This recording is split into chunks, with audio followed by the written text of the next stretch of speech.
Everybody loved him. Hundreds of people would be by the courthouse, and he, put up his finger to the government, and that's it. This man is dying, and you still have him in solitary confinement. He was tied, his feet to the bed, and his hands were tied to the bed. People want to question if my father was weak or tough. He had a severe kidney infection. He was sick. He didn't get to see a doctor. By the time he got off the bus, he was covered in blood. If there was ever a time to become a rat or something, it would have been then. No, instead he fought 5 trials. Eli has never had any conversation with my father. You lie about my son? Like, this is how sick they are. I defend my family. I think I do a pretty good job of defending my family. But other people defend my family also. I don't ask them to do it, but they do.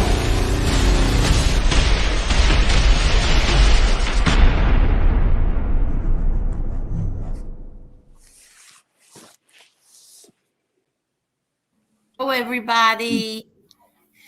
How is everyone? Hello. Hey, Angel, how are you? It's Elio. Hello, Elio. Hi, Mo. Hello. Hello. And, Hello. and sir, what's that gentleman's name again? I just forgot. Tommy. Tommy.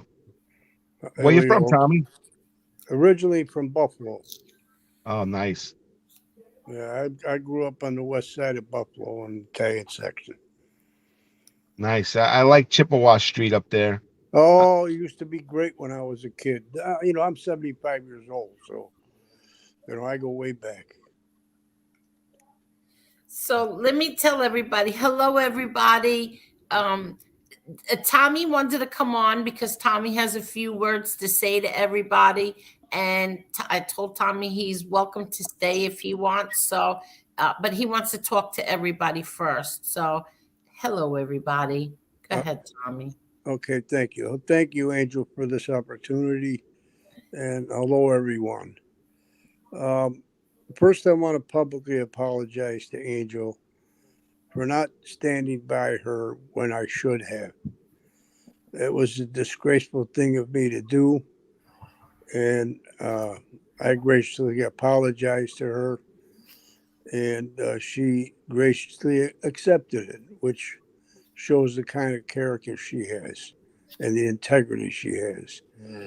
Also, I'd like to apologize to anybody in the chat for my indiscretions of being on the panel with that lowlife. I'm not going to call him Chicago Muscle. His name is Harry, and that's what I'm going to call him. Harry Scumbag, Wessels, fraud, grifter, no good, stolen valor, creep. I think I don't have any other words to describe this man. He's a mutt. And I just hope if I offended anyone by just being on that panel, because I mostly didn't say anything. And I certainly didn't like when he was bashing families and women and so on. So anyone in the chat, if you felt disrespected by me, I sincerely apologize. And I hope you accept my apology. If you don't, I understand. Thank you for the opportunity, Angel. And I'll stick around for a while if you don't mind. No, I don't mind, Tommy. I have a question for you because I never heard of Chicago Muscle or whatever his real name is, Harry. I don't even know who you're talking about. Yeah. Stolen valor. Does he make believe he's a veteran? Yeah, he thinks. Yeah, he. Not only that, he says he has a Purple Heart from Desert Storm. Now it doesn't jive with his timeline, and I always, there was a lot of red flags. First of all, I never liked him when he was in Angel's chat months and months ago, before I even knew who he was. I knew, I felt as if he was just a blowhard, and you know what the meaning of blowhard is, right? So if you don't look it up, that's him to a T. So somehow I got involved with him for some reason. And, he bragged about being in Desert Storm and got a Purple Heart from being shot in the leg. He was an intel guy, and so on and so forth. Well, it didn't jive with his prison record and his arrest for armed robbery, which was the same time he said he was in the service. So then he said he was a Hell's Angel. Now, I'm a retired outlaw. I'm a retired one percenter. I don't. I'm not ashamed of it because I never did anything wrong. It was all about brotherhood, biking and brotherhood for me. But he, for some reason, another red flag went up, and I chose to ignore it. And that's on me. Shame on me. So that's just a little bit of it, Elio. I can go on for a whole hour about him, but I don't want to take up that much time. And I just hope everyone understands my position. And It's funny you start off like this because our topic today is about. I spoke to Angel about a half hour ago, and she wants to discuss rewriting of history and the lies on the internet about past events and how they become uh, beliefs or convictions to people who don't know any better. And you just gave a textbook example of someone who goes on the internet and allegedly lies and makes up stuff and then tries to rewrite history. So this is actually it's a small micro version of what Angel wanted to discuss today. well, So and you hit the nail on the head. I have a history. I'm not going to go into it. Angel knows about my old man and being in Lewisburg the same time her father was. I don't think they crossed paths, but they were in there at the same time, and they're friends. If you know what I mean. Yeah, So they had similar friends. right. So I have some history with Angel. That's another reason why I'm so ashamed of myself. I'm not standing up for this woman the way I should have. But to get back to the rewriting history, I remember, as you know, Elio, the newspapers can contort things and rephrase words and make everything sound uh, like they're coming from left field when they're actually, on first base. Uh, they said things about my father just like they said things about Angel's father that we know aren't true, but people just believe it. Unfortunately, I got sucked in with this creep. So, in summation, I agree with you. They try to rewrite history. See, Tommy, Elio is a Marine. Oh, and that's what he claims he was. Well, no, but Elio is a real Oh, Marine. I know. I believe Elio is I can because talk that's to what that somebody in jerk 20 carried. seconds and ask, and I'll know within 20 seconds whether I was in the Marines. All I got to ask him is what Yeah, unit, well, what the that's MOS was. right, right, and that's the problem. Nobody was able to ask him that. I kind of probed him. I gave him a lot of pushback behind the scenes, and Dudley couldn't verify that. And I was the only one that did because I didn't believe half the shit he was saying, but yet I still stayed with him. So, you know, I'm part of the conspiracy, as you would say, legally. Well, maybe he can come on here and he can explain where he was in the Marines and if it was true. He'll never come on because he's a fraud. What's there to explain? He's been invited on many shows, and when he gets on, all he does is scream and holler and shut the other person up. He doesn't know how to debate. He doesn't know how to have a civil conversation with someone if they question him. You Yeah, follow what I'm saying? he doesn't answer any questions. He just starts yelling and screaming. But Right. he's gone. I think he's I think he took off. I don't think he's going to be around now since they found out that he was lying. And Yeah. But I appreciate you, Tommy. You don't have to make yourself like sick over this. You really don't. It's not that big of a deal. And I told you, it's not a problem. Not to, don't worry about your health. That's what matters most, your I health.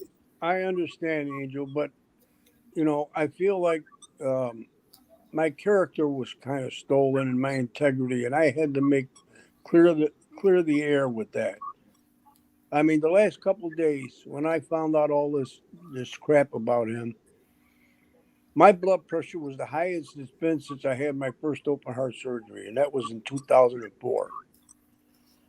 So, I, you know, I, that's why I had to come out, and I'm going everywhere I can to explain myself. Unfortunately, a lot of people may think that's I'm wimping out or whatever, but it is what it is. Well, I think it's really big of you that you're, coming around on everybody's streams to apologize. I think that's really big of you. Well, Definitely. thank you, and I mean every word of it. It's not for show. I don't do shit like that. No, I know. Tommy left a comment today, and it broke my heart reading it. And I was like, Tommy, stop.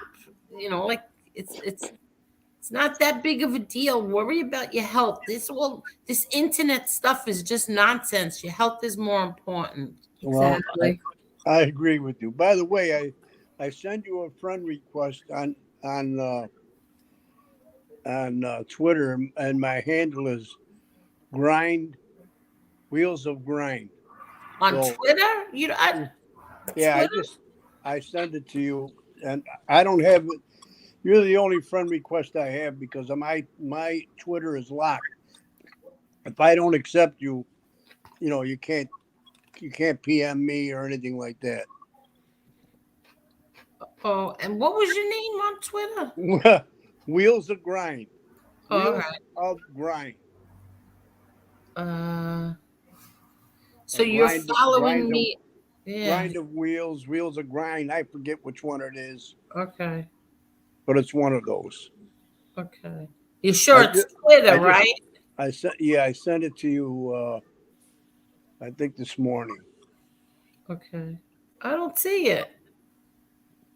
You sure it's Twitter? It's not Instagram? No, I don't do Instagram. I cut that out. I cut out my Okay. Facebook. I cut out everything. Okay. And the only thing I got is Twitter because that's where that Soflo got my picture of me in a suit because I was at my nephew's wedding, Okay. and that was in 2010. Then he showed a picture of me that he happened to get a screen capture before I was able to, block the cam. Right. And it was uh, almost 15 years ago, the first picture. Oh, really? And since then, I've lost 45 pounds. So, of course, my face is going to be sunken in a Yeah, little bit. exactly. So, anyway, Oh, I got you. There you are. Wheels of Grind. Okay, I got it. all right. Thank you. You're welcome. Thank you. Pleasure to meet you. All right. I'll just stick around and be quiet unless somebody has a question for me. All right.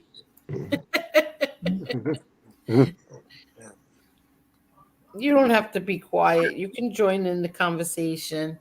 All So, right.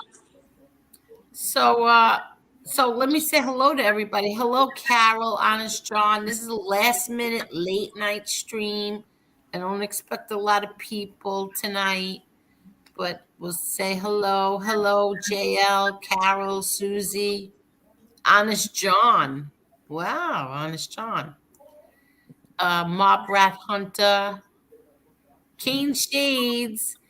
Elio is going to be on. This is going to be a great show. Yes, and I asked I asked Keen Shades if he wanted to come on as well.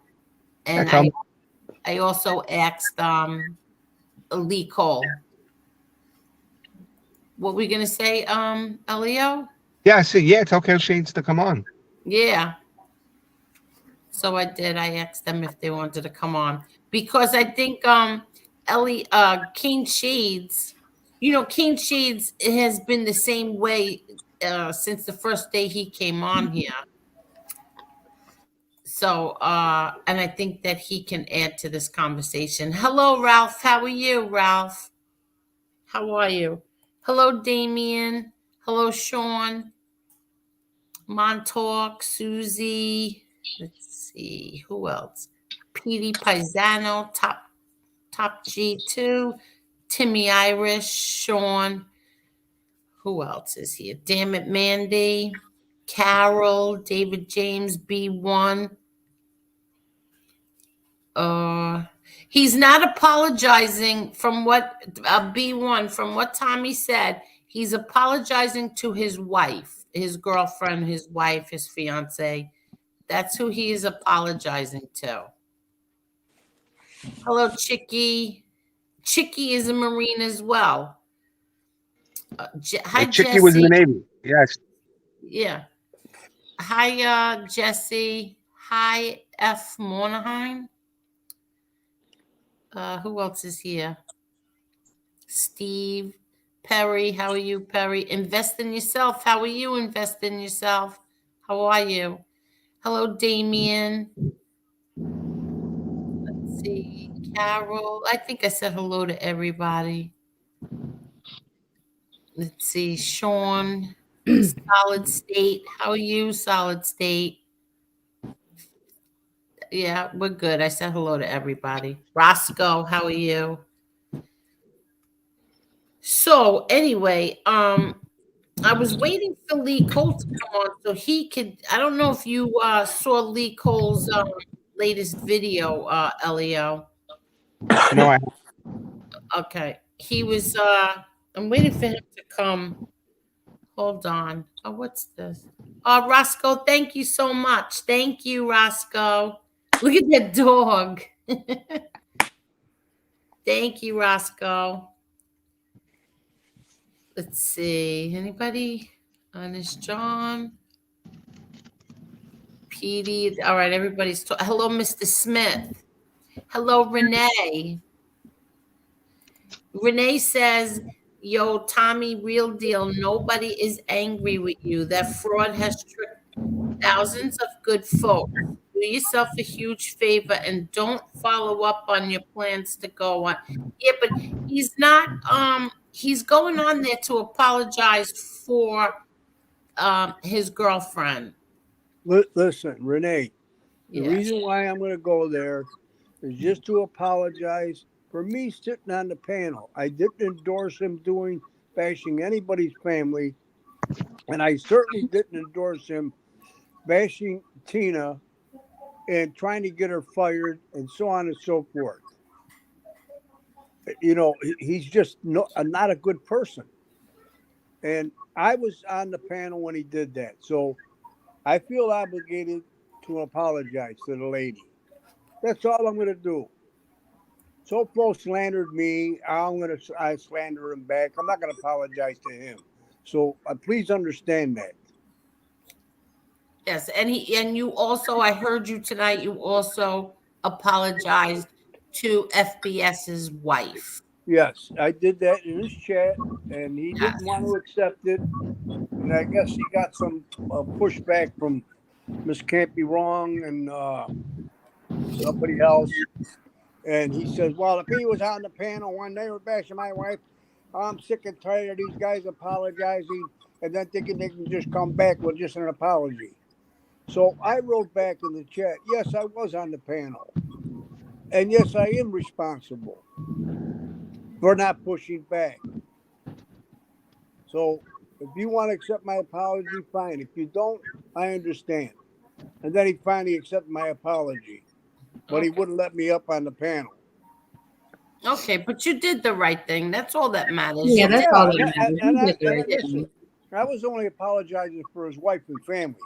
Yes, That's exactly. it. That's it. I don't acquiesce to these people. No, I know, but you did the right thing, so that's all that matters. You tried, you reached out, you gave an apology. It was a very nice thing for you to do. Thank you. It was a very brave thing to do, I have to say. Well, You know me, Angel. Yeah, it was very brave of you to do that. Uh, Admirable, very admirable. But yeah, thank you. Mob Rat Hunter, Gene Barillo gets sentenced tomorrow. I hope he gets the max he can get. Well, what do you think, Elio? What do you think is going to happen? Please hit Well, the like button, everybody, please. What do you think is going to take place tomorrow?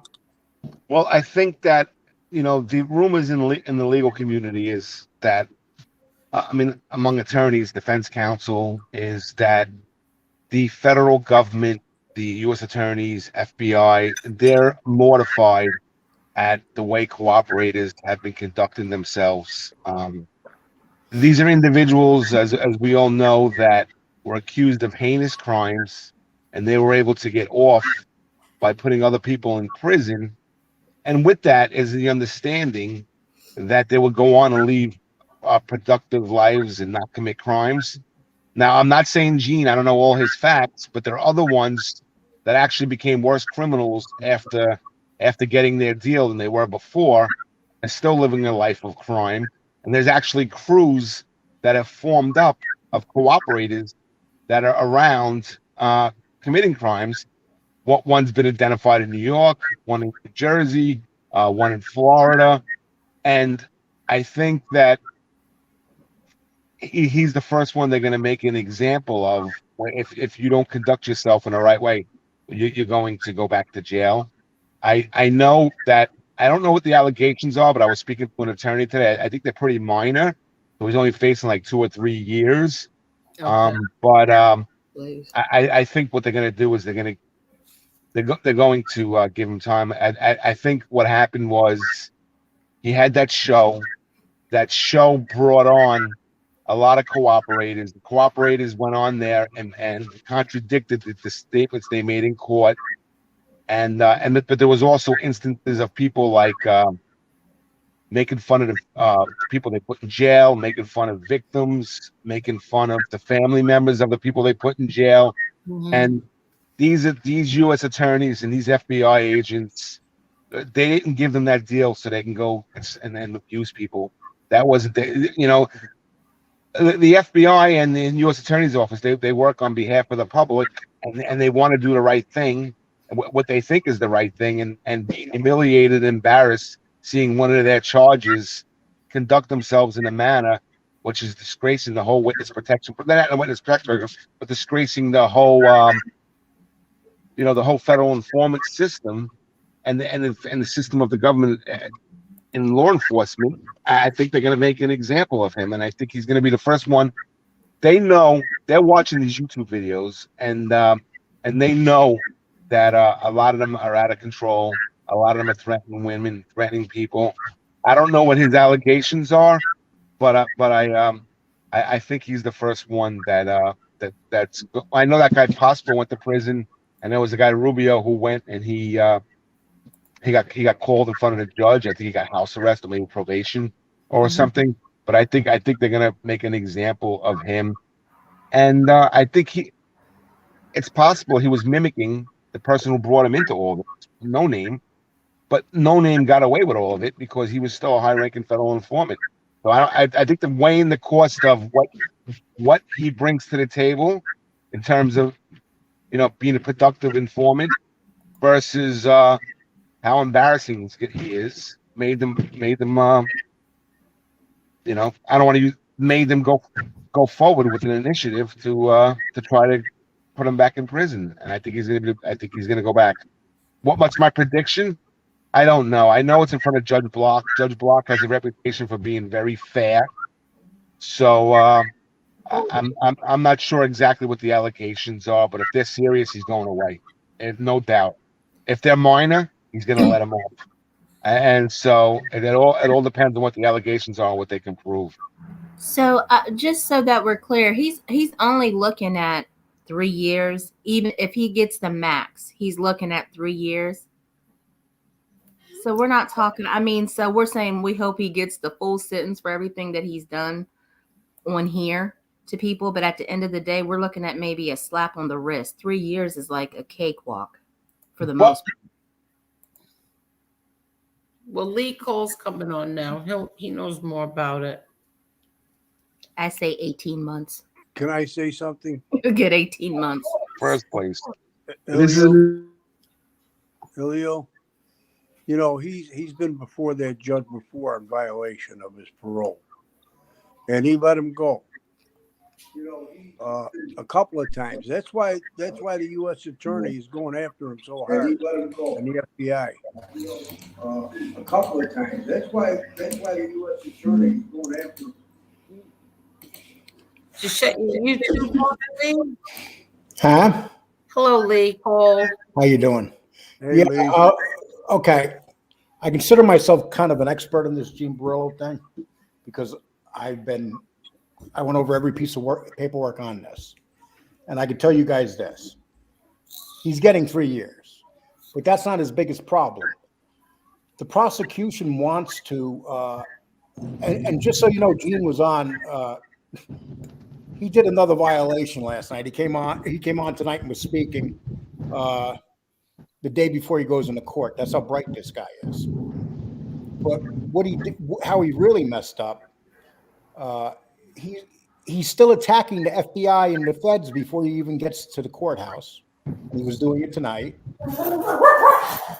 And then what makes it even worse than that, they want to drop new charges on him, separate from the violation of probation, because he's committed more crimes. And Gene keeps saying that because his girlfriend sent the court a notice to get out of it, that it's okay. But Gene did a lot of things. They confiscated his phone. The FBI went to his house. They took his phone from him, and he wasn't supposed to have this phone. When he went on probation, the deal was that he would only have one phone. So he basically ignored them. He had more than one phone, and they caught him with the second phone. In the second phone, they caught him talking about drug deals with PEDs, with also with some type of speed or something. I can't think of the name right now. He's committed several crimes and several felonies. And so what they want him to get the full sentence, and they want to bring up new charges on him. He's in pretty serious shape. Gene tonight said that his lawyer told him today, "You're going to jail." So Gene's own lawyer said, "You screwed," because what he's done is he's made a mockery out of the court system. Because they let him go, they gave him a chance to go down to Florida, and he went down to Florida and humiliated the hell out of them. He humiliated the hell out of Judge Block, who gave him a chance. Judge Block has been very fair to him. So now Judge Block is not going to be too happy with him. That's just my opinion. And then he's insulting the lady FBI agent who is in charge of the investigation against him. He's calling her all sorts of names in public, and I'm sure they got all that stuff. I mean, he has some serious problems. Well, Lee, you know that saying, you give a little man a little power, they turn into a monster? Yep. You give a sociopath an FBI handler, and they think they're invisible. And that's what happened. I don't know what goes on between the handler and the charge, but they should. I think they should police them more, or at least. Well, his thing, but Elio, he had no handler. He had one for a long time. He might have. But no, this woman opened up the investigation once he went into court, and the judge let him out, and he went down and he sent a fake letter to the judge stating that he was going to go to work someplace. So what they did, the FBI contacted the place, and the guy that owns the place says, "I don't even know who this guy is." And it turned out that there were 2 letters, not one, and he signed them. And then he also put down his best friend's phone number as the job number, and he had the courts call the friend. I mean, there's so many things here. It's not like take this girl out of the equation. Even if this girl says, "Oh, I forgive him and everything," there's so many other things that he's done. And you know what? I just want to say one thing. It sounds shocking, but minor. But if you look at what he got off on, and people would be outraged because he got off on very serious damage he did to people. And Without then, a doubt. But did you read the complaint? It talks about that. When he No. went to court last time, the judge is the one that gave him the chance. Everybody in that courtroom wanted him to do the full sentence. And the judge said to him, if you embarrass me, you better not come back here. The judge warned him. So it's on the judge now. And the reason the FBI went, they're the ones that got a hold of the Daily News. The feds got a hold of the Daily News and did this story because they want him off the streets. Elio, I understand what you're saying. I understand these guys get away with a lot of things. This is just my prediction. From what I know about the Pryor case, it's egregious that someone who did home invasions, which is entering the dignity of someone's home and causing terror. Are you there? Yes. And then to trade that off for individuals that are accused of lending money at a high interest rate. Yes, exactly. What kind of morals is that? But the individual that he turned in and got in prison. Ronnie G. Alonso did so much less than he was charged with. There's no doubt about that. All the individuals in the indictment did much. I think it was minor gambling, which is legal in lots of parts of the country. Well, Sorrow had some pretty serious stuff. Yeah, but he wasn't the Vinny Asaro wasn't part of the Ronnie G. Alonso part. Yeah, but Gene testified against Vinny Asaro too. Well, Gene, yeah, but not for the serious stuff, just for like. Gene didn't get to testify because they didn't go to trial; they took pleas. But Gene did. He ratted on them. Yeah, and he has another charge that's very serious too. So on this phone that they confiscated, he's admitting on the phone that he sent somebody into a restaurant. He lifted up his shirt and showed a gun to the bartender. And Gene was calling him a herb and saying on the phone that, oh, he'll never mess with us again. The FBI put that in the filing too. So they also have him sending someone to a bar with a gun, threatening a bartender. What was this in Florida? Yeah. In Florida. That's so typical. These individuals are afraid to walk around their own neighborhoods in Queens and Brooklyn, and then they go to different places in America and they start terrorizing people. They're all running wild down in Tampa, Elio. Oh, I know. They've been doing that for a long time. Not him, but other individuals. I'm sure he's friends with doing that too. Yeah, it's amazing. The Tampa crew that they had years ago, there was a group of guys from Queens that got chased out of Queens. They were afraid to come back. This is before they were arrested. And they got together in Tampa and started terrorizing people down there. Yep. Yeah. Well, it's like you said. It's up to the judge. The only person this is up to right now is the judge who's going to put sentence on him. Nobody else. Everything's in Judge Block's corner right now because everybody in that courtroom said put him away, and we want to hit him with new charges. Everybody in that courtroom. Yeah, prosecution, FBI investigators, everybody. Let me interrupt you a minute. So it's the regular charges that the prosecutor wants is for 3 years, but then there's other charges they want to give him. Sure, I mean there were crimes committed here. Oh, yes, and what I just read the other day, that complaint, it says it right in the complaint. Plus, we want to hit him with new charges. So Gene's under the assumption that, Gene says, he was saying tonight, I'm ready to do this and stuff. Yeah, you're ready till you get through the day. And Marla, I understand what you're saying, but 3 years being locked up is 3 years being locked up. I understand that, but it just 3 years behind bars is 3 years. With everything that man has done, 3 years. Come on, he's actually done 6 years already. Well, already, but I'm just saying, if he gets 3 more years, I mean, it just seems like 10 years of his life. I mean, he should get. I agree with you. He should get life. I agree with you. Well, the thing is this. He has to be convicted of these things you're making allegations of. I'm not saying he did. I'm not saying he didn't do them or not, but he has to be convicted of them to get more time. He was That's convicted. just a fact. Am I right, Elio? What'd you say? I said, Can I ask a question, real deal? yeah. Weren't you on the show tonight when they were handing wrenches out to SoFlo and all those people? Yeah. So what's the deal with that? Fuck do I know? I didn't hand them out. Can we just finish that? And We don't want to talk about. We don't want to talk about that. No, we are, but I'm really into this conversation first. I really don't feel too comfortable up here with Real Deal. So I'm going to drop off. I'm going to drop off. I'm going to drop off.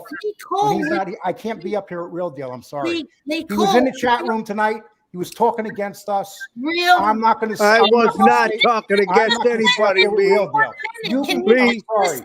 Stop making up shit. I have no desire to be up here at Real Deal. Can you listen for holy shit? He is such a big baby. I never talked about anybody in this chat except apologize. And not furthermore, I never gave anybody a wrench. I was just on Deadly's panel because I wanted to tell him, why the hell didn't you tell me all this shit about him? And he's telling me he didn't find out till 2 days ago. And then I was apologizing to people. I have no control what Deadly does in his channel, giving out wrenches and so on and so forth. And as far as me saying I talk bad about people on this side, he's out of his fucking mind. And I never said anything bad about Lee. Never. So I don't know why he's got all his panties in a bunch. He very well might have missed the first part of the show. That's what I was trying to let him know, that, you had already kind of apologized for anything. And it was. I understand what you're saying, Marla. Yeah. But he gets something in his head. And he's another one that always has to be right. How many times can you count on your hand that he says, you're right, I'm sorry? You can count on one hand, right? So I'm not trying to bash him, but I'm just saying he can't be right about everything all the time. Nobody can. I certainly can't. Wow. Let me just read this. Thank you so much, Sean. Thank you very much. Angel, you broke the top when you said you weren't friends. Well, listen, I was honest. We weren't friends. That's the end of it. I'm tired of people saying, oh, no, we weren't friends. He would get up here and say, well, I spoke to Angel today. No, you never spoke to me. Stop telling people you spoke to me. You didn't speak to me. You messaged me, private message on Twitter. That's not speaking to someone. And so that's it. We were not friends. That was it. He might have thought we were friends. We were not friends. Like Elio and I are friends. I didn't even know this man. Right. All right, let's get back on topic. Yeah. So now, I can't believe that this just happened. Well, what I was trying to say, and I think Elio will agree with me, that he has to be convicted of all these alleged crimes that Lee is saying. He can't just go in court and say he did this, he did that, he did that. I don't know what's going on tomorrow. I think it's a parole violation. Well, it could be. A parole violation is a lot less standard than it is a trial. Trial is usually down. A parole violation is a parole violation. Okay. Well, I think that's what they're trying to give him 3 years on stuff that he should have done before. I could be wrong. I didn't look at the papers, and if I'm wrong, supervised release violation. Yeah, so what can happen is he can get 3 years on the supervised release, and if there's serious crimes, they can re-indict him and then add to it. Right, re-indict him, and he has to be charged, and he has to be tried. But you're right. There has to be credible evidence. The judge has to be convinced before he does a parole violation. Right. So, and we don't, and none of us know really what that is, and but Lee seems to have some inside information. He might have studied it or looked at the website or something. So. I don't know, but I do know this much, that law enforcement is sick of being embarrassed on YouTube by the federal informants, and I think they're going to make an example of him. How much time? I don't know. Well, they should be embarrassed. Yeah, they should. Well, hopefully this is if Lee Cole would have stood on here, there was something that he also reported on today, was that Gravano, in the middle of his live, they shut it down because he said things that he wasn't supposed to say, and that he sounded really weak, and he was coughing. But he's another one who keeps trying to rewrite history. Yeah, Ronald's an outright liar, and Yeah. how he's not in prison is admitting to 19 murders, and then people finding out he covered up 2. So that's 21 homicides, and he's free, and it's bizarre. It really Yeah. is. That's the government for you. Listen, Angel, I'm going to drop off the panel. I don't want to fracture your friendship with Lee. So You're I'm not going to fracturing my friendship with Lee. Well, he won't go on while I'm on, so I'm gonna drop off. I'll be in the chat. I don't want to get make a mess out of this with him.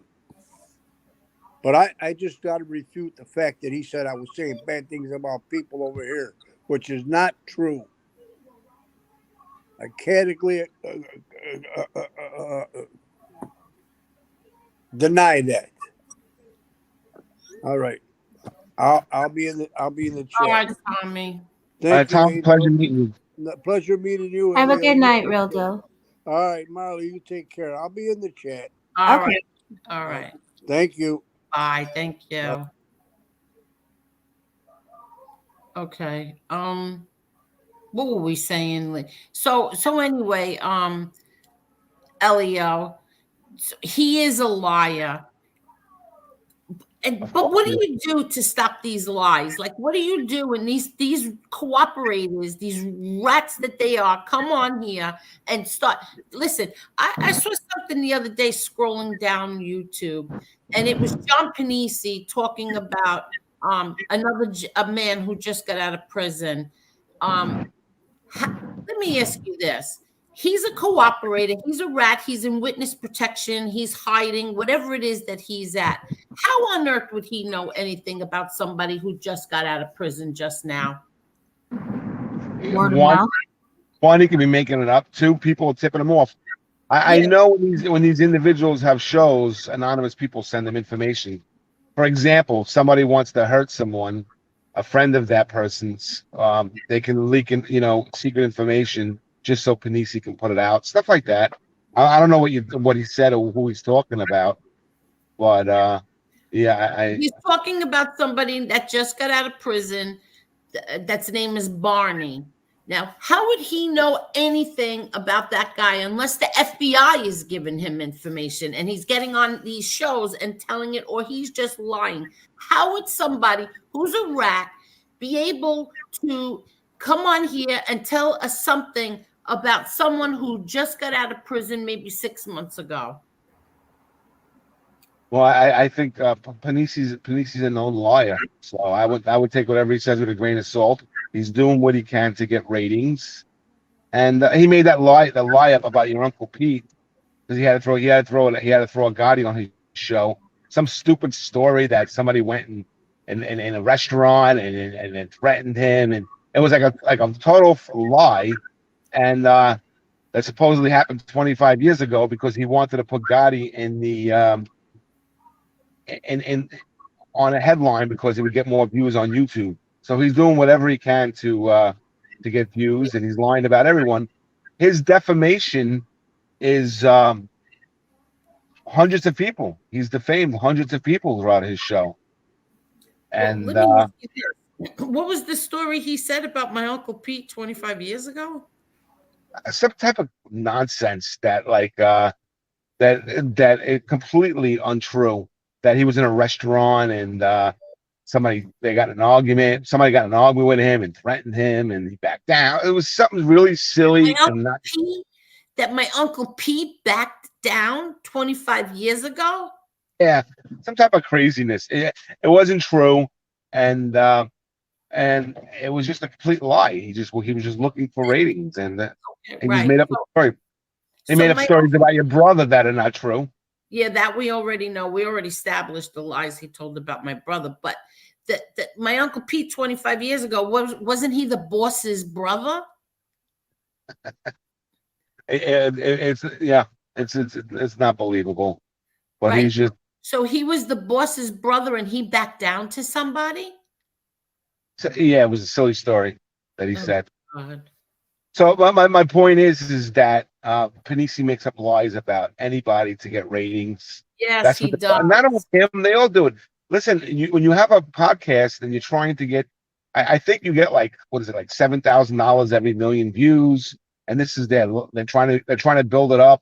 They'll do anything and they'll lie about anything just to bash people. And this goes to rewriting history. It's just complete lies and fabrications, and then people that don't know any better, they take it as truth. You know, look at are you there, Angel? Still, did I lose you? Yeah, I'm here. I'm here. Look at No Name. No Name made him the face of the mob, and he was never in the mob. Isn't that like wild? Like that's like somebody making themselves the face of the New York Yankees, and they never been a Yankee. And and people from the UK, from flyover country, even people in New York, they Albania. Albania. oh yeah, and the amount of lies are atrocious, and then myths become, myths get created, and fabrications, and Yeah, like somebody was on here last night. A very nice man, by the way, Adrian from Invest in Yourself podcast, right? And he has some kind of like a docu series going to be coming out soon. And one of the things that I saw was, first of all, Hootie was on it. Hootie tells stories of him going and meeting my Uncle Pete, which never ever happened. Number one, but then somebody else was like, yeah, and John Gotti was signing autographs in a restaurant. That never happened. it's all myths. It's all myths. Yeah, you know what I the biggest myth that became like a conviction among people in the mob genre. It's that I saw like a news. I saw like on it was a Facebook page on Prime, and there was somebody put a picture up of your father, and then all like 100 people were commenting saying like he brought attention to New York and to organized crime, and they didn't know the history. And can I tell a little bit of history, Angel? go ahead. So whatever you want, Elio. Ronald Reagan started an initiative in the early 80s to go after organized crime. And he was quoted as saying that, I believe it was Anthony Scotto. He said, "You mean to tell me these guys can shut down the East Coast of the United States," talking about the longshoremen. Now, when you go back to history, these individuals were union heads. They were head of the longshoremen union. And actually, one of them was going to be Treasury Secretary under Jimmy Carter. So it got very political. They got too big. And Ronald Reagan, what he did was, these guys were being political, but they were being accused of being organized crime figures. And Ronald Reagan set an initiative to go after them. And at the time, let's go to Rudy Giuliani. Rudy Giuliani went to law school at NYU. When he went to law school at NYU, he got a clerkship with a judge, a federal judge, and then federal judge loved him and helped him with his career. Now, these are the stories that I heard through the legal community. And what happened was he made it U.S. attorney in the 70s, and then he went to go work for the Attorney General's office under Reagan, who was the number 3 person, and it was all through relationships he made through this judge. And they were there, and Reagan and the executive branch of the government, the White House, was saying, we got to go after the Italians in New York and in the Northeast because they're getting too powerful or whatever, or he just wanted to go after them. Whoever was running the White House at the time. And Rudy, who was the number 3 guy in the Attorney General, said, I'm Italian American. I will go down to the Southern District of New York. And when he went there, they gave him hundreds of agents. They gave him tons of money, and they beefed up the office, the organized crime offices, and they started going after them. Why I'm bringing this up? This was 5 or 6 years before anyone knew who your father's name was. So to think that your father brought attention when the initiative was before his name was even in the news is silly. It's not accurate. And then your father never talked to the press. What happened was, he got 3 trials back to back. He was in jail half the time that he was, between his final conviction and the time he first made the newspaper. But every time he won a case, it was like going viral in our world. It made the cover of every newspaper across the world. Right. So and it's not his fault. The media went crazy with him, and it started selling papers. And I think like there was somebody said once that Daily News sold 5% more papers when he's on the cover than when somebody else is on the cover. And so it became like a media sensation. And so that was like outside of his control. They make it sound like he had press people and he was talking to the press. And it's really not, it's a conviction that's not true. He was actually, like I said, the initiative to bring all this heat to New York was before he was in the newspaper. And then when he finally did make the news, when he finally did get into the paper because of something, it was through no fault of his own. And then all those articles he had no control over. So to make it sound like that he did that, and my point is that that's like a false conviction or a false belief, a rewritten of history in the mob genre. So that's 100%. And so a lot of myths about the past. A lot of myths. Exactly. That's what I always said. I said, what do you think? Like, do you honestly think that before he left the house, he made a phone call and, like the Kardashians do and said, listen, I'm going to be on 101st Avenue at 3:00, meet me, or I'm leaving now, be outside the house, take 50 pictures of me. He never did any of that. He never did that. So, and then he was just always what was he supposed to do? Climb over a fence in the backyard and get in a car around the corner? I don't know what did they think that he would do? And then they say, well, he held meetings at the Ravenite. Well, Gravano did too. Every Tuesday night, the cars were double parked. People were pissed they couldn't even park their cars in front of their own houses because the cars were double parked. Why is it always John Gotti? Only John Gotti? Because he's the fall guy. That's what he's the scapegoat. He's Gravano's scapegoat. Yeah. But he's just a scapegoat. A lot of it, Angel, you have to know that your dad was a good-looking man, and a lot of men are just jealous of the shit that he did. He had a certain style about him, just like he was comfortable in his own skin. And a lot of men can't say that. And he was comfortable with who he was.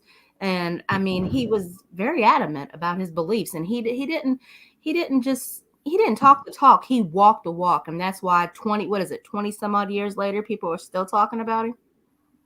As time goes on, that's very rare. As time goes on, it's so rare to come across somebody like your father, because a lot of people, even if they have his personality, as far as his beliefs go, they don't possess that type of charisma to actually live it out, talk it out. Your father just comes across as somebody that if something was said in a room that wasn't right, even if he was the only person in the room to stand, he's that one. He would sit there and that's not right. You're not gonna do it. He would say he's the one. He's like vocal. And as time goes on, men aren't like that anymore. They're like less and less. Like they don't want to be bothered. They don't want to get involved. It's not their business. Your dad didn't come across as that kind of guy. If something was wrong, he spoke up. He had like a natural swag to him. You know what I mean? You can't explain. He just had like this way about him. He meant what he said. He said what he meant. And if he said he was going to do it, trust and believe it was going to get done.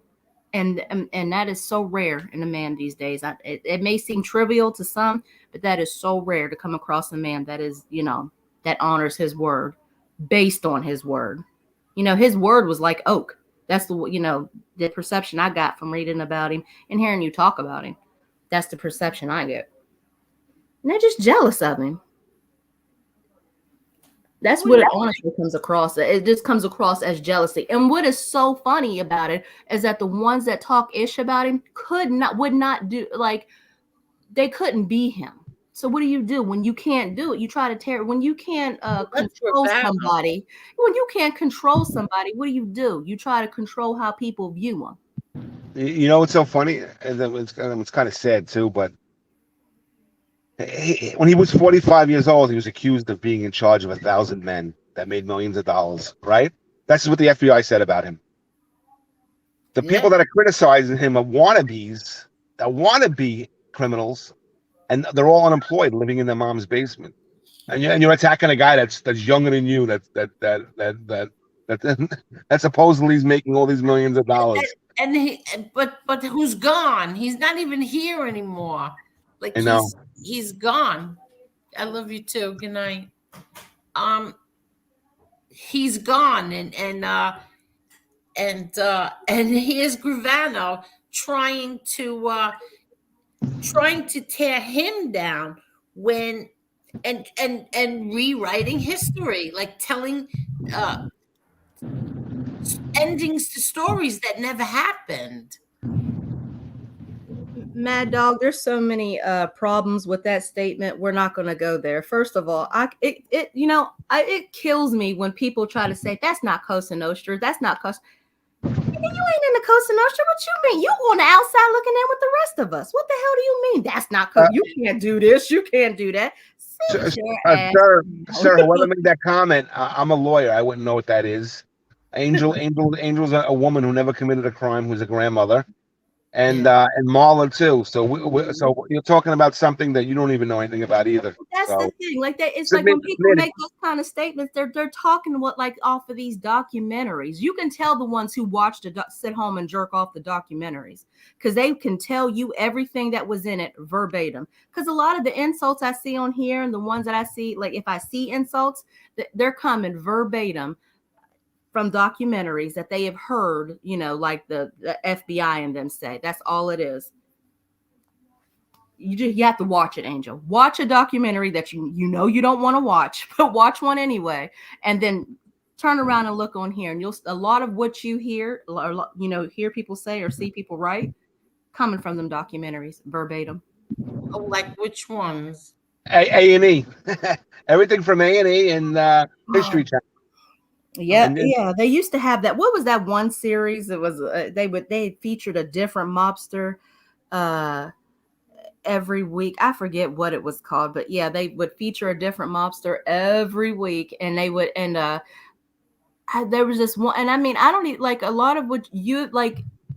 A lot of what you have said has been the exact. How do these people even get on there if what they're saying is not true? Because they've literally said in documentaries. You know how you said at the beginning of that Gotti movie about how they always make that big fuss about your mom allegedly being half Jewish or somewhat. Yeah. Y'all are supposed to be Jewish to some extent. Yeah. They got that from a documentary. It's right there in the documentary. It literally says like they got somebody had a problem with your mom because she wasn't, or your dad wasn't supposed to marry her or something, like because she was like half Jewish or something like that. And technically, none of y'all were supposed to be in it.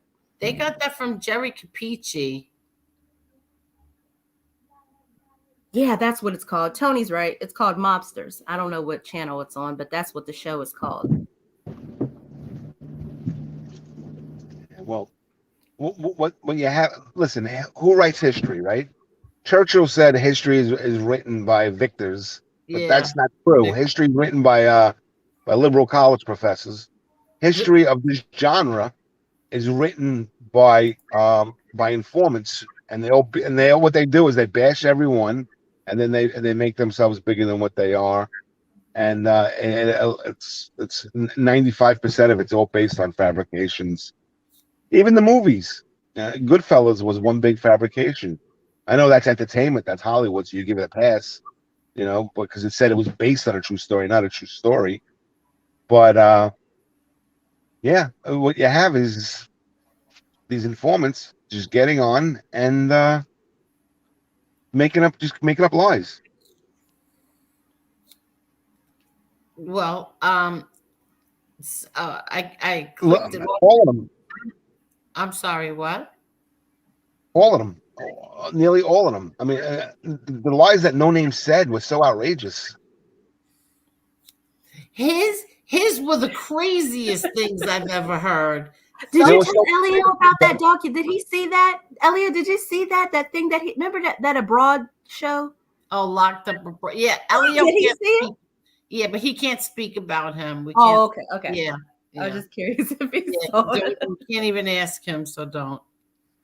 Listen, one of the most honorable things that an attorney can do is when someone's lying and hurting other people is to impeach his credibility, on a witness stand or which way.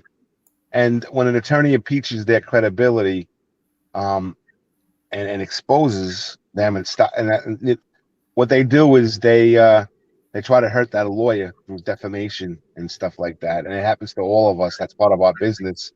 And I've had stuff written about me that completely not true. People said things that were completely not true, and it came out of informants' mouths, multiple ones that I was involved in litigation against. And listen, everyone knows, do not listen to the mainstream media and do not listen to the media. Take everything with a grain of salt. And there's always two sides of the story, and you can't just, and whatever you do not take the word of someone who did heinous things and then got out of jail by lying about other people. I wish people, when they would watch these shows, just realize that you're dealing with the bottom of the barrel of society, and the biggest lies you'll ever.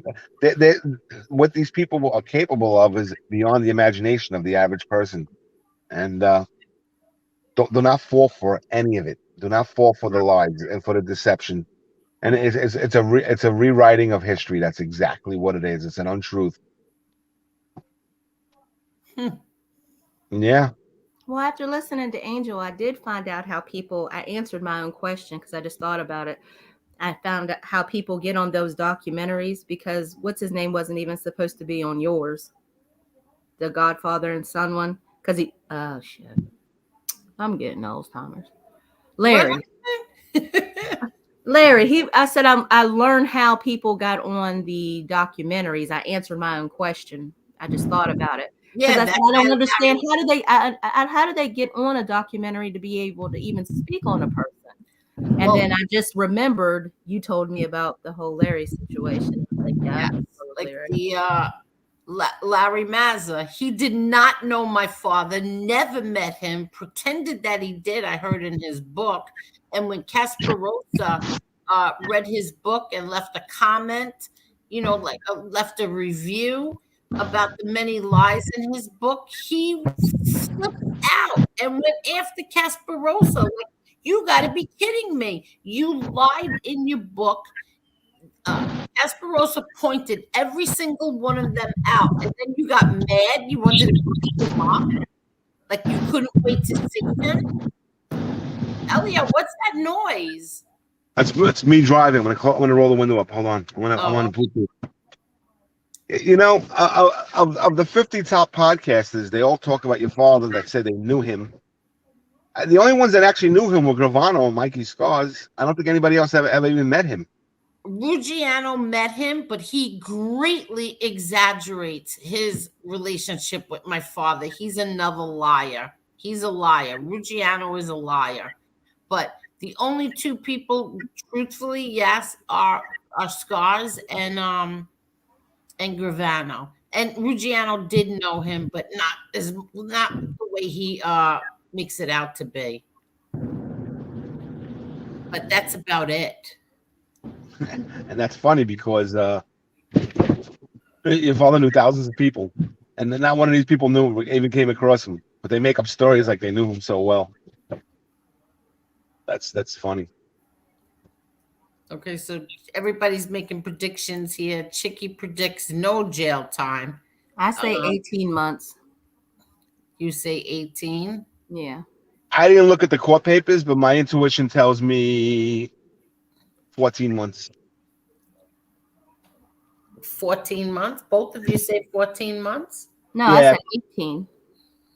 Because Oh, the FBI asked for 3, which is the max, and he's yeah. not going to get the max. I And don't see him getting a max either. so I say 14 months. Unless Lee Cole is right and there's a lot of stuff there we don't know about, then it's going to be much higher. It could max out to 3, but it's going to be 14 months. Well, it kind of sounds like there are. See, it's a supervised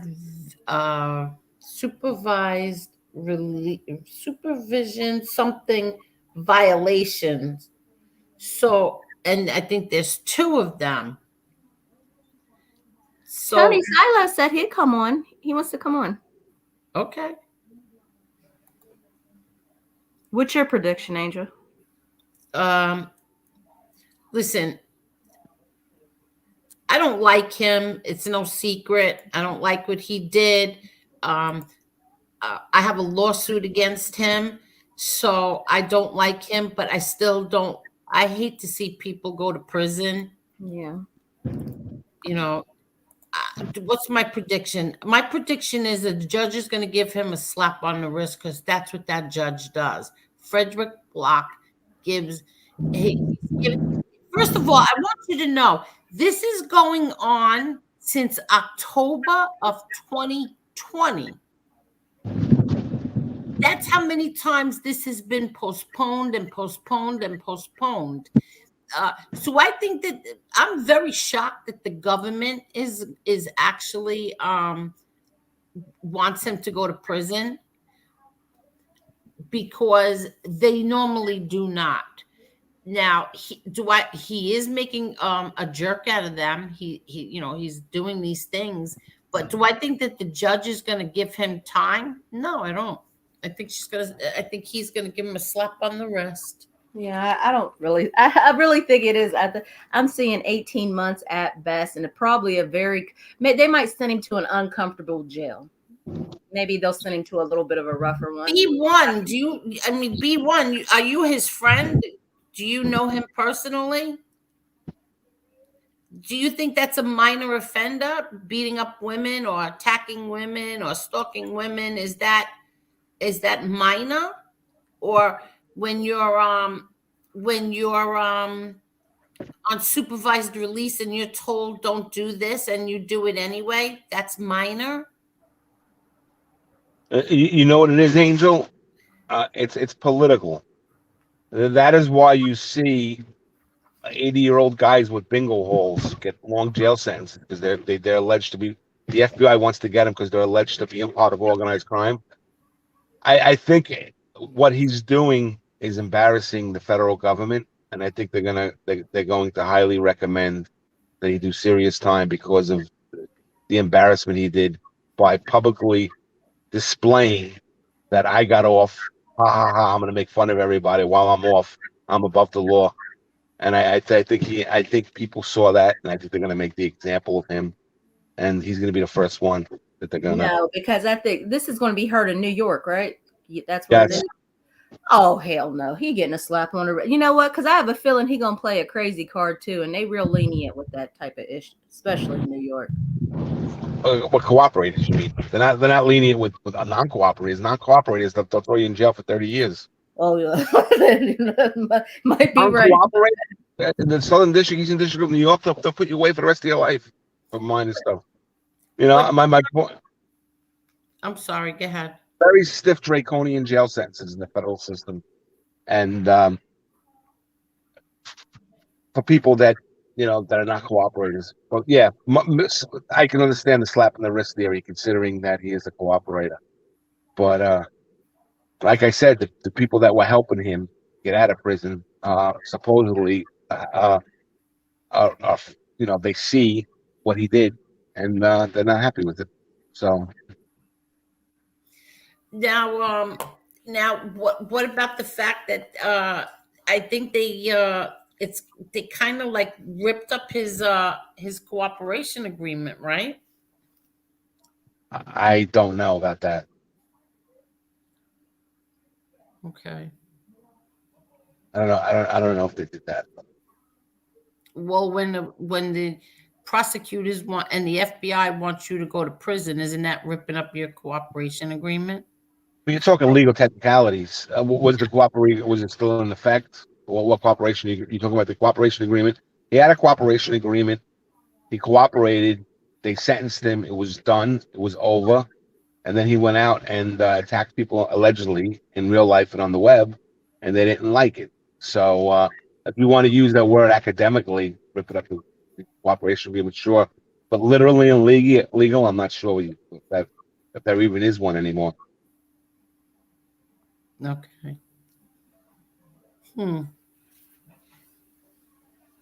Just I'm just I don't know. I think that that there's some kind of I didn't get to listen to it today, but I'm hoping that there's Dominic Justice Tech Pros had done podcast today. So I I want to show everybody something. Now, watch this, Elio. I want you to see this. Okay. Maybe some of them will start to get a little nervous when they see this. Hold on. Where are we? Hold on. I should have had this. I forgot all about it. I wanted to show it. Okay. No, it's not there.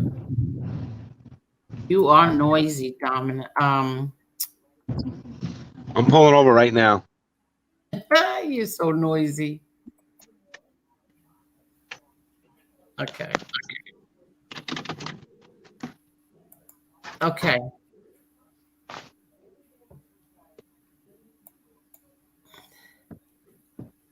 Okay. Okay, so everybody, this is the new we push back today. Now some of the cooperators that have been on here in this little genre over here should be a little nervous with all of this. Let's see what's in store for the future. This is we push back. And everybody, please sub to We Push Back. They're only a few away from 1,000. Okay, can everybody see it? Yes, it's on. Okay. I'm going to mute myself so it doesn't echo. Hold on.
Angel, you there? Yes, I am. That's pretty interesting. That was pretty. They're going to have a whole database, a whole portal of all the information that's been. I know, and I know there's a lot of information out there. I know what some people have in their treasure trove of truths. So Yes. So what Dominic has been doing is all these cooperators who came on here and told stories, and some of them lied, and some of them lied big time. Well, some of them threatened other people. I know MRE's been threatened, physically threatened. Who else has been threatened? Lee Cole has been threatened with physical harm. Somebody else, Kane Shades has been threatened. Oh, crap, someone else. Oh, yeah, that's right. I was too. But anyway, everything is all saved. You see all of that? Everything is in there and it's saved so that when it comes time for, say, somebody who's going to testify against somebody else, now they have a whole little, what do you call it? A whole little thing of information. So, archive. yeah, an archive. I'm sorry. So that now when the government presents them as the little choir boys that they are, now the defense has a thing saying, "Oh no, they're not." So, yeah, Is this gonna be public where any one of us can look at it? yes. Oh wow, that's nice. Huh. You can go to wepushback.com. And well, it's not finished yet. He's got a whole bunch of stuff that's going to go on there. It And- didn't, like, at least 10 or 15 people wanted to beat up Mob Rats Exposed, right? Didn't a lot of people threaten that poor guy for exposing the truth? Yeah, a lot of people, but nobody ever shows up. And Well, he tells one them, person showed up and found out the hard way.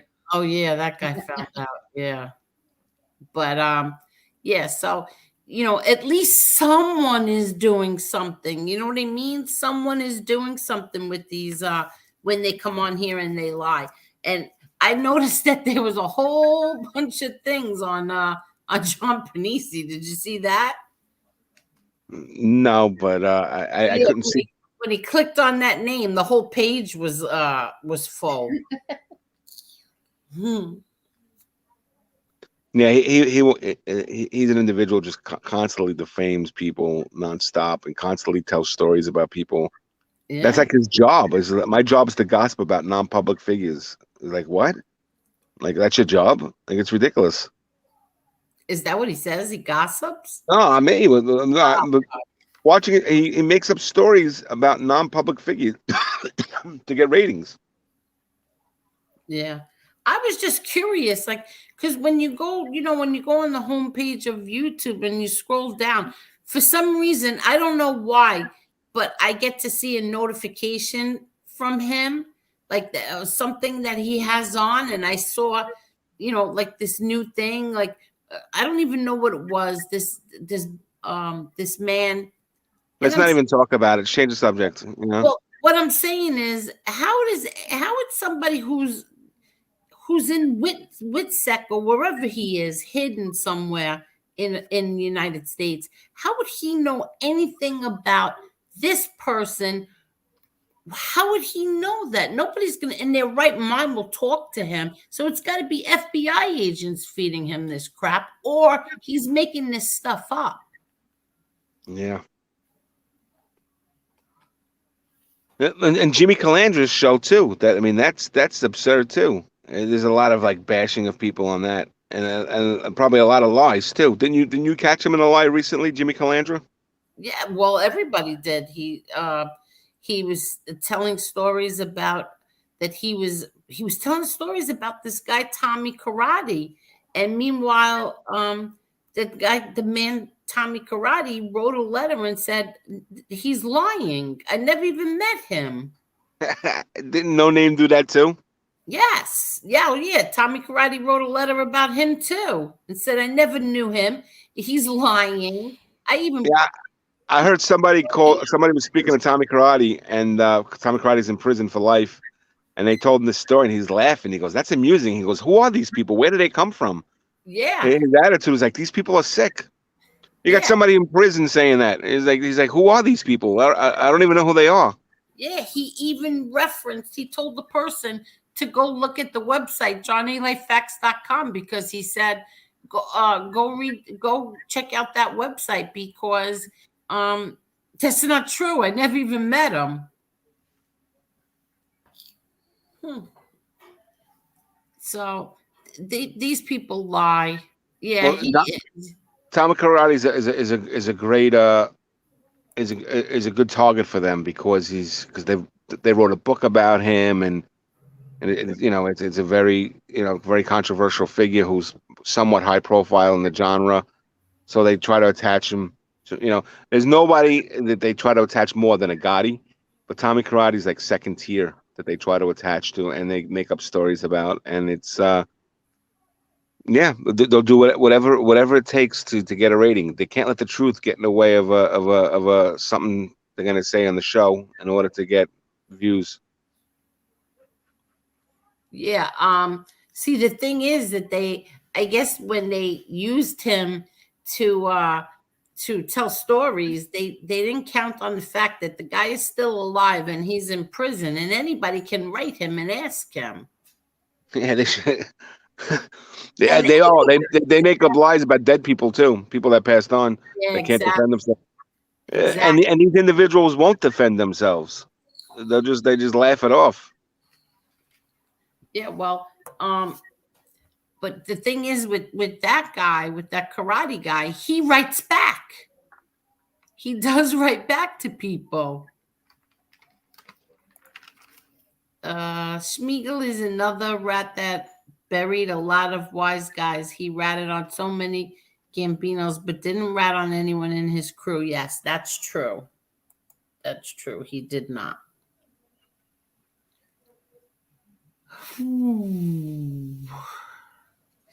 Oh yeah, I know. Hi, Sons of Italy. I know you. We said that the other night, didn't we? Didn't we say it last night?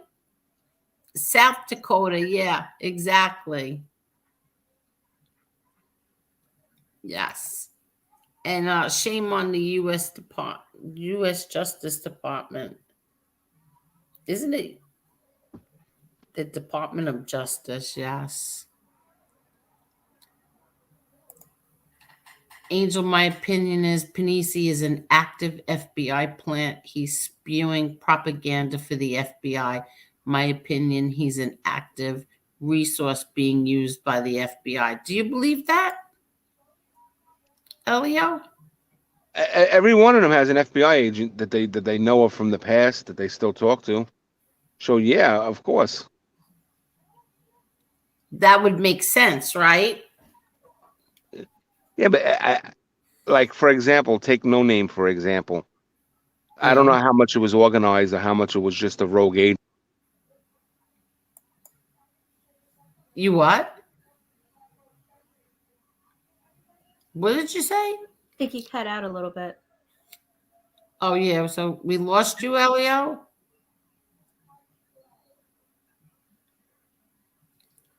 Is this what he said, Bubblegum? Am I mentally ill? I make up fictional stories in my head, but keep them separate from real life events? He didn't say that. Yeah. Yeah, you're right, Liam O'Connor. That's why there are hundreds of men in prison. Why don't you whatever. I don't even know why I answer these idiots. Let's see. What's this? John Panisi had more sit-downs than the 5 bosses on the commission, if you believe everything he said. Oh, straight up clown. Oh, okay. See, I don't watch him, so I don't know. I only see his I see his I see the thumbnail and I just saw, oh wait, here's Elio again. Hello, Elio. Can you hear me now? Let me just take your other one down. Okay, I'm good. I will. Second. Okay. Hello? Yeah, I'm here. Can you hear me now? Yeah, now I can hear you. Yes. So that's what you believe. You believe that the FBI does put these guys up to doing this stuff, right? Well, I don't know. I don't know if it's an orchestrated public policy. The honest truth, I don't know. But nothing surprises me in this world anymore. Okay. No, I think the majority of them are mortified by what's going on, but some of them, they may tip off in order to create a sensation somehow. But but yeah, I don't know for sure. I don't believe that with everyone, just certain people. Correct. Yeah, exactly. Me too. But they all have an FBI agent on speed dial on their phone. They never give up their handler's number.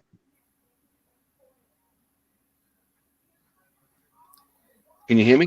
Yeah, I hear you. I was just reading this comment. I don't know what this guy is talking about. They involved my wife, Angel. My stepson is scared now.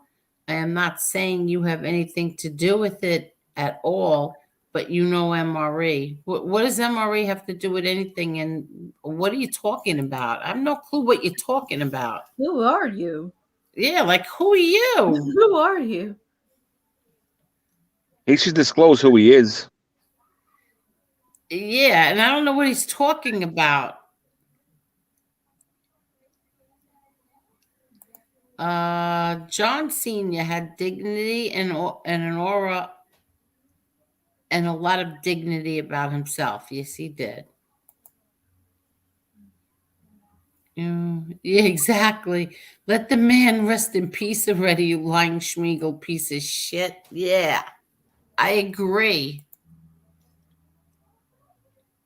And I want to ask you, Elio, did anybody here, Marley, Elio, anybody in the chat, did anybody happen to see Rita Gigante's latest interview? No. Okay. I watched it the other day, and I have to say it was very, very good. It's an hour-long interview by herself. She's like sitting on a stool. It has over 200,000 views. It was very good. And I was so surprised by how she grew up, because it was so different from the way that I grew up. Like each time I hear, like daughters come out and tell their story, it's so different from my story, like our story. Like my father did not bring people into our house. You know what I mean? And he did not especially my sister and I, we he didn't bring this stuff around us. If it wasn't for the newspapers and the media, we would never known anything about him, because that's how he never brought this stuff home. But it was a very good interview. It was like an hour long, very interesting. And she said she's a medium and a psychic. That's interesting. Oh. Yeah, she's a medium and psychic, and said she talks more to her father now than she did when he was alive. Hmm.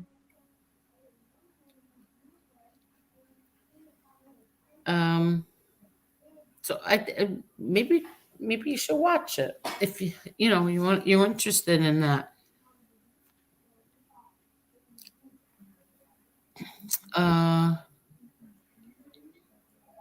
I can't. This is too funny. Hold on. Mala, did you run on the streets in an Italian neighborhood in Brooklyn in the 70s and 90s? Shh, don't tell. I'm secretly, I guess the cat's out of the bag now. You remember Stephanie St. Clair? What? That's my grandmother. What is that? You don't know who that is? No. Never mind. Never mind. I don't know who that is. Do you, Elio? It sounds familiar. It's a nice French name. It is French. Yeah. Somebody in the chat will have to tell you. I let the cat out of the bag. That's as far as I'm willing to go. Oh, okay.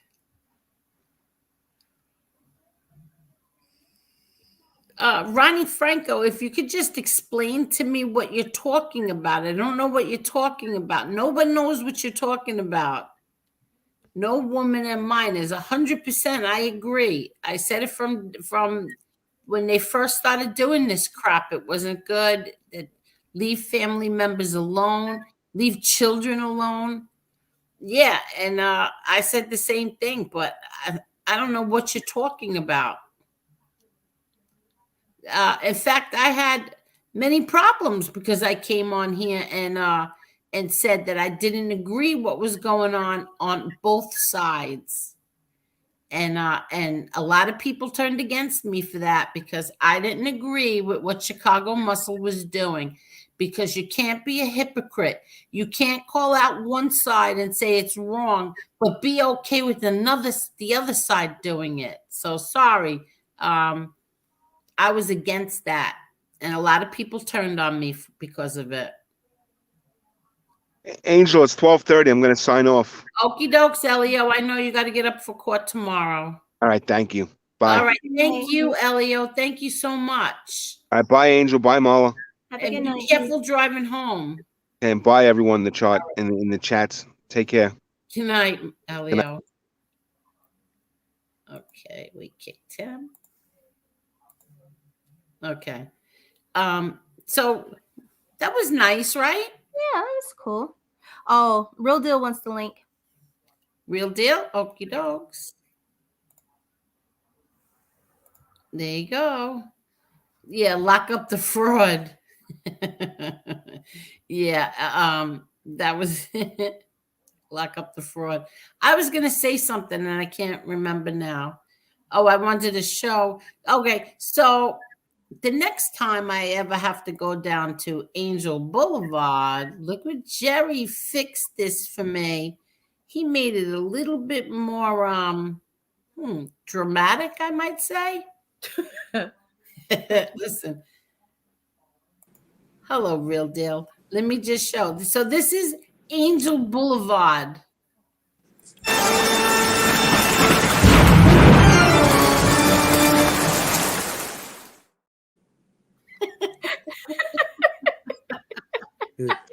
I love Angel Boulevard. That is dramatic as hell. I like it.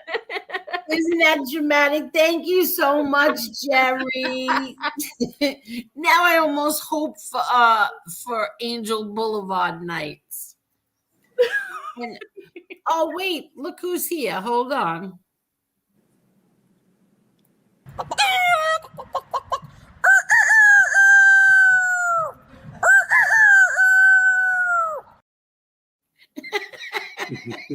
Angel, tell me you didn't just do that.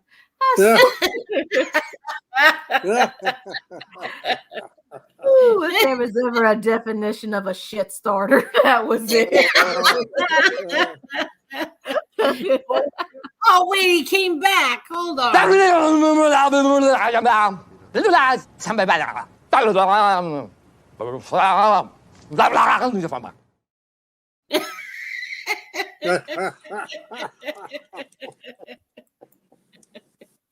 Oh well, that was fun.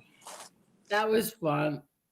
You know, This is Ronnie Franco just keeps going on and on and on, but he doesn't want to tell us what it is that happened. But he just keeps going on and on and on about it. I mean, he's coming in here with his personal problems, and we don't even know you. Hello, how are you? Ronald, Ronnie, whatever your name is. This is the first time I've ever seen him in here, honestly. I don't think I've ever seen him in here before. can you guys hear me? Yes, we can. Okay. All right, listen. There was Yes. someone in the chat a little while ago. I forget who it was.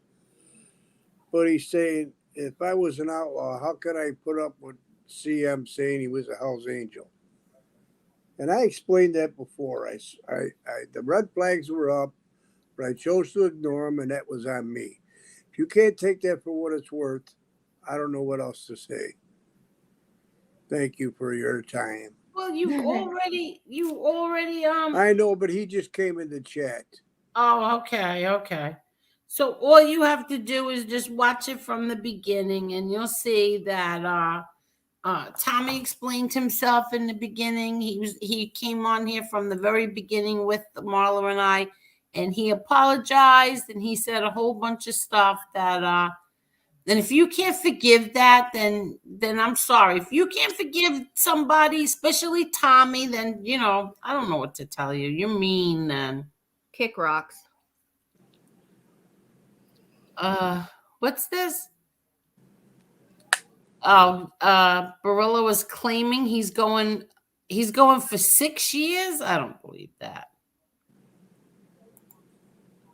Hi, Mark Schumacher. All the guys that say they knew John Gotti probably in some way handed him an envelope at one time. I doubt it. Yeah, okay. I know John A. Light never handed him any envelopes. Oh, yeah. I'm good, Tony. Hey, Angel, did you drop the link for Tony? Tony? Silo. Yeah, I dropped the link. I dropped the link twice. Why does he want to come on? Well, I think he said something earlier about coming on. He was he put in a bid, a number. Yeah, I dropped it. I think he said 6 months. I think his was 6 months. So that was his prediction. Hello, Heidi Black. How are you, Heidi? How was your birthday? Hello, Heidi. He said he thinks Judge Block is fair. His ex-girlfriend wrote a letter saying she called the cops on him for no reason. Let me tell you something that's bad about this right now. You see, this girl, she reached out to so many people to help her, including me. She reached out to me, but I didn't get involved in it. She wanted me to help her put him in prison, and I told her that I could not do that. I could not help her. But she reached out to other people. Okay, these people helped her. She told them that he hit her. She told me he hit her twice. And then she reached out to these other people. So she wanted help. And she was crying and very upset. So now you're going to take all that back, right? And you're going to say it never happened. And you're telling the cops that you called the cops on him. You can tell the judge you called the cops on him for no reason. If God forbid something happens to you, you brought this all on yourself. They deserve each other. She just as bad. Oh my God. They deserve each other. I don't think anybody else would want to put up with either one of them. Let them have each other. She sounds like she's just as bad as he is. She's crazy. She likes gaslighting. She wants to play the victim when it's convenient, and then when they make up, oh no. Like you don't play with stuff like that. That kind of stuff makes it harder for people who really are in those types of relationships. People don't want to get involved. They don't want to, because you take a side or you try to help and then they get back together and then you're the bad guy. Yeah, exactly. But I mean that's crazy to pretend. I don't know who Hail Satan is. Let me see your face, Hail Satan. Let me see your face or I'm not letting you on. Okay, bye. Angel, I don't know how far down you are in the chat, but someone gave you a super chat for Oh yeah, I'm coming down now. I'm always so far behind. for the pets. Let me see. I just saw that. Okay. I'm really why'd you do that, Tommy? You didn't have to do that. Stop. I'm Donating for the pets. I love the pets. Thank you so much. But Tommy, we forgive you. You didn't have to pay us to forgive you. Listen, wait a minute. Didn't I used to donate before? Yes, you did. Thank you. So it's not like I'm trying to buy your friendship. I know I have your friendship. No, I know. And you know what? What did I tell you this afternoon when you wrote? Yes, it was. You brought me to tears. To be honest with you. No, I did not. Yes, you did. I was choked up. Oh, Tommy, don't talk like that. Well, hey, listen. I wear my feelings on my sleeve. Yeah. I can't help it. But I said it's Your health is more important, and all of Yes. this YouTube is nonsense. It's all nonsense. Yes, you're right. Yeah, you have to You're worry 100% about right. yourself. Worry about your health. You apologize. I don't know how many more times you have to Yeah, apologize. I know. There was somebody in the chat earlier questioning But my. you have a really bad connection, Tommy. Oh, let me go on my phone. Yeah, it's really bad. Let me drop out and then come All back. right. All right. Yeah, I'll put it back in here. But I felt very bad today, Marla. He sounded like he was gonna cry. I just think he's a really genuine guy, and I hate that he beats himself up over it because I mean, yeah, I felt victim. We all, I mean, we some of us just bought it, and what does that say about us? Oh, that's Time right. will tell, but I mean, Okay. So now let's go down Angel and Marla Boulevard. but Okay, hold on. Hello, Tommy. Hey, you know what it is? I was on my iPad and it gets bad sound. So Oh, now, yes. So now I'm on my phone. It sounds better, right? Yeah, much better. Okay. So now here's the thing, Tommy. We were just gonna say now, Marla. I was reminded, Marla, you said, Angel, MRE is your guy and Chicago Muscle is mine. absolutely right. That's what I said. Yes, you did. And I apologized yesterday along with Mark. I said everybody plays the fool, and I definitely played one this time because I bought what I mean, he was so convincing. I mean, shit. When random people would ask him questions, he didn't get tripped up. He seemed to know. I mean, it sounded legit. I don't know biker talk, but I mean, I imagine if he said something too crazy, somebody would have been like, hold on. That's not true. But I mean, he had the lingo. He seemed like he knew what he was talking about. But somebody did say, hold on. And they came on here and he started yelling at them and kept saying, what's my name? What's my name? He didn't answer their questions. Oh, well, was that about the biker thing? I think I remember agnostic, right? Yeah. Yeah. I don't know. See, for me, all that was subjective. Like, it just felt like because people who are involved in certain types of lifestyles, they can't be as upfront and honest as regular people. They just can't, they're not going to offer up certain information. And if they're a part of a brotherhood like that, they're not going to like there's certain things they're just not going to do. So it makes it all the more hard to get to know them because their way of getting to know people isn't regular.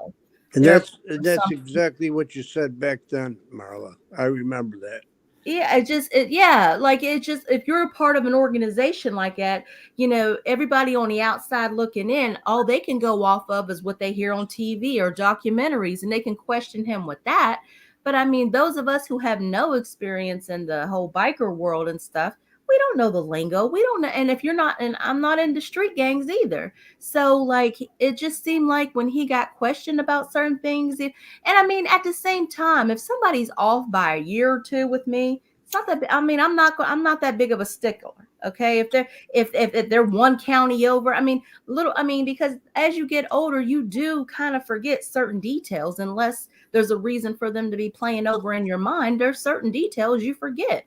You think? If you find them to be trivial, something that you find to be trivial, somebody else may take as a vital piece of information to put in a puzzle together, I guess to say. So that's why it was just everything that agnostic at the time was saying to me kind of sounded, it's kind of subjective. Nobody's really got no dead ringer here. I'm not hearing anything that's going to sway me one way or another. So that's why he got the benefit of the doubt.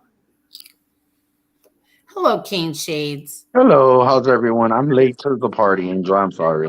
Don't worry about it. Hey, Kane Chase, how are you, buddy? Oh my God, the Buffalo Bills. Oh my God, I'm sick. I'm still sick. Oh my God. My poor son, he was texting me. He was at a bar in Orlando. It was a Buffalo bar. All Buffalo fans. Mm-hmm. I've been to it, but it's too far of a walk from the parking lot to the bar. Anyway, he was there, and He was texting me during the game. He said right after the first quarter, he says, "Dave, we ain't gonna win this game. It's over with."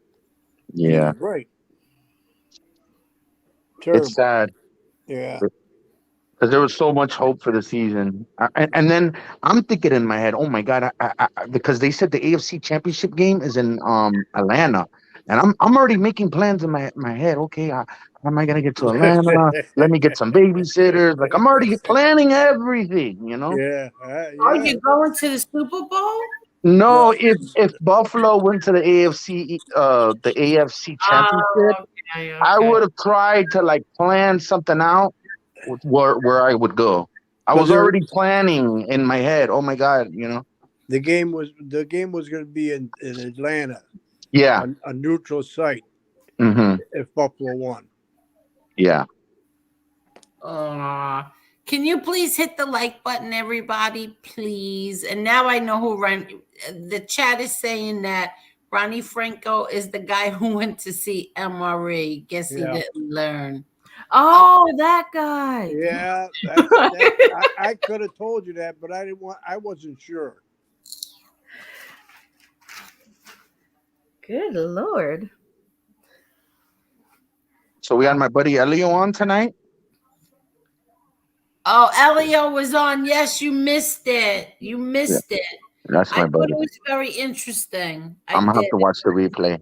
Yeah, I thought it was good. And Lee Cole jumped off. Aye. Yeah. And but Elio was very interesting. I enjoyed that conversation. Awesome. I like Elio. Oh, Tony Silo thinks I'm ignoring him tonight. Tony, I dropped the link 3 times for you. Where am I ignoring you? I dropped it 3 times. You said you wanted to come on. I dropped it. But he wants to know, how are you doing, Marla, since Angel is ignoring me tonight? I had a very good night. That season finale on my show. So, yeah. What's the show? The Chosen. The Chosen? Yeah. I've been watching, do you have Stars Network? Yes. I've been watching the BMF thing, TV show. The was it Black Mafia Family or whatever with Big Meech? With who? Big Meech. The story about Big Meech. They have a TV show called BMF. It's on Stars.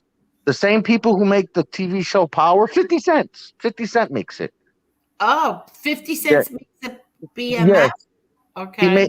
He makes the TV show. Yeah, the TV show. Okay. He's like the executive producer. Yeah. What is it? It's about the two brothers, about Big Meech and his brother, of them growing up in Detroit, and they add a little fiction to the story. It's really interesting. I've been watching. I like the whole Power, all that 50 Cent stuff, the Power stuff on Stars. I like all of that stuff. Yes, I used to love Power, but then it got way out of hand for me. Just like Boardwalk, like all of these shows that go like 3 seasons too many. Yeah. You know what I mean? When they go over and they start losing me when it starts to get like Yeah. You know what I mean? Like I remember Power. What, they shoot him, they stabbed him, they burnt him, and 50 Cent still lived. Yeah. Now they have another Power spin-off called Raising Cain. It's when the 50 Cent character is 15 years old. That one's pretty good. I like that one. It's called Raising Cain. That one, really? Yeah, that one's good. Yeah, and then they got one on the white guy Tommy. They have one on Tommy. It's called Force, whatever. So they have a bunch of spin-off shows on Power. Are you kidding? Really? Yeah. So that's why I have the Star Network, because I like all that stuff. But you're right, Angel, as far as Boardwalk Empire, they lost me after season 3. Yeah, I got lost. I don't even remember what season it was, but they lost me too. But let me answer this. Hi, beautiful ladies. Thank you for the show. Got a question. Were you friends with Fat Andy or his family? If so, what was Fat Andy like regularly? Thanks again, ladies. Okay. I knew I only met Andy 2 or 3 times because he was in prison. I met him when he came out of prison. because I was best friends with his daughter-in-law. We were very, very close. His daughter-in-law, which is Anthony Ruggiano's ex-wife. She and I were very close. His son and my son were best friends. I knew his mother also, Jenny, and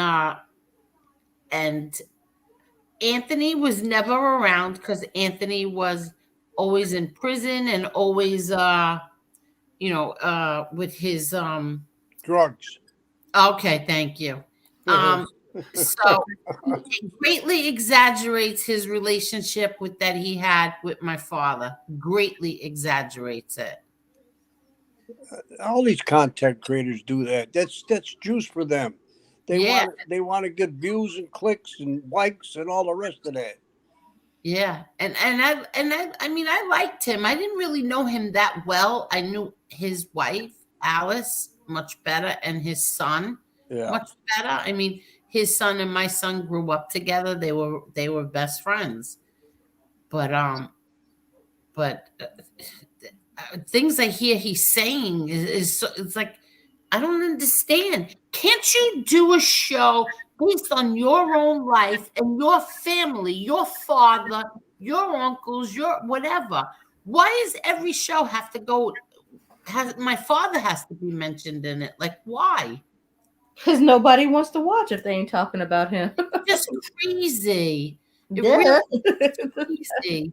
Like he didn't know my brother John yet. When he first came onto the internet, he must have made some kind of deal with A-Light that you back me up and say I was tougher than John Jr.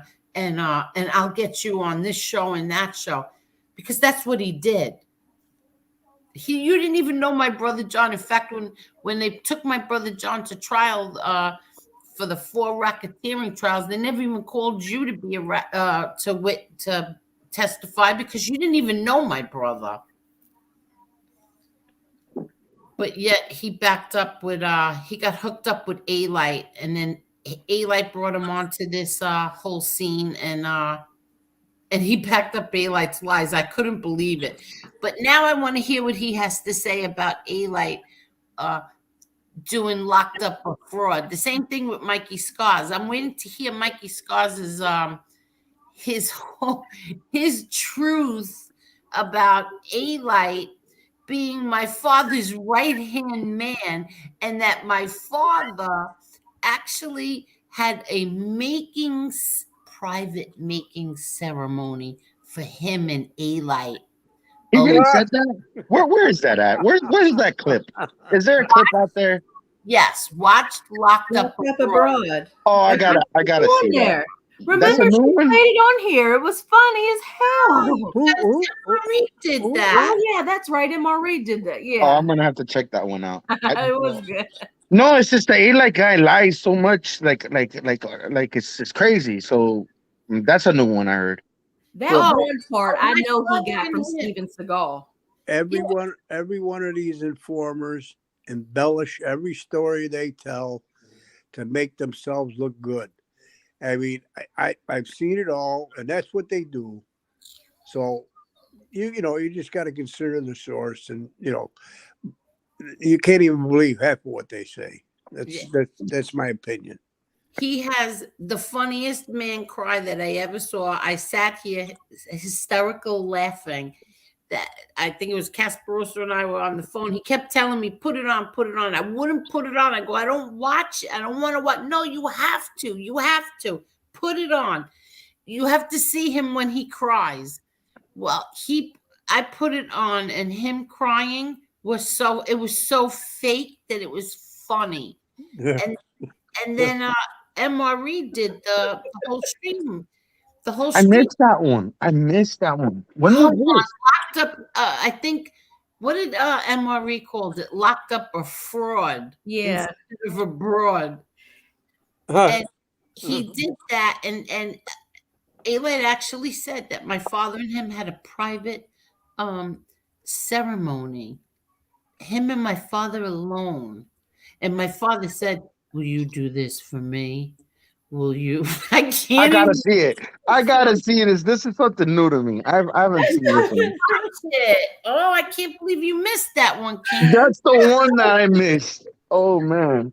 It's like from a year ago. It was old. It's old now. But yeah, Oh man. that's what I'm waiting for. Mikey Scars. Watch Locked Up Abroad with A-Light and let us know your opinion of that, okay? Can't. I'm telling you, that one part where the assassins come to his house, he took that shit from that Steven Seagal movie.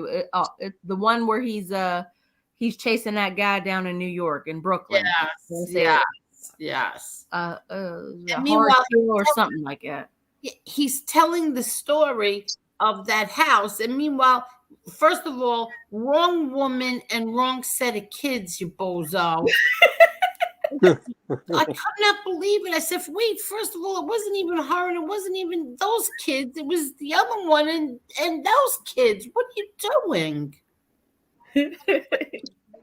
You have to watch it, King Shades. Now you know what'd be interesting. So this RJ guy, I guess they're doing something with the Ravenite tapes where he's reading the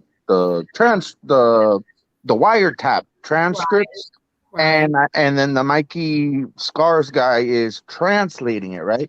Wouldn't it be funny if RJ got like A-Light's court, like the court transcripts, and just reads it to Scars and see what Scars would, if Scars would back it up, or what would Scars? Listen, I'd be about 90% sure that Scars would not back up that a Locked Up Abroad thing. I'd be 90% sure he would not back that up and say, yeah, this is a true story. Oh, okay. Weren't they in the same? See, enlighten me. Were they on the same trial as far as your brother? Were they? So, but why did the last trial?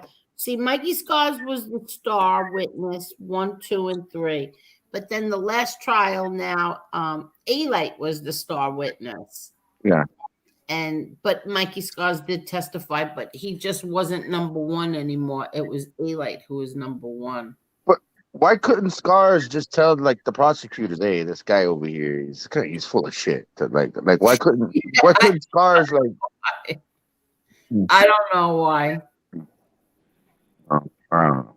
Yeah, I think that they were saying like, well, because A-Light knew my brother from the early 80s and Scars knew him from, I don't know, a certain amount, maybe 85, 86, like that. But meanwhile, A-Light lies and says that he was friends with my brother since 82. No, not true at all. Not true at all. He lies how long he knows my brother. That's crazy. Well, I think all the informants are liars. To be honest with you, majority of them are liars. You're right. Yeah. And embellishers. Yeah. What is this? See No Evil says, doesn't matter if she admits she was wrong and lied. Gene violated his probation by going to Florida before he was given the okay, and he was arrested for a few crimes, and they will be bad. Now, I think he went to Florida. He got the permission to go, and he went. Right? Isn't that true? Yeah, that's what I heard. Yeah, I think he already had the permission to go. But I'll tell you what I think is going to happen.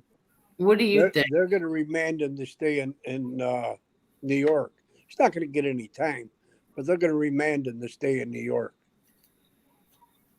Oh, well, yeah, probably. That'll be his punishment. He can't go back down there till he's done. Yeah. What do you think, King Shades? About what? The guy in Tampa? You talking about Borello? Sentencing is he's got court tomorrow. Mm-hmm. I'm not too sure what's going on with that. What is it that he violated probation? What is it? He violated supervised release. I don't know. And then there's other. I guess you don't watch Lee Cole. I watch his wrestling shows. Oh, you don't. Wait, what? I like his wrestling shows. Oh, Can I that. be? Can I be a Lee Cole? Can I be a Lee Cole wrestling fan? Why do I have to be a Lee Cole Mafia fan? I like his wrestling shows better. Everyone's entitled to their opinion. I like his wrestling stuff. Nah, Lee Cole does good content. I haven't seen his latest video. I know that Barello has to see the judge or something about the probation thing. I'm not I don't know what really is going on with that. But if he violated probation, what he has to do time. What are they gonna put him back on probation? No, the prosecutor wants him to do 3 years. I don't think he'll get the 3. No, right? No, I don't think he'll get the 3 years. No, I don't think so either. The judge is a very, very lenient job. The judge is a very lenient judge, and he loves his cooperators. He loves the cooperators. Well, think about this. Think about this. They'll make more money. I think the government will make, or the county will make more money of him, or the state will make more money of him on probation, because don't you have to pay to every month the money and then the bracelet? You got to pay for that. So wouldn't they want him on the streets to make money off of him? This prosecutor does not like him at all. Okay. He doesn't like him. I don't know whether he likes him or not. This prosecutor wants him in prison. Because when I was on probation, I had to pay $50 every month and all this other stuff. I did 3 years of probation, so I don't know. And he has to do his probation in Tampa. I was in county, in Dade County, and I had to pay like $50 a month. What did you pay $50 a month for? Thank you, David Cameron. How are you? And thank you. Go ahead. What? It was part of the probation thing that I had to show up and pay $50 a month. Restitution, right? Yeah. I think it was restitution or court fees, but I know that I had to have $50 every month to give them. You have to pay for the box when you get the ankle bracelet. Yeah. You want to hear a funny story? Yeah. When my father got out, and by the way, he didn't want to take the early parole. He did the whole 5 years because he didn't want to be arrested. Yeah, my uncle too. So what happened was, he was at a card game. It's called the Skin Game. It's almost like Ziganet, which is another Italian game. Okay. Anyway, he was winning a ton of money, but he owed $10,000 fine. He was paying $100 a month. So when they raided the card game, he had all his money on him. They took all his money and they applied it towards his fine. So even when he won, he got broke. So you're saying that he won the money and they took it from him? Yes, because he owed the government for his restitution, his fine, on his conviction. So he was paying he was paying $100 a month. So when they raided the card game, he was winning big time. I mean, he probably was winning close to 10,000. And they got it all. He was sick. So did they put it towards his restitution at least? Yeah. Oh yeah. Okay. Yeah. But he would rather pay the $100 a month and put that money in his pocket. Wow. Yeah, what are you gonna do? That's life. I think, look, Barello should just do the 3 years and don't have to worry about the damn probation, to be honest with you. Because what, they're going to put him back on probation and then he's going to violate again? I mean, he might as well just do the 3 years. Yeah, well, that's the way you and I think, but Yeah. you know how these guys think. Yeah. They think sideways. Oh, wow. And if he does get sentenced, I bet you we could do like a little friendly bet. Maybe, I think the most he'll get is probably 18 months, probably. That's what I said. He'll only get Yeah. 18 months. He'll get 18 months. We'll do a bet. I think 18 months is the most. and he'll get out in good behavior for 14 months. Like in all, he'll do 14, 15 months. And if it's in Florida, are they gonna send him to the Florida Department of Corrections in Florida? Is he gonna do his time in Florida? Because you have to do 85% of your time in Florida. Why? So that means because that's what it is. It's 85% of your time in Florida. But he's not going to be in general population. No, first of all, he's got to be charged in Florida. So he's not going to do his time in Florida. Well, here's the thing: he can't do the time in Florida if he gets time because this is a New York State charge against him. Oh, okay. His violation of parole. It's a New So York it's State feds. parole. Yeah. So he's going to go to the feds. Oh, okay. But in feds, you got to do 100% of your time in feds. Yeah. Okay. That's what he's worried about. Yeah. Oh, okay. Let me tell you. That's in my mind. That's my opinion. What the hell do I know? I could care less what happens to him. I know, right?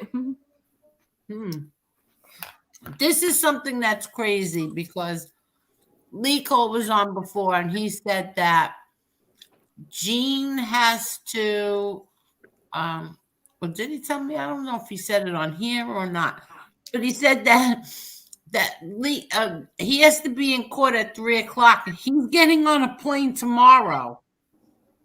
What? Thank you. He has to what? So he has to go. Not taking this seriously. He knows he's getting a slap on the wrist. He's not even taking it seriously. Well, not only that, if the plane gets delayed, that's an excuse for him. He's a con man. Mm-hmm. That's crazy. He's playing them.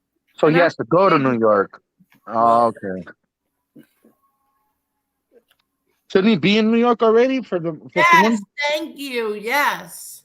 So what time is the court? At what, afternoon, morning? Yeah, like 3:00 in the afternoon, something like that. Yeah. Oh my God. And then what? And then from Tampa to what? The JFK airport? Yeah, I guess so. Nah. And then you got to go to Manhattan from the airport. Not unless he lands in LaGuardia. Well, he has to wake up early then, like 7, 8 o'clock in the morning. Listen, I used to work the airlines, and I used to work I worked in Orlando, but they got nonstop flights leaving at 5:30, 5:45 in the morning for up north. Nonstop flights. Now I haven't worked since 2004, but that's what they used to do. Because I know I used to work the morning shift. I used to have to get up at 3:00 in the morning to get to work, to be there on time, to process that flight, which left at sometimes 5:30, 5:45, 6 o'clock. Mm-hmm. And it's only it's actually a 2-hour flight time, but they factor in the landing and the takeoff time. The actual flight time is actually less than 2 hours.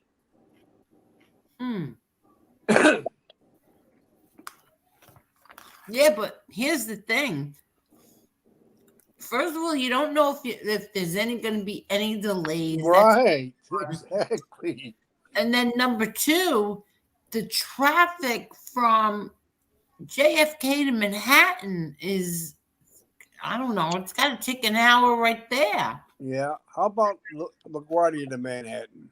What's that? Oh yeah, that maybe LaGuardia is closer. I'm not sure. I think it is.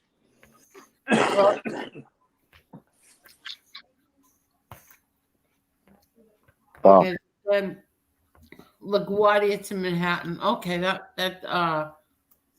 that sounds better. But that's taking a crazy chance. Oh, I think he's doing it on purpose. He wants to miss the flight. He wants the flight to be delayed or canceled. Yeah, but I think he'll get in big trouble for that. Well, he's got to be looking at 3 years, Angel. Yeah, it's his responsibility to be there. Whether he gets there the day before, day of, he still has to be there at 3:00. Period. You know. Yeah. So, but okay, so he's living in Tampa, right? So he's going there to get sentenced. Like he's Yeah. not he. So what about all his stuff? Like but like I don't know, it's crazy. Like he's living there. I mean, his furniture and all this stuff. Like he's just gonna go on an airplane and go and just do his 3 years. He has to. Yeah. He has no choice. Whatever they sentence him to or non-sentence, whatever they give him is what he's got to do. Whatever it is. Well, he should have been in New They York. give you 30 days to show up. Like they give you time to get your affairs in order. Sometimes they let Yeah. you do. Right. Oh, yeah. I don't know. Right. Yeah, I did that with my brother. If they give him time, they're not going to remand him right away. But, Oh, okay. you know, that's my opinion. But I'm not a lawyer, so I don't know. Good night, K Goody. So they'll just probably put a bracelet on him for 30 days to get ready to do his sentence, maybe. Or I don't know. I have I no. don't know. Kane, it's a guess. Everybody's guessing at this point. Yeah. We'll find out tomorrow. And I bet you at what 3:15, 3:20, Elio will have the exclusive. He's in competition with the what's that guy? Is it Jerry Capisci? Yeah, I think Yeah. he's in comp. He wants to break the story before Jerry. So That's so funny. mhm. But Jerry Capici,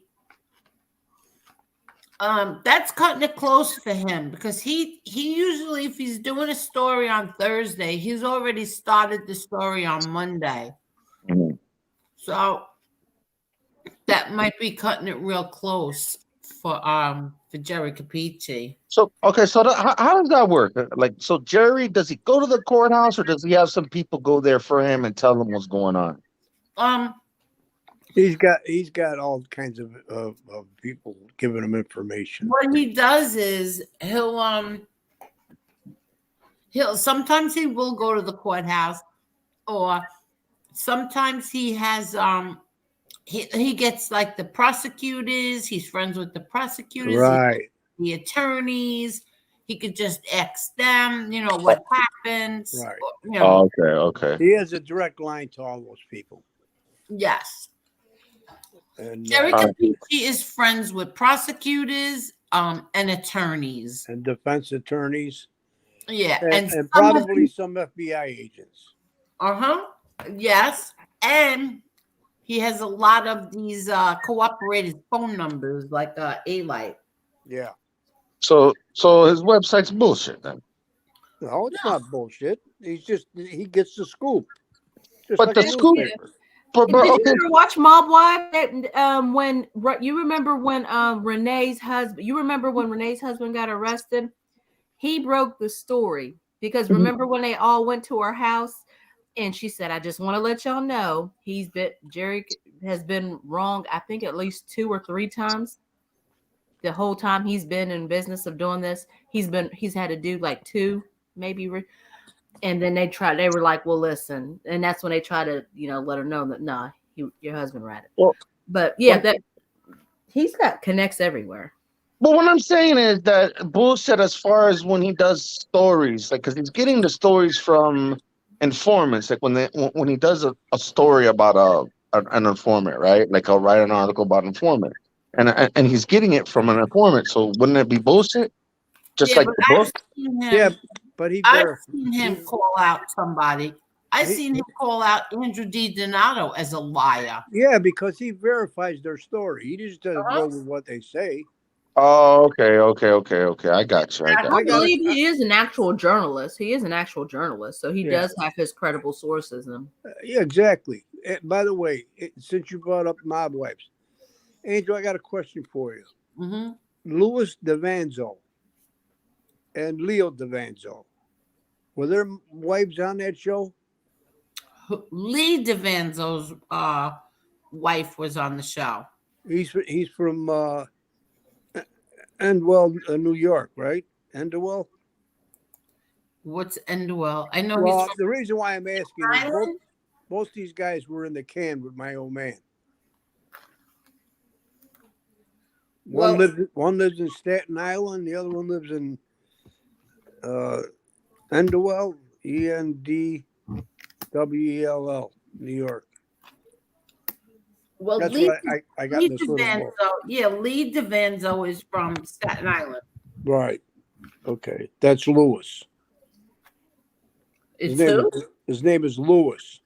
No, his name is Lee. Well, my father's got written down Lewis from Staten Island. I mean, I got his little book that he got from, guys that was in the joint with, different guys and from all over New York and New England. Maybe it's a family member. What year did your dad die?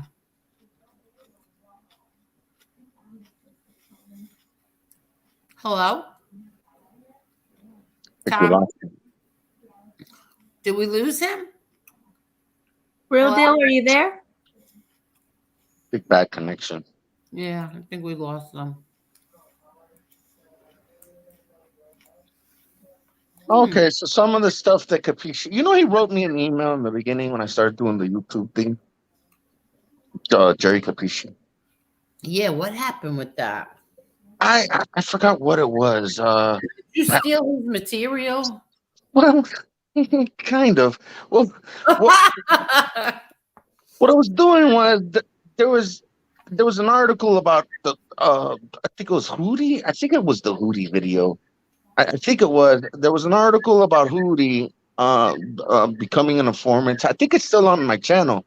And I got the newspaper article, and you know where I'll get the voice, like the text of the voice. So I copied the article, and I had like the computer talking about the article. Oh my God, he wrote me. Oh, it was a nasty. I have to send you the screenshot. Oh, he was nasty to me. He was threatening, oh, cease and desist, and I said, yo, chill. I told him, yo, chill out. Yo, it's not a big deal. Are you learning? Oh, yeah, and this was in the beginning. This is when I first started doing this. And yeah, he wrote me a nasty letter. But you know why, right? But you know what's so crazy? I only had 100 and something subscribers. How the hell did he find my freaking channel? Yeah, exactly. But you know what? Because there's so many rats on here. What are you kidding? Of course they ran back and told him. Mm-hmm.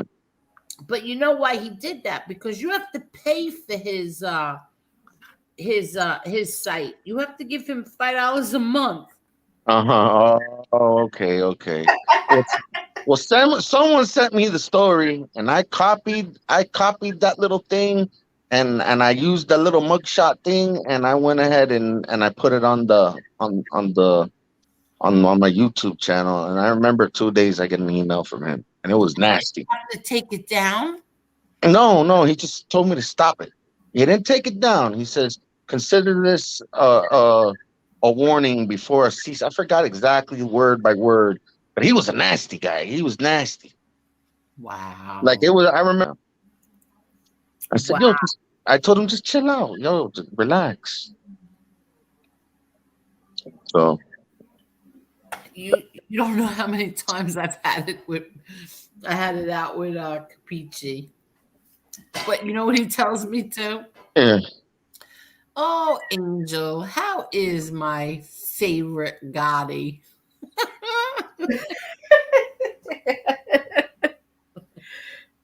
I go, listen, Jerry, you got that wrong. That's not true.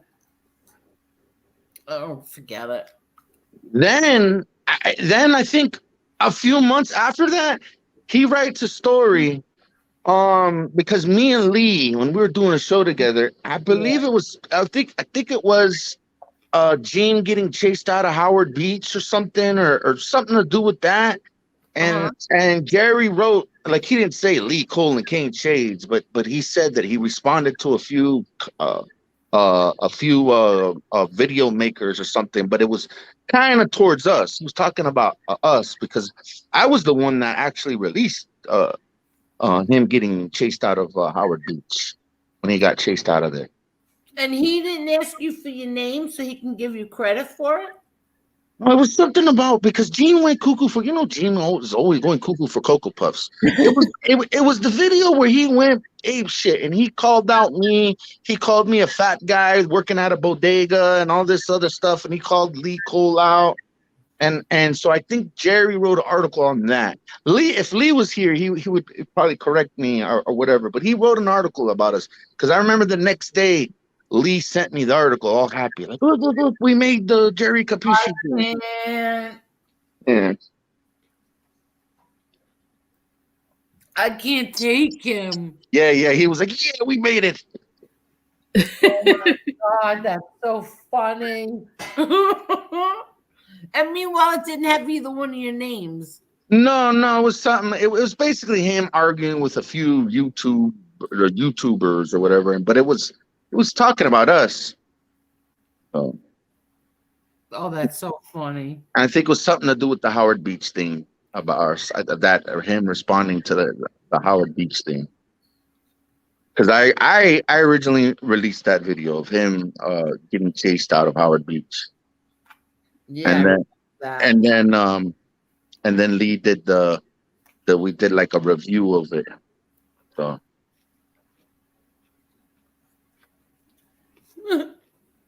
I remember that. And people, what's so crazy? You know what's so crazy about that video? If he would have not have responded to that video, no one would have thought it like the YouTube people, the YouTube idiots. Yeah. They would have never thought it was Gene running into his white Ferrari, whatever the hell that was, because before he came out and addressed it, everyone was calling bullshit in the comment section. Like, oh, it's bullshit. This is a video from 2004. It looks like it's being recorded on a Nokia phone, and this is not. And then when Gene clarified it, like, oh, then he validated the video that it was him in that video. But if he would have never said shit, no one would have known. Yeah, exactly. Mm-hmm. Wow. Poor King Shades. Oh, King Shades. So what do you have on the horizon? Let's talk. Okay, let's talk. I'm just gonna keep pushing out these informant archives. Hopefully, the bodega will be open soon. Well, let's see what happens with that. Okay, you're not really into it anymore. I have my friends on Friday nights at 11 o'clock. We do these rock and roll. The guy, the guy that does the intro. Yeah, it's him, my buddy Carter, and a few other buddies. We do like the music trivia. We all started a channel together. So, and we talk about music. There's two guys that play the guitar. They have guitar streams, and I'll make like videos talking about Guns N' Roses or whatever. So I got something separate going on with music with my friends. So. Oh, all right. And Pee Wee, Mr. Smith heard a seltzer opening. You are a very good detective, Mr. Smith. I can tell. Pee Wee. Oh, what kind of face is that, Pee Wee? Oh, look at that face, King Shades. Marla, Oh my God! I see. Yeah, He looks angry. Has Real Deal apologized? Yes, he did. Quite a few times. Angel, didn't Jimmy Breslin? I think so. Jimmy Breslin used to have a column.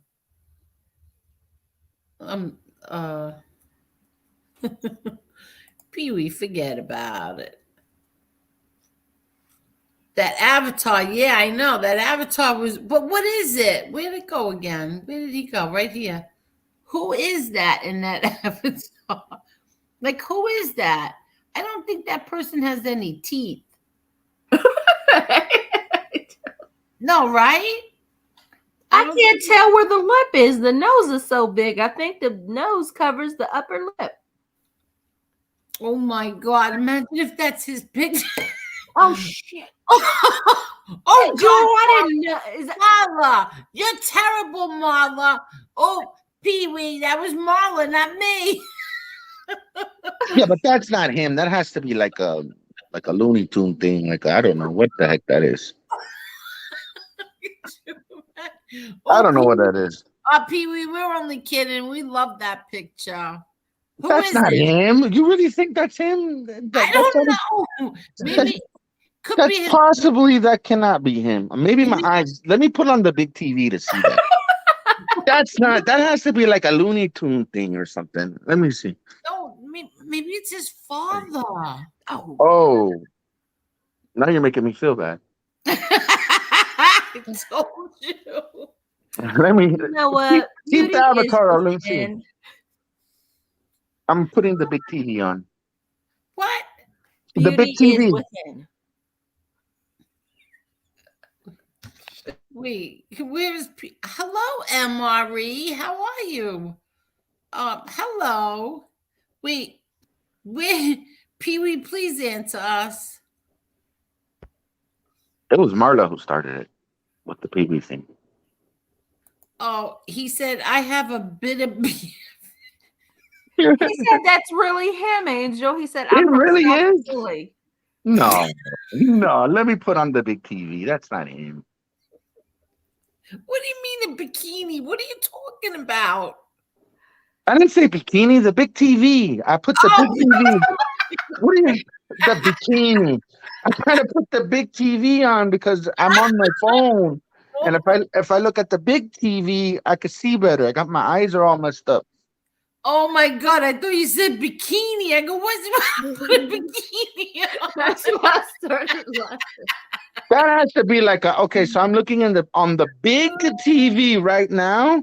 So Yeah. it looks like a movie character. So that's not him. Is That that has to be Popeye? That's like Popeye. yeah. He says it's I have a bit of beer face. I'm from South Philly. Oh no, I think he's making fun of somebody. All right. It's not really his face. Oh, and Real Deal says that's a dog under his face. What? Oh, Biggie Sean says it's Popeye. I said it's Popeye. God. That is one ugly dude. Oh no, it's not. No, I don't think he's ugly. That's really him. Is it? No, we're getting trolled. That looks like a dog under his nose, a little puppy. I think we're getting trolled. Hi, Emery. What's up, MRE? How you doing, buddy? Hey, Mari. You're muted. Emery, we can't hear you.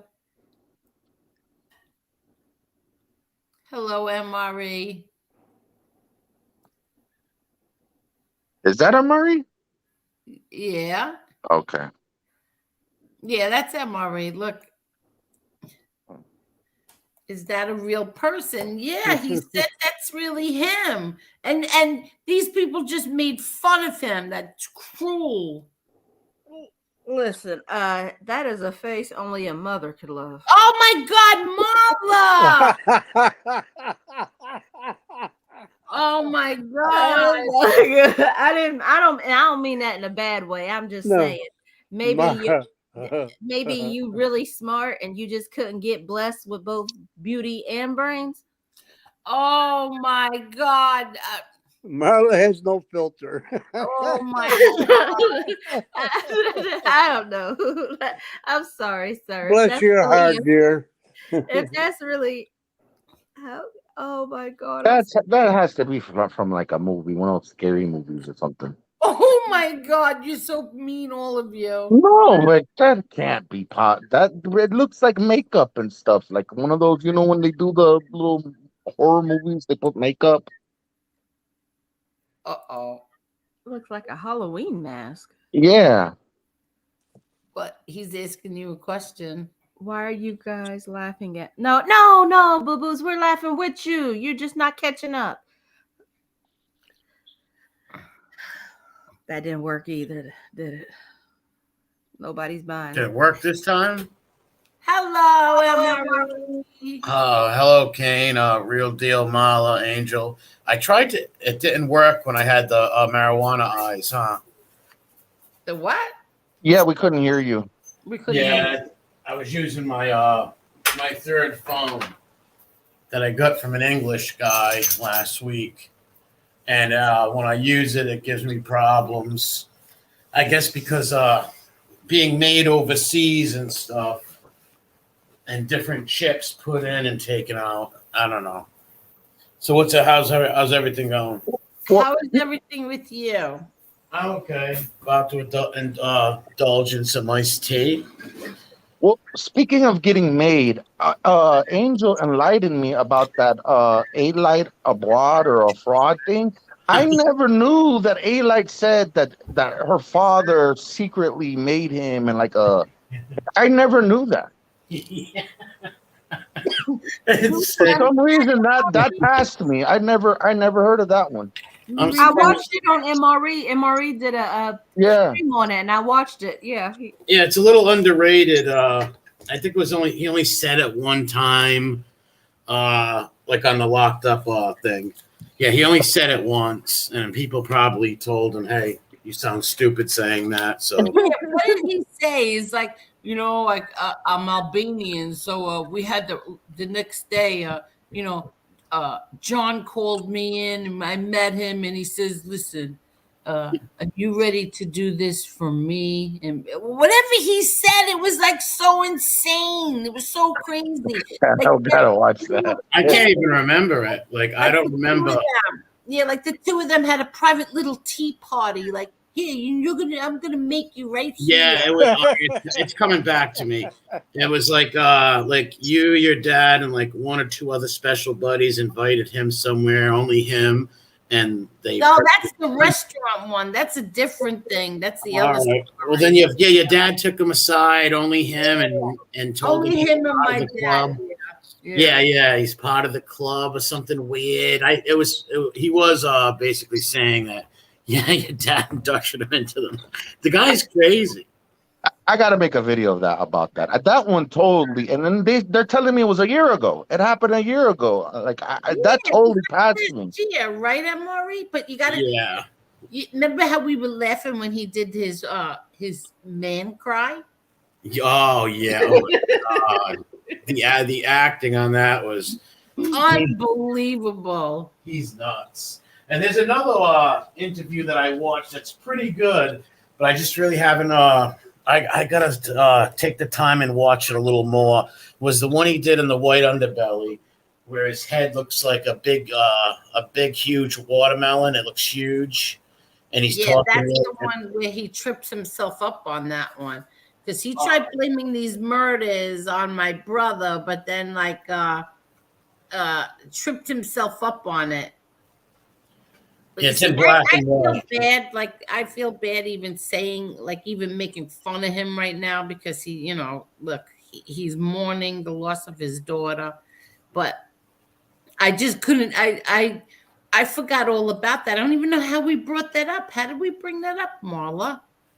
I have no problem with, right now, I haven't really busted his balls in a while, to be quite honest. Yeah. Mostly with the daughter passing away. So I let him through. But if he came out tomorrow making up more lies, or in the future, I will go back on old videos and find some things and put them up and call him out on it. But right after his daughter passed, there was no point of it. Let the guy mourn or whatever. And I felt bad for the daughter, God rest her soul.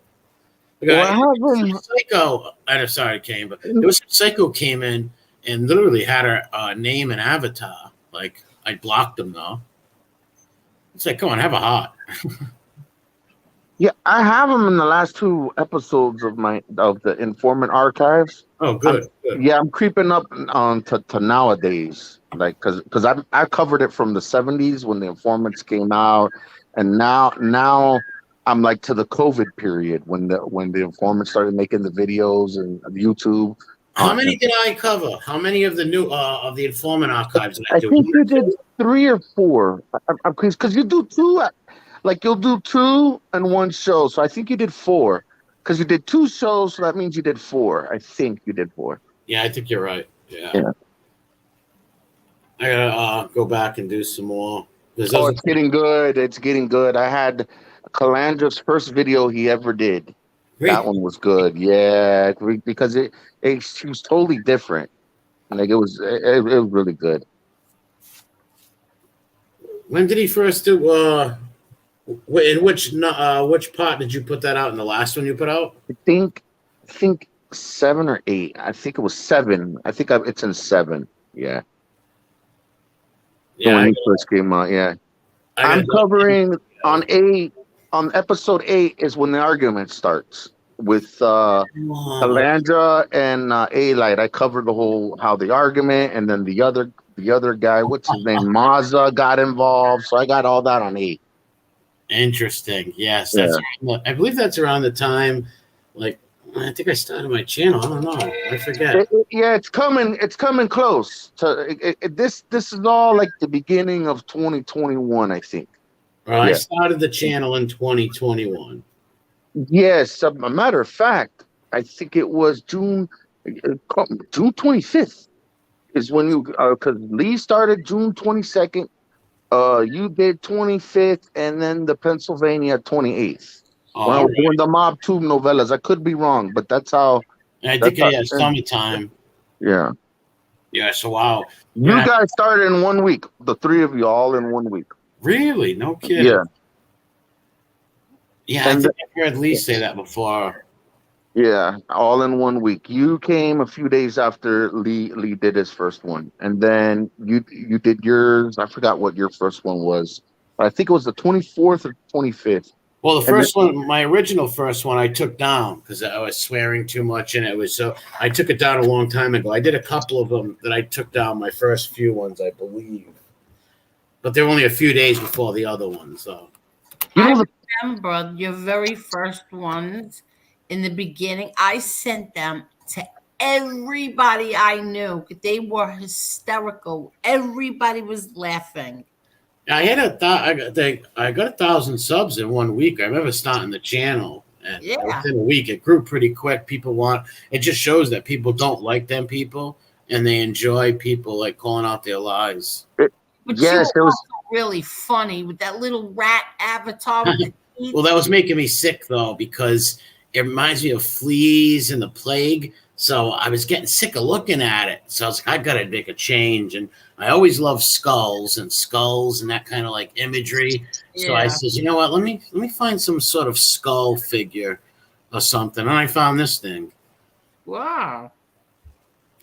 Now, when the first time I seen your video, my first thought is I thought you were some like kid, like a 19, 20-year-old kid that just hated rats. So that was my the first time hearing it, I thought, oh, some kid who hates rats. But then when I oh, no, this guy is a little bit older. And then I thought you were really old. Then I thought you were in your 60s. One time you're like, shut up, old man. He's funny like that. Yeah, a lot of people thought it was old.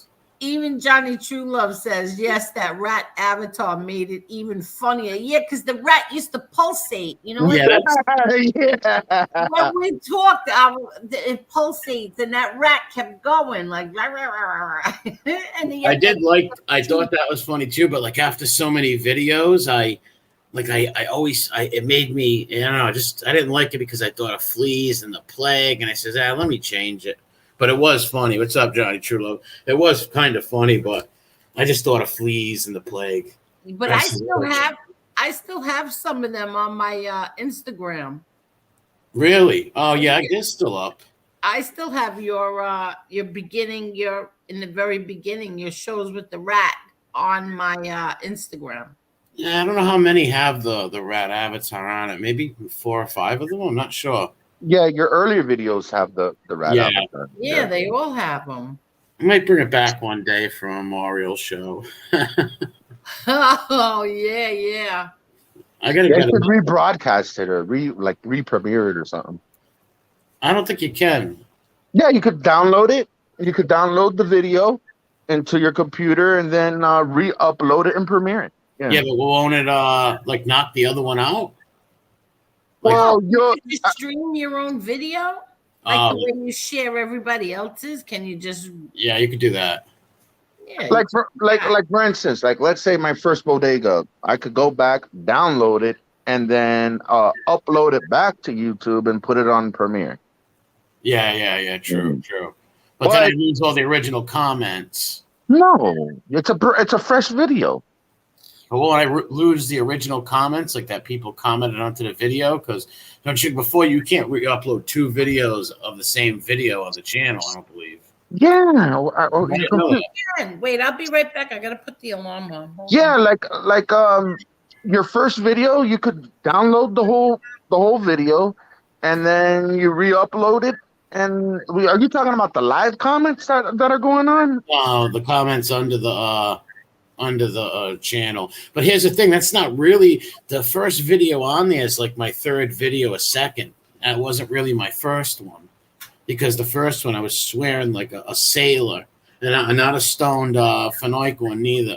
And I was screaming and swearing, and so I took it down. So technically, the first one's lost to history, the annals of history. Oh, then you might have came before Lee then. Yeah, No, I don't know. No, I think Lee checked before, and he was probably the first one. I think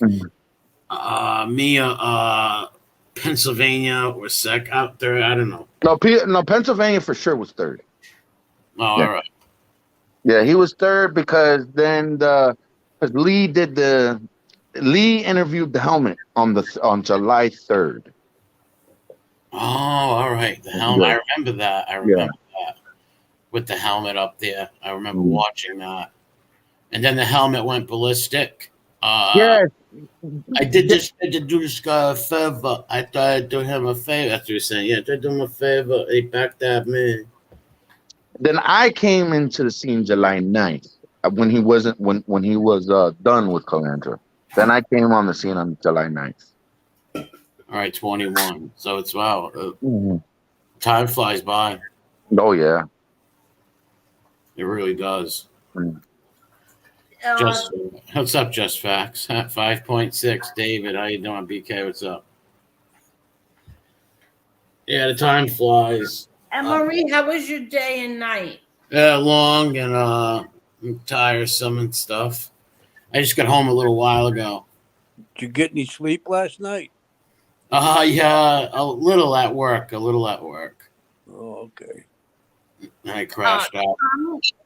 Tommy came on here at the very beginning, and he has apologized to everyone on here. Oh, you have to apologize to me. It's cool. I already apologized to MRE, I think, in his comment section. Yeah, it's I hold no hard feelings. You didn't do nothing mean to me anyways. Yeah, MRE, see, he doesn't hold a grudge either. No, I know that. and he didn't do nothing really bad. He didn't do nothing to me. I can't think of funny. I was guilt by association just by being on the panel with that numbskull. Harry.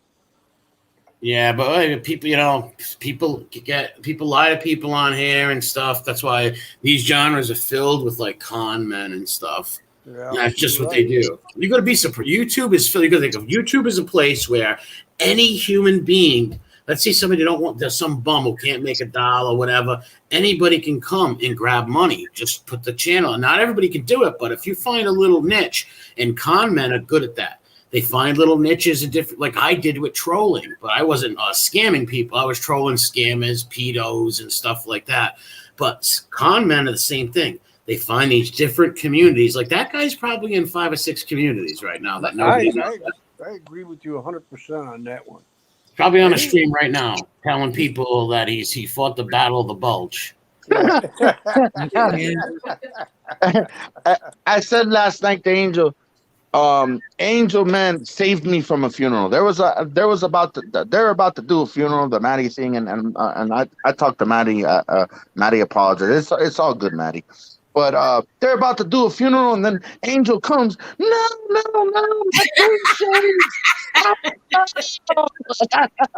that was funny. On you? Yeah, because I was feuding with Muscle, and Muscle was putting out the narrative that I was working with this idiot down here, and he made this whole thing. I didn't even believe that. How would I? And then Angel stopped the funeral. No, stop it! Stop this funeral right now! Stop the embalming! Stop the embalming! Well, you see what they do. What people like him do is they go in communities and they cause trouble. They cause fighting, chaos, all that. I don't know what his end game was, the end game had to be like all the others, money. But I guess he got tripped up along the way with the fighting and stuff. I don't know if he could control himself or whatever. I don't know, because I never heard him ask for money on here. But the end game had to be that, or maybe it was just to fulfill his ego. Who knows? Only he knows. Yeah. Well, But if you go from the past, I'm sorry, go ahead. He's a sociopath, a narcissist. Yes. Narcissist and an egomaniac, 100%. Yeah. And that's what stopped his grift over here, because if he wouldn't have been a nut like that and he played nice with everybody, he would have had a following and he would have set up a monetization, the whole nine like that.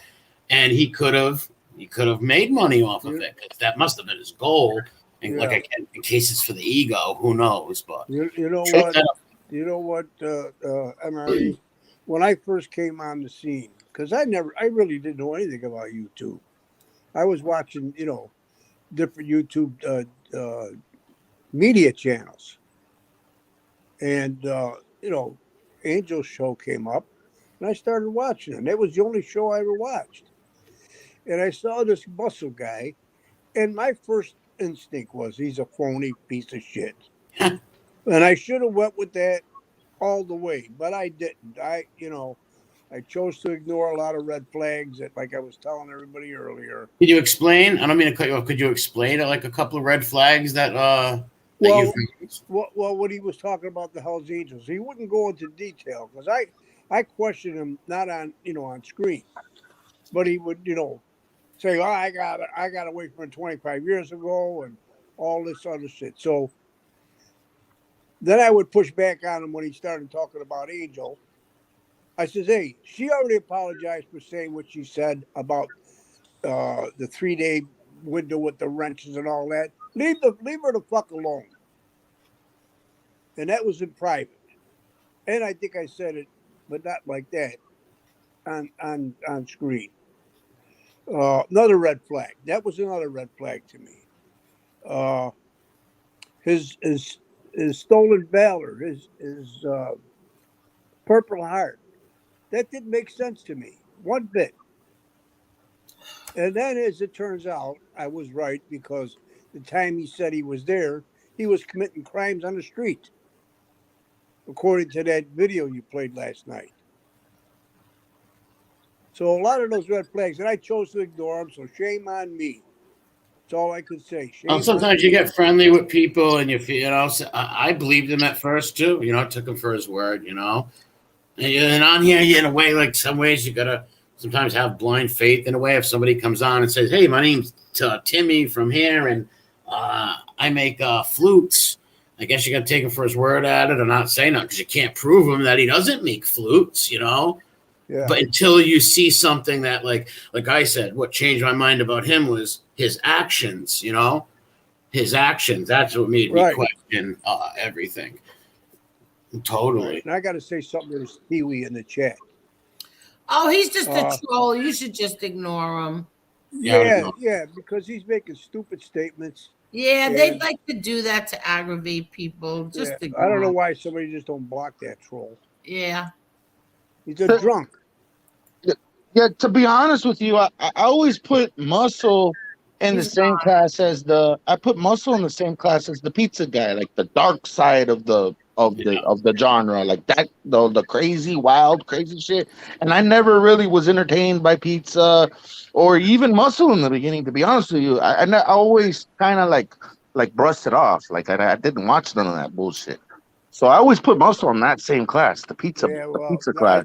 I think they're two different categories. Pizza's just mentally disturbed. And Muscle is just a narcissist who wants to control everything. Well, that's why I put him in the same class as far as the cult following kind of thing that was going on. Yeah, maybe you have a point. Well, you both got good points. Yeah, he's got the cult following thing, but he's on a higher level than Pizza. Like this guy's literally ripped a lot of people off from snake communities and stuff.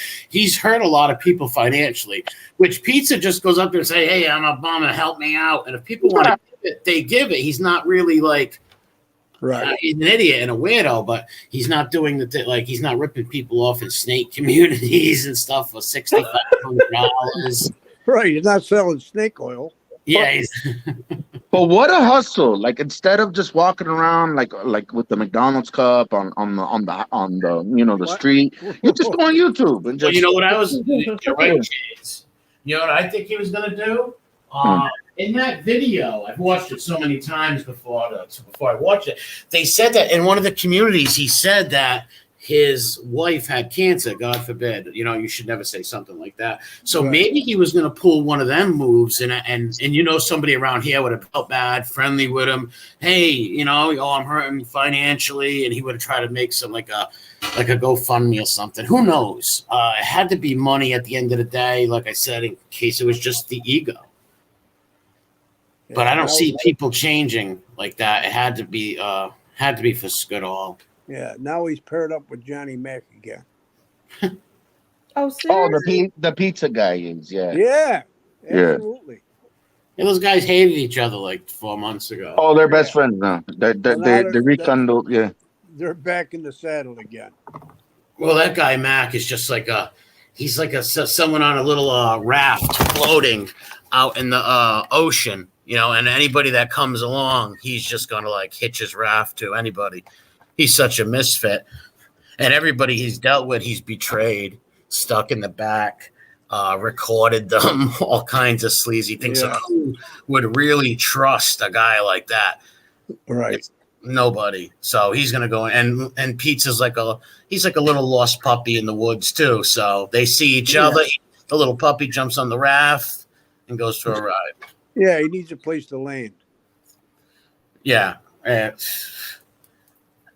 That's funny. And then how they got in that women's community is pretty funny. I guess that was the Max guy. Great idea to go over there.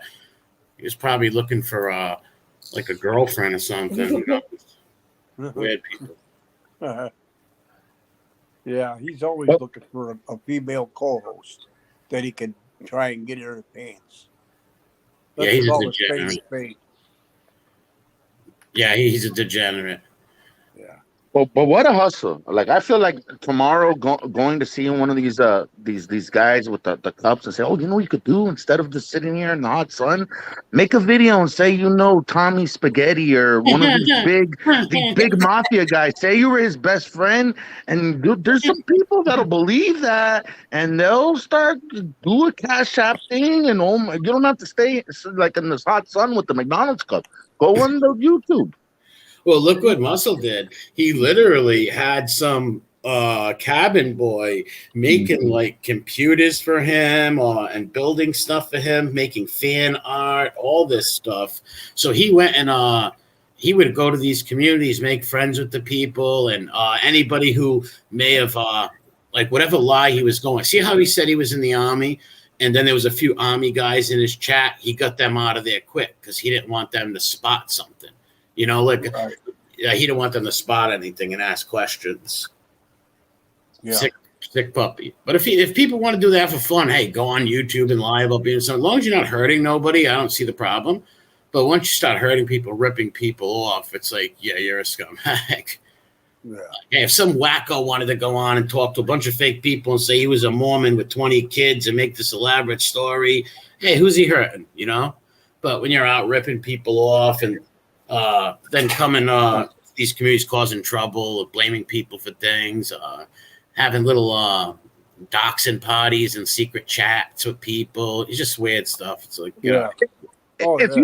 Emery, if you had to guess, what do you think? What's the next community the Muscle Guy goes to? Like, what do you think would be the next thing? Would it be I don't know, Game of Thrones community, or I don't know. I'm just saying, what do you think? Something he has to know about a little, or it's interesting to him. Something that he has to know a little bit about, Like he likes heavy metal, maybe a heavy metal community. Yeah, some music community. I want to read Grumpy Italian's thing. Emery, I had your back, and the guys chat tonight. Florida started an argument with me. Mentioned, I guess the cabin boy couldn't go without a master, so he went to Rip Whistle, and the Whistle took him in and told him to take the wrenches away from MRE and its people. I don't have people. You know what I mean? Like I don't run a cult. But that kid just can't be his own man. And anybody that hooks up and deals with somebody who's hurt women like that, like that's not like other things. It's like a serious crime and disgusting thing. Anybody who can deal with someone like that is a moron. Total moron. And I unsubbed. And I don't want, and none of that. I don't want to watch, much as I don't like Chicago Muscle, I don't want to watch where he lives. I don't care where his house is. I don't want to watch that stuff. So I went in there and just said, because someone told me that he was in the Whistles chat, and he's like, yeah, make sure you take his wrenches away. So he says, oh, no, I took all the wrenches away just to give them back to people. He didn't have the guts to just say he took it from me. In case he did, I left. So I left it unsubbed after I made my comment. So I didn't see a comment, Grumpy Italian, but thanks. Yeah, that kid could be talked into doing anything treacherous and the most sleaziest things. They'll be putting up more families and torturing people on that channel. So I unsubbed. I'm not interested in watching them harass this guy's family and nothing. I that's the thing. Excuse me. The whole thing with bothering families is it's so wrong on both sides. It's so wrong. It is. It never happened on our side. That was him. We couldn't control him. I know. But going into houses that have children in them is so damn wrong. Yeah, nobody should do that. But people will say, oh, sides. Nobody can control him. He wasn't like just because we didn't tell him to stick up for us. And like he did that on his own admission to get in to this community and try to be a big shot. What's up, T? Like, that's what he did. And you know what's crazy? You warned everyone like a year ago. You did a video about tick for tack. Don't do tick for tack. Go and you were saying how the internet is very dangerous, and then the swatting thing, and then the tick for tack. Like you did a video like that, Emery, and you told, I forgot who was feuding at the time, but you did a video. I don't know if you remember. I remember it. It was the Aaron Carter community. The guy, Rick, and some lady were fighting. They were going back and forth, giving out each other's everything, looking up family members, calling up CPS, DCYF, so all kinds of crazy stuff. And I told her, but that's going to happen here. Like, this ain't the real world where you can reach out, grab somebody, or resolve a problem. People have egos on here, and that's just how it is. And people got to smarten up, for sure. But it is a crazy, anything could happen. Like you put yourself out, you get some wacko, try to come up, try to shoot you. Anything could happen. Anything. Yeah. Most likely that will never happen, but it could. It's possible. Especially when people hate, like when you hate someone, like say somebody is picking on somebody that you like and you hate them. Yeah, well, it's like, look at people who shot actors and actresses. Yes, right. Movies like, you killed Blake in Dynasty. It's like, no, I'm an actress. And they shoot the lady. So, I can definitely see people getting overzealous. Some weirdo loner decides to go hurt somebody. It's possible, without a doubt. Yes, this is the craziest community I've ever. Like, I signed up for it. I knew going after the informants, some crazy shit would happen, but this is by far like the craziest shit. No, for real, like straight up crazy. I wouldn't say I seen a little crazier. I would say this in the Carterverse was pretty up to neck. They were doing some vicious things to Aaron Carter. See, I trolled them, but I only trolled them in the chat. You know what I mean? Like acting like I was some other podcaster, and he'd give me a wrench, and I'd wait for him to get up, leave his computer, and block everybody. Dumb stuff like that. But these other people, like this other kid's channel, who I never liked, he burned Bibles and stuff, so I didn't really like him. But this guy, man, they tortured him. They would like have the people deliver duster cans to his house, pizzas, welfare checks, bleach, all kinds of crazy things they were doing. But me personally, like when I would do these crazy, like, sports videos, Like no one would show up at my house. I wasn't getting weird phone calls and yo, a lot of crazy shit behind the scenes goes on, and I keep my mouth shut. A lot of crazy shit happens. So What's up, sons of it? Yeah, I and bet. I never dealt with nothing like that. Yeah, well, maybe the sports people, they come on here and they live this, they have their little beefs on here, but they don't really take it to real life because they all got lives probably and have jobs and, families. But you get some wackos, and in a community like this or a genre like this where it's making fun of ex-mobsters and stool pigeons and stuff, you're going to get a large criminal element. It's just a fact, You're going to get a lot of con men. There's probably con men listening right now thinking, well, I should just make a channel and do this or that. They see what happens where someone makes a channel and they put out good stuff. People will share it and stuff. People ain't stupid. That's what people do. But see, Muscle's problem was his ego and the controlling stuff. And he was just an old boomer who didn't understand YouTube anyways, throwing people out of his chat because they're in other chats or they just disagree with him, throwing him out. That kind of cult mentality, Marshall Applewhite stuff. No, people don't want to be controlled. There's only a very small amount of people who can be controlled like that. They don't want to do MRE. Before we, I would go up behind stage or backstage, whatever you call it, like 5 minutes before the show, because, I didn't have StreamYard downloaded or anything like that. I mean, I had to click on the StreamYard link. So I would go up, he'd say something. I'd say, you're crazy. He'd say, well, fuck you, mother. I said, no, fuck you. Who the fuck do you think you're talking to? Oh, wow. So you guys even got into little beefs behind the scenes. Wow. Yeah, I pushed back at him. I didn't do it on the panel because I make myself look like a jerk. Yeah. So, but you can ask Deadly about that too. Yeah, I think he said it in the stream that the people he would argue with the people and always like private chats and stuff and that's another thing they do is people in the chat don't talk to these YouTubers behind the scenes. Don't let them know who you are. These small YouTubers like that, don't do it. Yeah, because they blackmail you. Sorry. That's the mistake I made. On Twitter, I have a locked account. The only way you could be friends with me is if I send out a friend, follow a friend, and they follow me back, I have to accept it. Otherwise, you can't get in my account. So, where was I going with this? Oh, so we had a private chat, just him and me, in the beginning, because I want to know a little bit about him. Then he showed me that picture that you got with him hugging his wife. So I sent him an ID. Like a jerk, I'll admit it. I sent him an ID card when I used to work for the airline. At the time, in 1981, it was U.S. Airways. And it had my picture, my full name, my employee number. It had all that information on there. Yeah. And I sent it to him because he was saying that he's better looking than me. I said, you ain't fucking better looking than me. So that's what I sent him that. He says, oh, yeah, you were handsome. I better not show this to Brenda.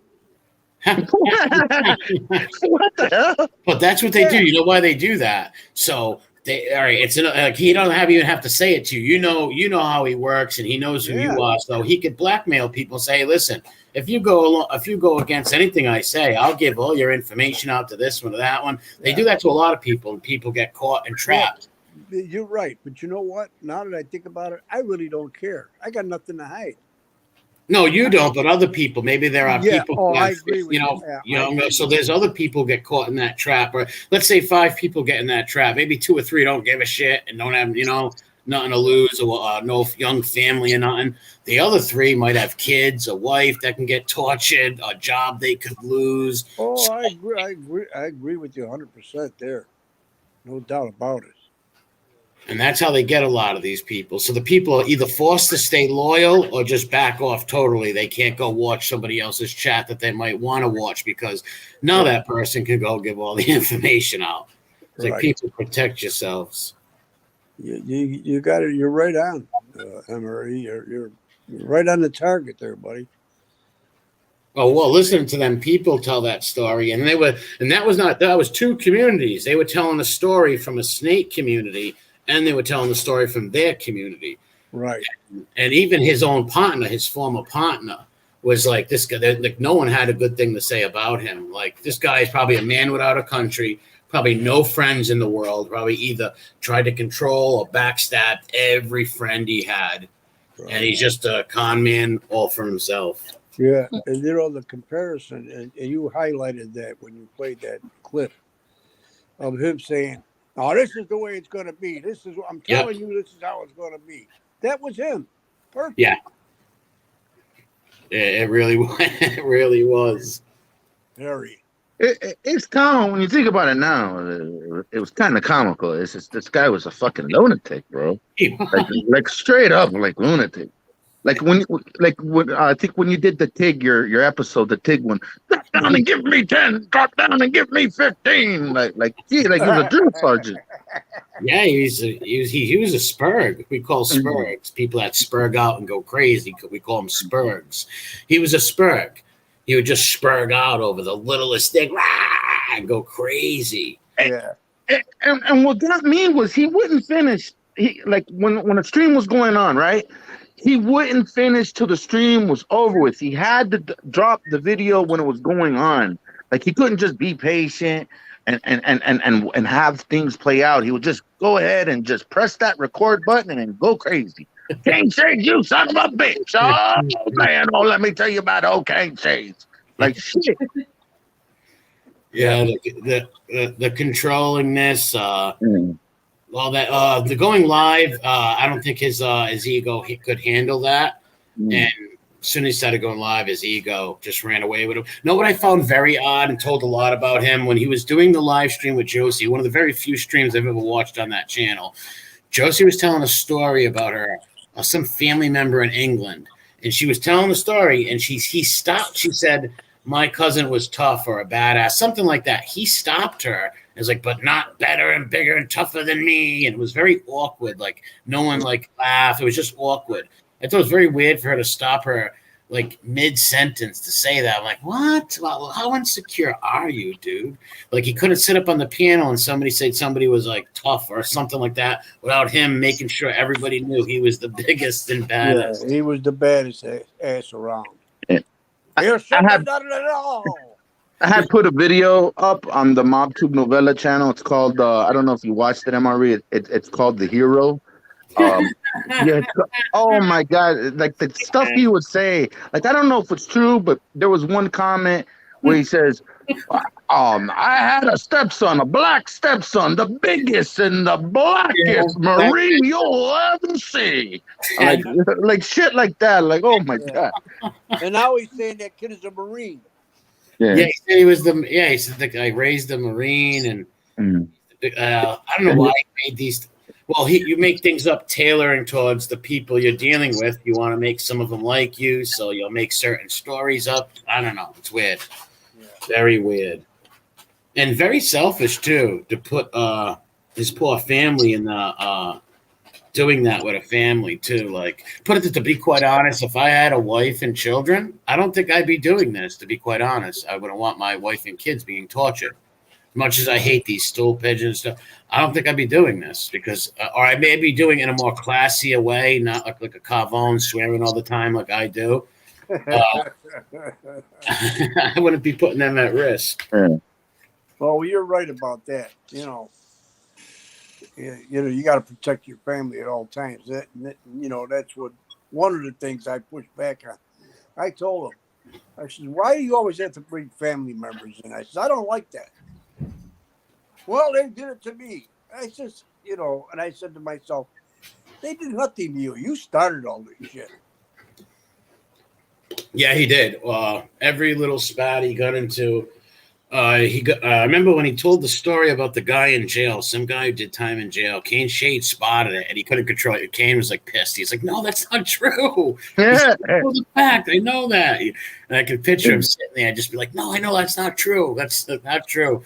And he got mad. He got mad. And you know what? I made a video. And I never released it or whatever. But I made a video about this, just the timelines about that. Then I confronted him, and then he switched the timelines a few years back. And I'm like, okay, I don't want to argue with you no more. Yeah. So basically, let's just drop it. Yeah, he conceded and was nice, so you dropped. Yeah, I got you. Yeah. So I said, just forget about it, and this is too much. I just want to concentrate on the line informers. I don't want to argue over this. It is what it is. Well, because another thing they need too is the back and forth. They need the back and forth with somebody, or no one's going to watch him just sitting there. What's he going to talk about? You know, he needs to be screaming. Yeah. Now I wonder what the guy in Florida and FBS are going to talk about. Probably him or something. For who knows? Probably going to bring every fine things on or something. Who knows? Just talk about his life. They should just leave his family alone. If you want to make videos about how he lied and all that stuff, cool. But I would say leave the families. You know what? People are giving me flack because I'm going to go on Soapbox Show. And I'm going to apologize for his wife being exposed to all this bullshit. And that's all. I'm not going there to patronize him or to be his friend. They want you to do what? Go on SoFlows? I'm going to go there to apologize to his wife. For what, though? I don't see why you have to apologize. Being on the panel with Harry and him exposing her like that. And by me just being there, I feel guilty and I feel an obligation to apologize. But I got to be honest with you. I just disagree with you. You do what you want. I just disagree thinking this woman is all for what that guy's doing. And that guy he is the doxing king. He normalized it. She swore and said vile things. I would never do it, but people do what they want. But Well, you know, I never heard any of that, and you know, I just feel uncomfortable. I don't know. I'm going to do what I think is right. You always do what you always think is right and what you feel. But if I was you, I wouldn't feel that way at all. She's platforming this guy, letting him use their Wi-Fi, doing all this. They know what's going on. All they do is put people's families up and stuff. That's all they do. Yeah. Well, the whole channel is just a doxing channel, and that's all it dox people in the chat. They dox people that just come in the chat, never mind friggin' content creators. They put up people's license plate numbers, houses. The place is literally the pit of Satan, in my opinion. It's the heap of degeneracy, and the guy's like a rapist. And you know what? Real deal, I feel the same way you do. I feel the same way you did. I apologize to Angel. Me and Mark Schumacher both did. But at the same time, MRE is making a lot of sense in this particular situation. I don't think there's a need for an apology because she condones it. So that's almost like karma.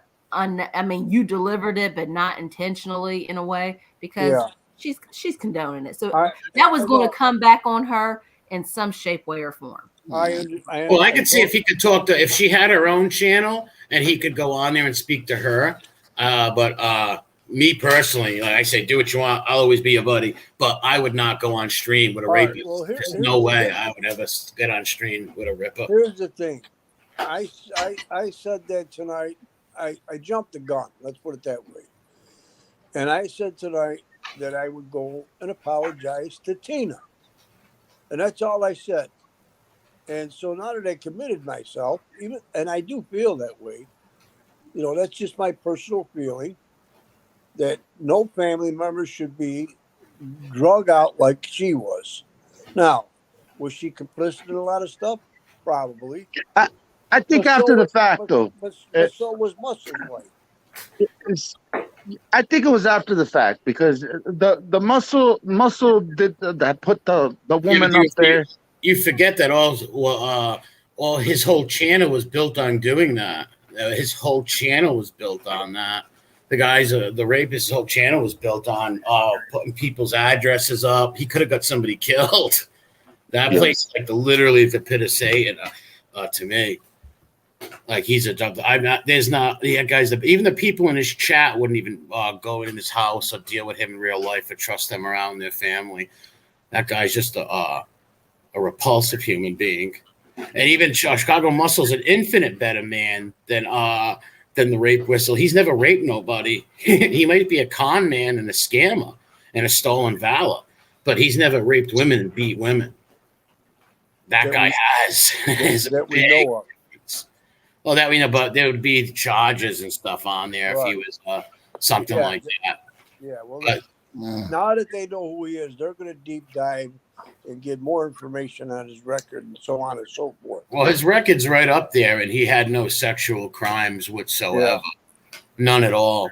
Just robberies and stuff like that. Yeah, petty shit. Yeah, there was no like raping a woman, sexual assault, stalking women, no stuff like that. Yeah. No, I see how you feel and stuff, but I think if she had her channel, maybe go on there and say it to her, even though I don't think she deserves any kind of apology, in my opinion. But going up there, being next to him, that he's probably used that against you or something. But well, you know what? Let him do what he's got to do. I'm going to do what I got to do, and I appreciate your advice. And that's very commendable. That's very commendable. I made a commitment to do that, and I'm going to honor that commitment. Yeah. I may have jumped the gun, but I felt guilty because I was on the panel when he did it. How can you just make my thing is I'm not trying to talk you out of it. Don't think that. My thing is, why couldn't you just make a video and say I'm sorry? Why do you gotta have to go up there and sit next to that? I mean, how could you even say hi to him or even go on his thing? I just don't understand how anybody could go near that guy or talk to a rapist. Someone who's done that to a woman, took that from a woman. I would, like I said, I'm not trying to talk you into nothing. Go on there. I always be a buddy, always welcome my chat. I'm not like that, but I would just make a video if it was me personally. I don't know how to make a video, number one. Number two, I'm going to go in his chat and apologize. If that's not good enough for him, well then I'm just going to, leave. I'm not going to go on. I'm not going to go on this panel by. I don't want. Yeah, you do what you like. I said. Yeah, you do what your heart feels, man. Yeah, well, Angel. She's sleeping. You're snoring if we're crying out loud. Angel. She's out cold. Hello, awake. Try to call her maybe to wake her up. Okay, hold on. I'll call. Is she snoring? Yeah. I'm a caller. I heard a little. There's some people that do streams, and when they get tired, they just won't end the stream. They'll just, hey, what's up, Minnie? They'll just keep streaming. They won't. Yeah. Some people who get tired and just keep talking. I think her phone must be dead because it just went straight to voicemail. Did it? She don't like to end the show when there's people on the panel. So Marla, you have access. She's just being polite. Yeah, you have that. Yeah, I can't ask her that. Marla, you have access to shut down the show, right? Yeah. Okay. I would mute her if you can, though. Okay. Okay. Just in case anybody, like maybe someone comes in the house or says something, keep her just muted. When she wakes up, she'll put it off. Yeah, some people fall asleep. Some people get tired, and like if I feel myself tired, I'll leave. Some people just pass. I've seen people fall asleep on streams. What's up, Paul Smoker? Deadbeat Dad. 5.6. Not but at some point. Yeah, don't forget it's 2:15 in the morning. Yeah. Yeah. Well, on the East Coast, so there's probably maybe some West Coast people. Everybody here lives on the East Coast, I believe. Right. Except me. I'm in Hollywood, Burbank. Yeah. You know the Walk of Fame? Yeah, I'm sitting on the Walk of Fame with a can out, saying, shaking it. Give me a few pennies. Now, There is the Q&A. What Nah. was it? yeah, now MRE, like to be fair, you know what I mean? I can't stand this motherfucker down here, right, in my area. You have no clue, like yo, in my house and the cars. But to be real, like I gotta be real, he did not get charged with that. Like he did not get convicted with that rape shit. Because if he was, he would have been a sex offender. That, like, I have to be real with that. Was it dropped? Like it was dropped down or something? Yeah. He got hit with the battery with the hitting the stick, the pool stick with the woman.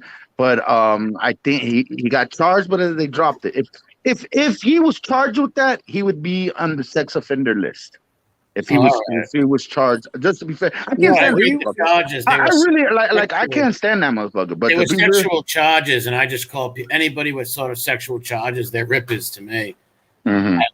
I know what you mean, but sexual charges, they're rippers to me. And it got he threatened the lady. That's why they got dropped, because he even said he went and threatened to drop the charges with a pool stick. Yeah, he's not on the sex offenders. Do they put adults on sex offenders list if you get charged with rape? Adults? What do you mean? Yeah. Oh, all right. Yeah, he'll always be a ripper to me. But just saying. But to be real with you, man, the definition of rape is taking some sort of sexual thing from a woman. Yes. Yeah, so that's why I call him a rapist. Someone trying to get in on the side? I came in late. Oh, okay, Miss. Let me try this. My first time trying this. I did it. Fine. I did it. Hi. Angel. She's out. Oh, she's knocked out. No, I get that. No, I was just yeah. So MRE, good to see you. Hey, what's going on? Of course, Marla, holla, because I went Marla last night. I totally went Marla last night. And real deal, what's up? I totally went Marla last night because I got a little upset. Did you? I was muted. Nice to see you. Good to see I've you. I've never sir. seen you upset. Yeah, over what? I didn't see it. It was a certain person that comes on here. What's his name? What do you do when you go? You have a fishing rod and you put bait on it and you fish. A fisherman. Yeah, fish. Yeah. Fisherman. Yeah. So there was a certain person on there last night that kind of set me off, and I apologize to everyone that was on last night and in chat. But yeah, I kind of went off, MRE. I don't know him, but too bad I didn't see it. But yeah, I don't know who the fisherman is. Angel posted it, the live stream from last night. But yeah, I kind of went off a little bit. I went Marla. Am I correct? I went Marla. A little bit. A little Just bit. a little bit. A little bit. A little bit. So I apologize. Sometimes you got to do that. Well, I generally don't do that. Well, you know what? Everybody's entitled to do it once in a while. I know you don't do it. I know you're a gentleman. That's for I sure. try to be. I try to be. You project yourself as such, and you actually act that way. So this guy, whatever this guy is, whoever he is, he must have did something really bad to piss you off like that. Well, they say he's a troll. I think somebody said in the chat he's a troll. Is that the guy with the fish? Yeah, he just goes around trolling. Oh, that's all he does. Yeah. He goes on every channel and does that. He tries to get people mad and piss you off to get a reaction. Well, it worked last night. I can tell you that much. Well, it worked last night. It's like the guy that knocks on enough doors. Sooner or later, he's going to make a sale. I get it. Believe me, I get it. And hey, MRE, Edwin, what's up, Uncle Edwin? Yeah, MRE. My wife, I had to take the sword away from her because, I can't have that going on. I like that sword. That was real Yeah. cool. Man. You put up some cool videos, man. You put up some cool videos with some cool stuff. You got some cool toys. I'll say that, man. I do have some cool toys. I'll admit to that, but I'm nobody. You're guilty dude. as charged with that. No, I'm nobody. I just have some. Well, don't say you're nobody, Mr. Smith. I saw the show where you were showing all your commendations and your medals and so on and so forth. That's something to be proud of, you know. And I'm glad you did that because a lot of people don't know that about you. I did that for a reason, real deal. Yeah. I took offense to accusations of stolen valor, and that's why I did it. That's all. That's all. Yeah. Well, you made your point. That's for sure. Well, anybody can just go look at his channel and tell that this guy is what he says he is. You're going to be blind not to know that. Yeah, I'm not. Yeah, MRA. I'm totally. Pitches he knows the ins and outs. He's been talking on here for a while. Only people can say that are trolls. I didn't even know you had a channel. Yeah, he does. He posts some cool stuff, survival stuff. What's it called? It's 5.56 Media on YouTube. I'll sub to it. Well, thank you. You're welcome. But yeah, MRE, I'm not like I'm not. You've seen some behind the scenes stuff that other people haven't seen, like the history stuff, and I'm not here to project myself and make myself out to be somebody that I'm not. But I do take offense when I get attacked, and you have more restraint than I do, dude. You are, and Cane Shades, you do too. Mm-hmm. But I totally dox myself more than once, and I don't care. Right. I don't care. I really don't care. Well, I don't think people are going to be too stupid enough to go really troll and bother ex-cops and military. That's what I said yesterday. Yeah. They'd be a little outrageous to do the shit like that. Yeah. People don't really do stuff like that. Like maybe harmless things in the chat they say, but they're not going to mess with someone like him in real life. Do any kind of things like that. It's like that's the next cop you're dealing with. They're not going to do that. But forget about the cop part. I mean, they do that to all of us, right? Yeah, but it wouldn't be smart, like trying to torture some ex-cop's family and stuff. Wouldn't be smart. MRE, I welcome them to try. That just gives me practice. You already know what I'm talking about. That just gives me practice. So I need to keep up with training. Well, put it this way: there's no one in a million years that would ever physically go down there. There's no one's going to do that.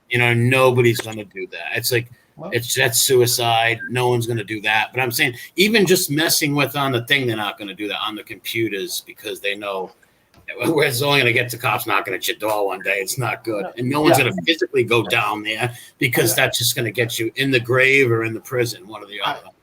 I get that, and I agree with that. But you know what? I kind of welcome that. I'm playing with a microphone wire. I kind of welcome that because I'm out of training. But well, it wouldn't go good for anybody entering this guy's yard. Put it that way. I seen a video. Not a smart move. 556 Media. I seen this video, or it could have been a post about a 357, like an old SW, old one from like 1984, I think. Yes, Cane Shades. It was my first issued duty revolver, which I still own. It's a Smith & Wesson 65 model, 65-3 357 Magnum. That shit is badass. That shit is badass. Yeah, I still have That's some Dirty Harry shit. Yeah, I saw it. I know, isn't it? It's totally. Yeah. But I'm not Dirty Harry. I'm nobody. I'm like. I still have it. You and your wife both know how to defend yourselves. There's no one come breaking in that house. Definitely. They can break in all they want. It's just the they're going to suffer the consequences. Yeah, you're going to get shot. Hey, 556, is that 357 the long barrel one? It's a 4-inch. Oh, okay. Yeah, 4-inch barrel. I miss owning firearms. I miss I haven't owned firearms in years and years. But I used to like going to buy them and trading them back to the store for something cooler or something, and shooting we shoot old cans in the woods, old monitors, anything you could find. Yeah, absolutely. Yeah, I got a concealed permit, and I carry a little 380 in my pocket because it's easy to carry, and I don't have to worry about a holster and drawing it out. I keep it in my front pocket. Nice. Okay. Can I interrupt for 1 minute? Oh, shit. Angel's awake. She's away. Oh. Angel, Mr. Smith, get up here. Hi, ma'am. I did it. Hi, Very ma'am. How are good. you? Now I'm proud of you. Hello, Mr. Smith. Now carry on. I'm sorry. No. We were just waiting for you to come on and talk to us. I tried to call you, but your phone is dead. And My phone's not dead. It's right here. well, I tried to call you, went straight to voicemail. Are you serious? Oh, you were calling Oh, hogs boy. on here, and I mean you were call. I put you on mute though. But that was only because MRE said so. Otherwise, we would have listened to you snore. Yeah, you were snoring loud. All right, I'm sorry. Now, Miss. Hey, Yeah. you're human. Don't worry about it. Yeah, don't worry about it. Now, Mr. Smith. Now, I can't own a firearm anymore either. But there was a time where I had the exact same firearm that you had, and it was badass. And it was a 50-year. It came with a certificate, but it was like a FBI 50-year edition. And it was for I think it was a 1984, and it came in like a wooden box, and I had like a certificate or whatever. I had that at one time. Badass. Yeah, that was a presentation box that you got, and that was agents could buy that, I guess. At the time.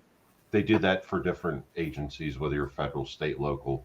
But I was local. I was a small town department, and when we transitioned to Glock pistols, they said, hey, you could buy your old service gun, your speed loaders, the pouches, and here's a box of ammo, $100. $100. That thing could run you like for 2,000. I looked it up on the internet. I back in the days, I got it on like a low price, but on the internet, that was like $2,000. That little box, that wooden box or whatever. Absolutely. MRE knows this kind of history stuff, but yeah, you're absolutely right. Angel? Yes. Hi. Hello. You know what? I like a musket. I can't. Well, in a few months, I'll be able to buy a firearm, but I don't think I'm going to. But maybe in the future, I'd like to get like a real musket from like 1700s or something like that. Have you I have on my wall? Yeah. Have you seen? Well, I know you have. This is a stupid question to ask you, but I like your presentation on it, on the history. But like the time it takes to reload like a Civil War musket. 3 minutes. A minute. What is it? 3 minutes. Yeah. To get off a shot. What is it? One shot in 3 minutes, correct? Yep. Something like that. Yep. Yeah. Wait a minute. I think you get maybe two. I don't know. Somebody Google it. But they try to train them to do it in less than a minute. That's okay. Less than a minute. That's right. They try to train them to do that in less than a minute, but.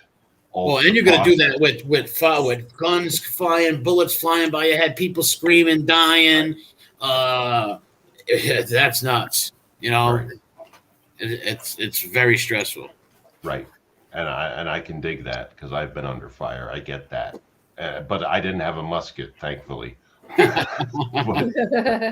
Well, during the Battle of Gettysburg, they were just trying to get the fire off so fast that.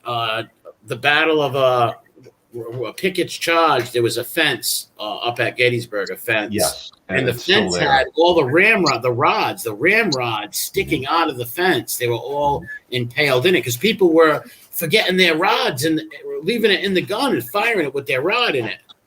And the rods if you drive towards Gettysburg, like from where I live, it's close to me. So Steinwire, Old Emmitsburg Road, they call it, but Steinwire, that fence, they rebuilt it. A lot of the original stuff is still there. But if you drive by that, what you're talking about, and if you drive by that fence line, you will see it to this day. I swear to God, to this day, you will still see it. Yep, that's pretty nuts. Yeah. I could have sworn one night on my old house, and it was in the middle of nowhere. My next door neighbor came out and he was an older guy. He had to probably be in his 70s. And I'm out in the front, and it's like 1, 2 o'clock in the morning. And I could have sworn this guy was walking around with a musket. I don't know what was going on with him. I don't know if he was drinking that night, but it looked like that old guy was holding a musket. And I'm like, oh shit! And he was just walking around the yard with it looked like a pistol from the 1800s or a gun. I'm like, what the hell's going on with this guy? I'll tell you what, Cane Shades, musket is just effective as a current .357 Magnum as long as you make the shot. Yeah, it's just that the muskets are not that accurate, but up close, forget about it. Yep. Forget about it. Angel. But the Kentucky long rifles are great. Angel, last night we talked about we compared numbers of cans. Last night you were on 5, right? Cans? You know what I'm talking. Yeah. No, I think I went to 6 or 7 after. Cheers. What is yours? 7 now. Seltzer? You drinking seltzer too? No, I'm not drinking seltzer. I'm drinking piss water. I'm drinking Coors Light. Coors Light. Oh, you're drunk? No, I'm just comparing the can numbers. Oh, okay. I am drinking iced tea. Yeah. Hey, Mr. Smith, can I ask you a question? Absolutely. I have a 1955 Beretta. Mm-hmm. You know the barrel that pops up? Yes, the tip-up barrel. Yeah. Yeah. I inherited that from my father. Emery, where did you go? He said he'll be right back. What do you think that that would cost to run? What's the caliber? 25. 25, and it's 1950s. 58. 58. They're pretty popular. They're pretty prevalent. So okay. It's a very good pistol, of course. Very well manufactured, but I wouldn't expect a ton of money from it. Put it that way. Yeah, well, I'm never going to sell it because I inherited it from my father. Yeah. But I was just wondering what it was worth. In fact, I'm going to start carrying that around because it's a lot smaller and, Does it have the little button on the bottom, like where the magazine is that you push, or is it on the side of the? Okay, it's on the side. Yeah. I would say I'm not going to give I'm not an expert. I would say don't expect a whole hell of a lot of money. Yeah. Well, I just wanted to know what it was worth. I'm never going to sell it. It's definitely worth something, but don't expect. Yeah, I'm sure it is. I mean, just something that old to begin with, Yes. Angel? Yes. Hi.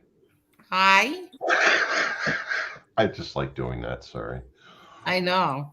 Marla and I are trying to keep you awake. No, I'm awake. I'm just kidding. I'm kidding. I took a nap. Sleep for 10 minutes. And when you know what the best part is that I kept like looking at you guys and said, "Oh, they're so happy," and then we'll go right back to sleep. Marla was in charge. Marla's like, I can handle this stuff. Yeah. Marla, Marla figured out how to drop the link. No, I don't know how to drop the link. He got on here himself. I just had to add him. I had the link. Oh yeah. See, I still don't know how to drop the link. How do you have the link? You dropped it like 10 times tonight. You went all the way back? No, I had it already. Cane Shades, explain. Okay, so when you drop the link, right, you could click the link and then you could save the link. So whenever you feel like going on, you could just go on. How do you save the link? You just press the link and it'll go in the StreamYard and you back out and then you check your history and you go back in. I'm assuming that's what you do, 556 minutes. Correct. Yes. I don't know. Correct. No, So- Kane Shade is absolutely correct. Yeah, I'm like really happy. Cane Shades is still here too. Mhm. We're having a party. We That's are. really nice. I can't believe I missed my own party. You didn't miss the whole thing. Just Yeah. just a small, like a minute or two. That's all. It's fine. Yep. 556 meaning, I guess. What you was it an apology or what happened? Because I think Angel was sleeping. What you came on here? No, she knows. Okay. Yeah, She Mr. knows. Smith, why do you apologize for? Don't do that because Because I no, felt like Mr. Smith apologized to me earlier, and I said absolutely he does not. You never need to apologize. That's crazy. And I said I was very proud to know you. yes, you did. And the reason for my apology is, well, for you, it's your platform, but also Oh, to the stop. panelists. Marla was there, and as I said before, I went Marla, which is a kind of a comedic good. statement. Culture misappropriation. That's what that is. That's exactly what that is. I'll tell you. Yeah. Jason wants to know if you fellers are taking questions. So, Jason, I didn't want to interrupt a good conversation. I would have asked them in a minute, but now, what question do you want to ask them? Yeah. But you can continue speaking until Jason asks his question. Oh, What were you okay. going to say, Mr. Smith? Well, I was just going to tell Kane Shades about last night. So there was Yes, go ahead. just a troll like making comments who I actually have interacted with before and like was saying stuff that actually got my temper up. You know what I mean? And Yeah, I don't remember. Why was that again? fish. Because they were talking about corrupt police officers and something to that effect. And Okay, Mr. Smith was saying while he knew about it, he had never had to deal with it. Yeah, it got my temper up, Kane Shades, and I kind of acted out on Angel's platform, and I shouldn't have done that. Acted out at all. I've never seen you get upset. Well, watch the replay. He did not act out. He just got a little snippy.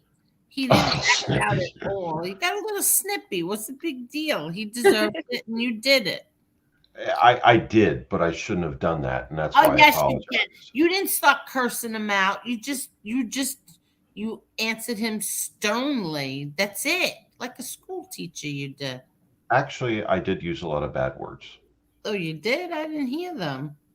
Oh, you did, because you were like, I've never heard you talk like that before. Oh, all right. And this is from last night's show. I gotta see Mr. Smith mad. I gotta see him. Yeah. What part of the show was it? It was towards not the end, but towards that point. I think it was Marla. Marla, do you remember? Towards the end. Yeah, towards the end. It must have been the bewitching hour. It was late. It was late. But I got angry, Kane Shades and Real Deal. I got angry. Yeah, and you know Marla's what? like, Marla's in the background going like, yeah. All I can say is if you did, he deserved it. I mean, I don't need to know anymore because, and you don't have to explain. It is what it is. Now I want to ask you a very interesting question, 556 minute. With all this stuff that happened in what was it, Memphis? Oh, don't get me started on that, but we can go into it.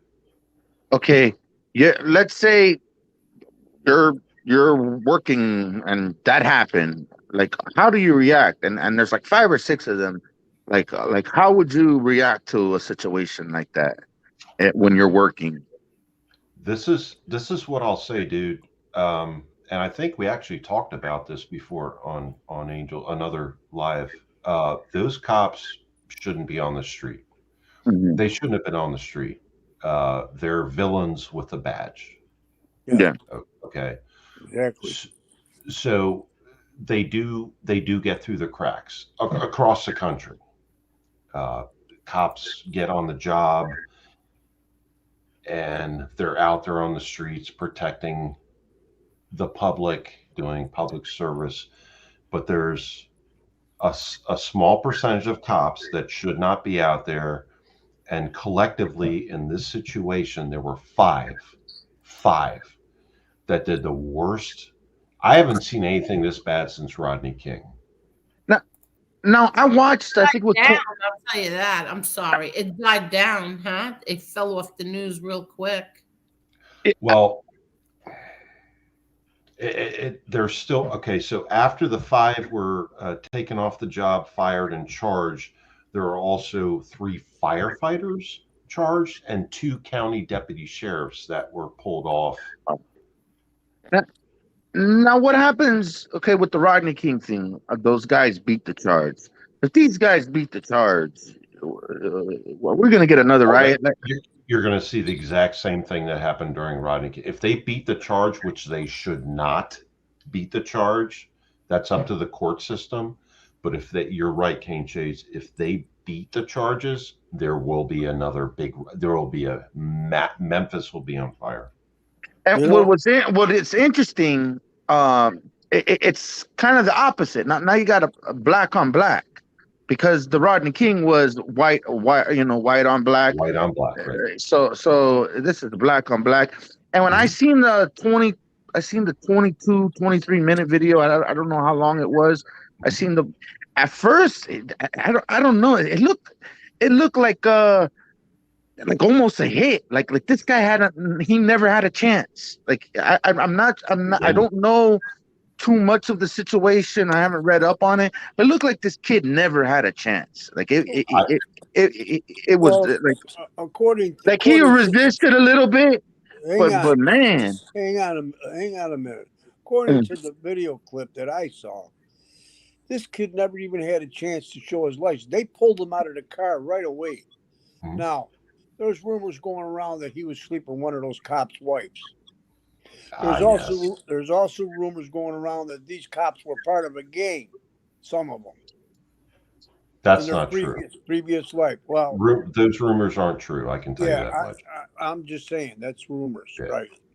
Yeah. But what I saw, there is no way these guys are going to walk. What's probably going to happen, in my opinion, is they're going to take a plea and get reduced charges, but they're still going away. There's no getting away from that. In my estimation. I agree. They're done. Angel, can we talk about this? You can talk about whatever you want. Let me just answer Jason. I was asking if it's true that Andy's wife. First of all, I don't know why everybody still calls him Fat Andy, because he was far from fat when he got out of prison. He was very he had a very nice build. He wore sweatsuits. He looked very nice, so he wasn't fat anymore. And was she on the Meals on Wheels program? I don't know if she was on the Wheels on Meals, but that's intrusive. Yeah, who cares? Like, I don't know. That's nobody's business. But go ahead. I'm sorry. Go ahead. No, I thought Meals on Wheels was a pretty good program. It is. Honestly. It's a very good program. Yeah. Remember back in the days they had the Nutrisystem thing? They used to order your food. Yeah. Y'all remember Nutrisystem? Yep. Yeah. They still got it. Yeah. They still have that?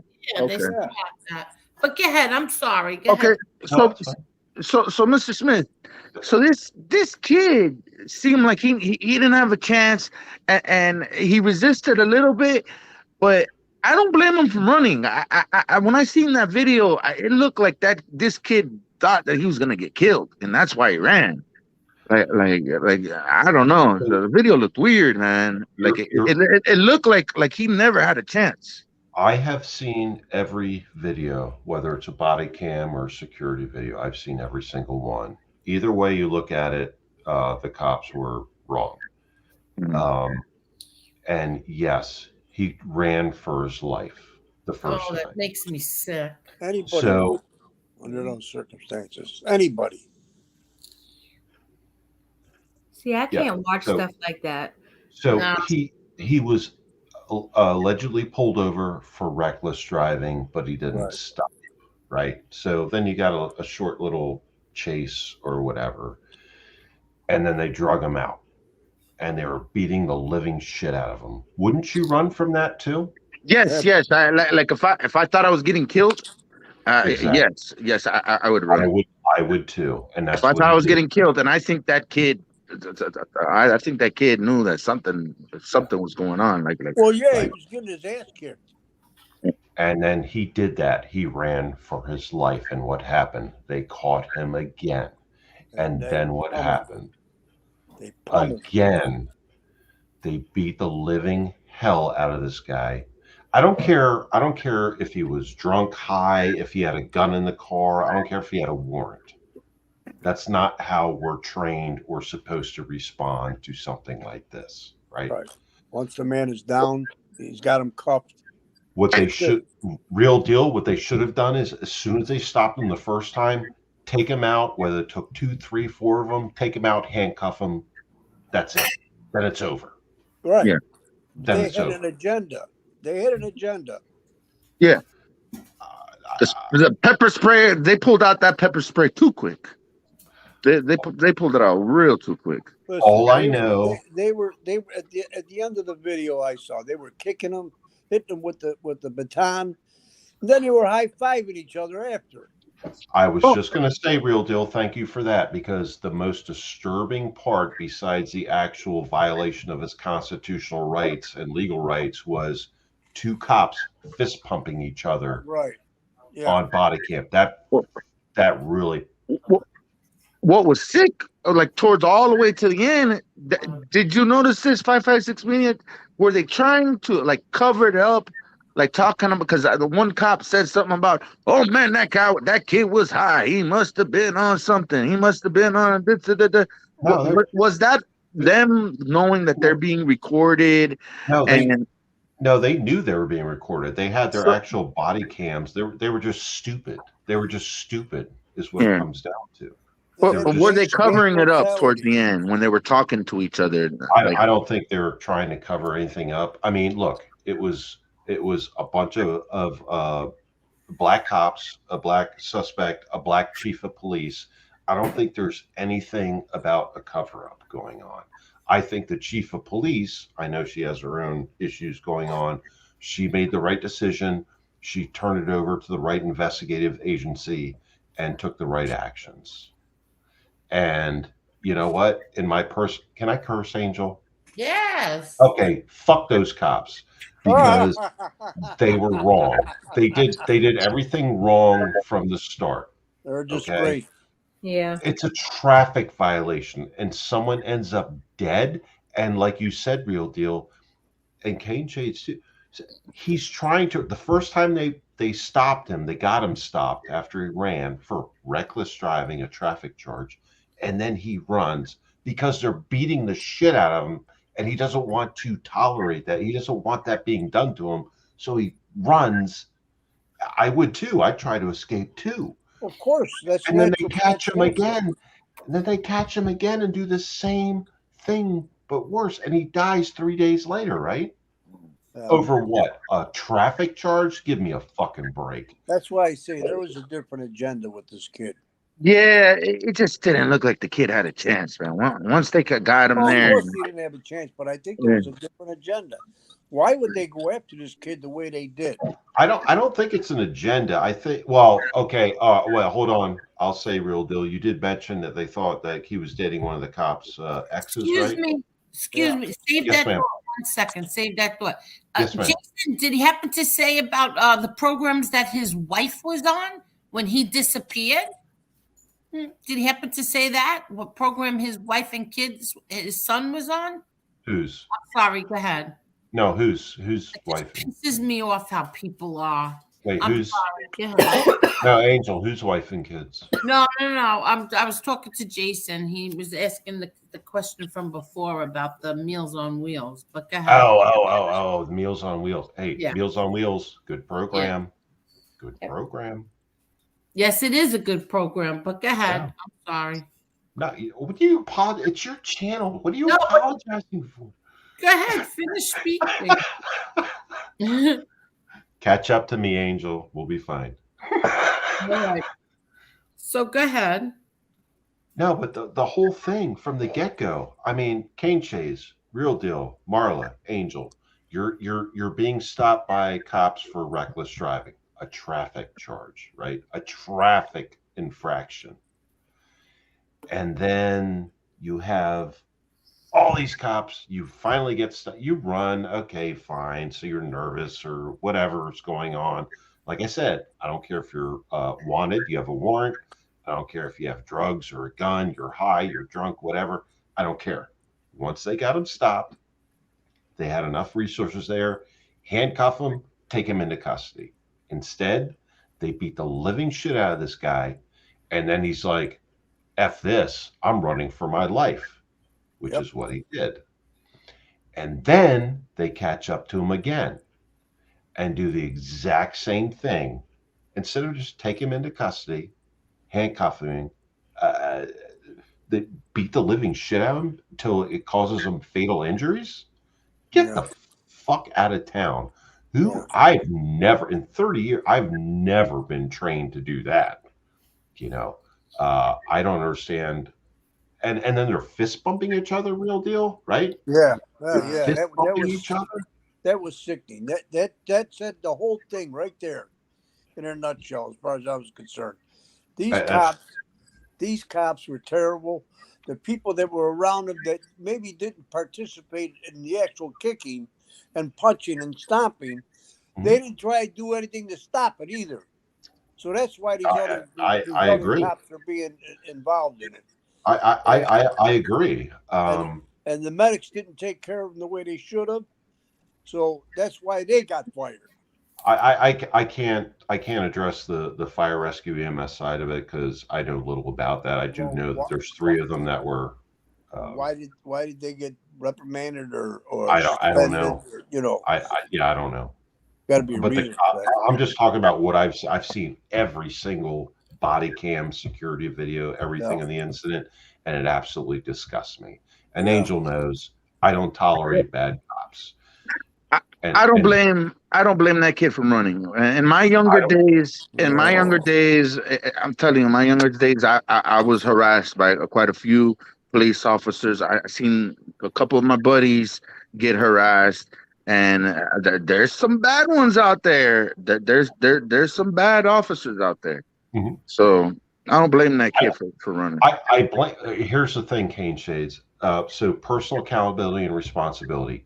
If he's driving that way enough to be stopped, and then he runs initially, that's personal accountability and responsibility. He did not stop initially, so I put that on him. However, and this is very crucial, once he was stopped, forcibly or not, and then the cops did what they did, those cops were completely fucked up. They absolutely violated his constitutional, his civil rights, his legal rights, everything. And then they did it again. They did it twice and killed him. No, I think I talked to you about this on the bodega. When I was younger, a female officer had grabbed my crotch. Mm-hmm. Now, like, you know, that area. They're allowed to do that then? Correct.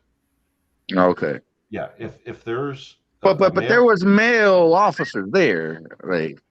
Well, generally speaking, in the agencies I've worked for, if there's a male officer available to search a male, then you use a male. If there's a female available, or you use them. If not, then it can go. It was just. She just went and was just being an asshole about it. Like she just went and like, it was. Be honest, you liked it though, right? Nah, but she was being an asshole about it. She was being her. Like it felt like a assault a little bit there, media. She did it. She was talking, and it felt, you know. Kane Chase, how old were you when this happened? I was like 23 when that happened. Well, maybe so like 20 years. I'm gonna be 43 in April, so it was like 20 years ago when it happened, and we were just walking. We were walking through. It was in Kendall, and we were walking through the thing. We're walking through a complex, and they just stopped us just to search if we had any kind of narcotics on us, and we put our hands on the hot engine and shit, and then one female one just went and grabbed it and said something weird, and I'm like, Mikey, what the hell's going on here? Real deal. That's the first time you actually fell in love. Or real nasty BICTH though, man. Over Like a a hot real engine. nasty one. He got real hot over a hot engine. Yeah. I had my hands on a hot engine, and then she went ahead and I'm like, "Come on, is this necessary?" Like I felt all right. Oh, that female officer had her hands on a hot engine too, didn't she? Oh my God. No, I'm just kidding. But It's crazy. But no, a male what has can that certainly got to do female, with female what can we're certainly talking about? No, I'm just talking in general. I've seen some wild ass shit with officers. There's bad ones out there. I'm not 5.56. Well, No, I everybody, know. listen. Yeah. You get any organization, you're going to find bad apples. I don't care Yeah. what organization it is. Yeah. It's just a fact of life. I agree. People are And that's people. I agree. And real deal, that's why, and Angel knows this, this is why I expose myself publicly, because I believe in the Constitution and law. I was sworn to uphold all of that, and I expose myself. Exactly. And I don't care. I don't care. Go, like I said, I always say, come have a cup of coffee or a cup of lead. If you want to challenge me, that's fine. We can do it publicly or privately. I don't care. Yep. But I believe in righteousness. I believe in the Constitution and law. And, you know, my parents brought me up well. My education and training brought me to a focus point where I understood and still do what's right and wrong. So I challenge anybody that doesn't follow it, bring it on. And just like last night when I lost my temper, that was my fault, but I was challenged. You know what I mean? And that's the kind of mindset that I have. Like if I'm challenged on doing right or wrong, I know I do right, have done right, and I'll continue doing right. Challenge me, we'll fight. Yeah, nothing wrong with that. That's nothing it. at all. That's what it comes down to. Right, Angel? You do the same thing. You do the same thing. Yes, I do. You don't put up with. I think it's human nature. You know, if somebody tries to challenge you or fight with you, obviously you got to defend yourself. Yeah. Any way you can. Sometimes I ignore it. Marla, you know how that feels. Angel, you know how that feels. Yeah. Kane Shades, you know how that feels. I'm sure Real Deal, you do too. But sometimes you try to ignore it. But sometimes it comes to a level where you won't tolerate it. Yeah. And then it's how you react to it is the difference, I guess you could say. Yeah. But sometimes when you're in the heat of the moment, yes, if you just take 2 seconds to stop and think, you would attack it a different way. Yes. Yeah. You know? I'm at the age now. I'm not looking to fight anyone, but if a fight comes to me, I'm fighting. Oh, I'm not talking about like physical. I'm just talking about like the psychological. Okay, part, not physical. But you and I both know, like, if we had to, we do what we have to do. But no, I'm talking about, like, especially on a social media platform, right? So people make threats, they say stupid shit, and we all, like, if they attack us individually, all of us on here, they attack us. Like, you have to stop and think. I didn't do that last night. I stopped for a short period, and then I went, sorry, Marla, and then I'm like, I'm not dealing with it anymore. And I addressed it in violent verbiage, or not violent verbiage, but aggressive verbiage. But you all of you know that, of course, personal security is what it is, and people will attack us on social media all they can. Right. It's a public platform. They'll say whatever they want to say. Right. And we have to deal with it. And then it's been brought up. Angel's brought it up. I think Kane Chase, if you brought it up about, like, there's going to be something bad that's going to come out of it, like someone's going to. Oh yeah, there's a lot of wild shit going on. Yeah, there's a couple wild shit behind the scenes with me, man. Yeah, weird shit. Yeah, and weird shit's going on too. As far as everyone, be careful with the like number you give out, your phone number. The weird phone numbers come in. I'm telling you. Yeah. And everybody, I'm fully doxxed. Like you all, well, I think Real Deal. I don't know if you know, but I think you all know. I'm so am I, Yeah. so I know what you're talking about. Yeah, and as I said, I think I said in the comments, Angel, I welcome anybody to come over because I Cup of need coffee, a couple lead. and I need some updated training and experience because I've been out of it for a couple of years. So you know what? I'm not threatening anybody, and if anybody wants to threaten me, we can talk about it. We can talk about it. If you threaten me, we can talk about it. If not, then it's going to be your problem. That's all. That's what it comes down to.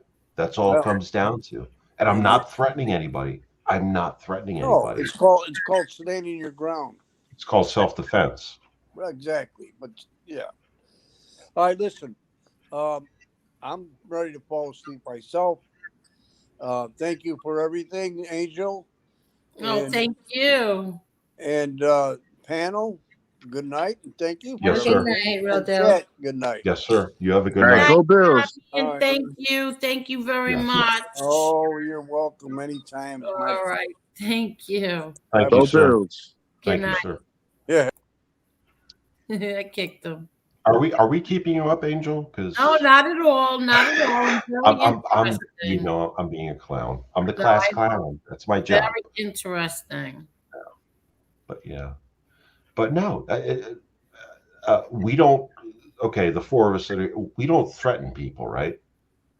Right. No. Right, but people threaten us. Yes. Yeah. Constantly. And okay, so I make some I make some statements like come over for a cup of coffee or a cup of lead, but we don't actively go out and threaten people back. Right? Right. We don't do that. We take the legal route. Yeah. Yeah. And all I'm saying is, and like you've said, Angel, Kane Shade said, Marla supports it. Like there are nut jobs out there that may try to come to any of our houses, approach us in a grocery store, do something, be like, oh, you're so and so, and then try to harm you, right? Right. Well, be prepared for that, train for that. Keep your situational awareness about you. Don't be complacent because there's a lot of nut jobs out here on social media.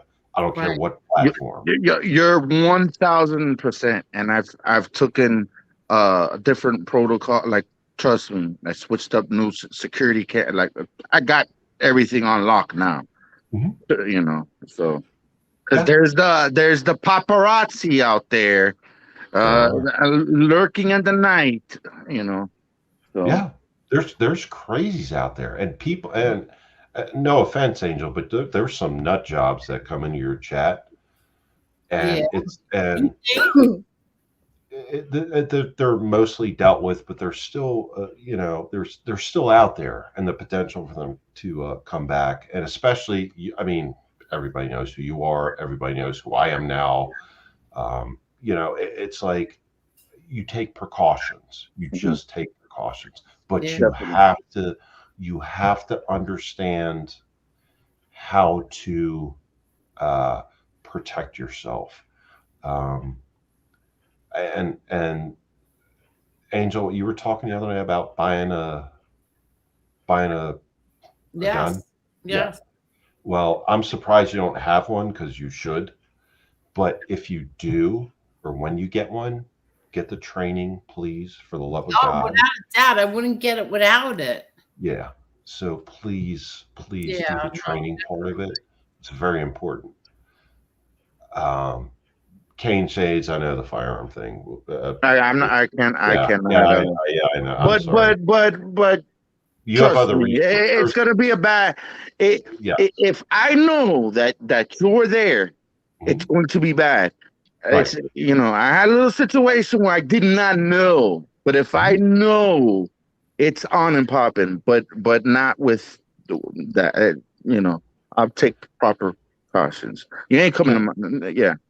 If you have to, and you can, you just use bare hands. There's other resources and tools, immediately available to use other than a gun.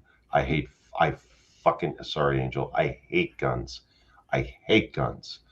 I'm trained in them. I'm experienced with them on both ends, and I hate them, but I have them for certain reasons, right? But there's other resources that you can use around you, whether it's your physical, being or other items, whether they're natural or man-made, that you can use to defend yourself. Marla, do you want a gun? I'm good. Do you want a gun? Go where? I'm sorry? Go where? I said, do you own a gun? Oh, my bad. Yes. I thought you were saying, do you want to go too? That's what I heard did. at That's what first. I thought he I said. heard that at first, but then when you said the second time, I heard it. Is this working? Hello? No, I asked Marla if she owned a gun. Yeah. And then she's like, yeah, I'll go. I'm like, what? But yeah, there's other resources you can use to defend yourself outside of firearms. But if you have a firearm, I highly suggest you take training in how to use it and keep up with it. It's pretty important. It's pretty critical because I'm very cautious now. Like if I see like a car like around my area a little too close, I'll confront and I say, "Can I help you? Is everything fine?" Or whatever, or whatever. So I'm very alert now. I'm very, very alert now. Here's what would be my advice. You said you confront like a suspicious vehicle. You can No, confront see, them I don't want to tell you how my house is set up. I don't want to know. Yeah.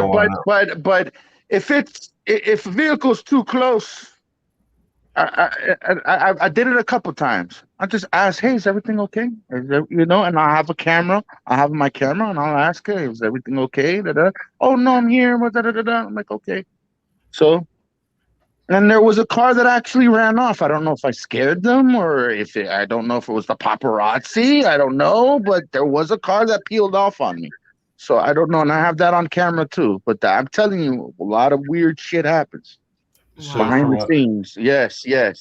So and again, I'm not an attorney, just a former cop, but from my perspective is, don't even approach them and ask anything. Let them do what they got. Be prepared. I'm not gonna let them sit there. I'm not gonna. There's a family that lives here. I'm not gonna sit them and let them take pictures and do that paparazzi shit. I'm going to confront the situation. They're not. I mean, what are they gonna do? One car peeled out on me. Well, I went, and I don't know if I scared them, but they were a little too close to my house, and then I said, "Can I help you?" I have it on camera, and they zoom. I'm like, "Shit, what the hell is this?" I understand, but if you insert yourself into a position where you could be accused criminally or civilly of instigating a situation, that's different than standing your ground. You know what I mean? Well, how everything is set up is it's a little too close. Don't give information. Yeah, it's a little too. I just don't want anyone doing paparazzi shit around here. And I get that. Yeah. And all I'm doing is asking if they're okay, if they need assistance. But that's you initiating the contact versus them initiating the contact. Okay. And from a criminal and civil liability aspect, you don't want to be the initiator, right? I got you. Stand your ground. You're defending yourself. But if you start the interaction, you are putting yourself in the perspective. I wish Elio was still here. You are putting yourself in the offensive mode instead of the defensive mode. See what I'm saying? So what am I supposed to do? Just flick the middle finger off of them if they're taking pictures, or you get your stuff ready. You watch, observe, record. if you have to make a call to 911. No, I don't do that. But but I'm saying if what about the sidewalk? Can I stand my ground if they're on the sidewalk? Can I stand my ground on the sidewalk? Sidewalk's public access. It's curtilage, so you have to know your own curtilage laws in where you live. Yeah. But generally speaking, sidewalk is a public access area. It's publicly maintained, right? But they're going like there's the mailbox, and you pass the mailbox to hit the sidewalk and to the gate. So it's kind of like my property. I'm not going to give you legal advice. I'm just going to say don't initiate the contact. Wait for the contact to come to you. All right. Because then you're the defender, not the aggressor in the eyes of the law. All right. See what I'm saying? I got you. So if there's some squirrely asshole out there doing stuff or whatever, don't approach them. Record, get everything ready to prepare yourself to defend yourself, but don't initiate the contact. Defend yourself. Don't be what would be seen in the legal eyes as the aggressor. Right? I got you. That's all. That's all I'm saying. But I get where you're coming from. Trust me. Angel. Yeah, I'm right here. What kind of? I know you're right there. What kind of pistola are you thinking about getting? A pink one. I didn't mean the color. I meant the. I know, like a girl one, like a little one. Do you want a 9, 380? I have no clue. I don't know. Like, I don't know what. I don't have a clue. Go 9mm.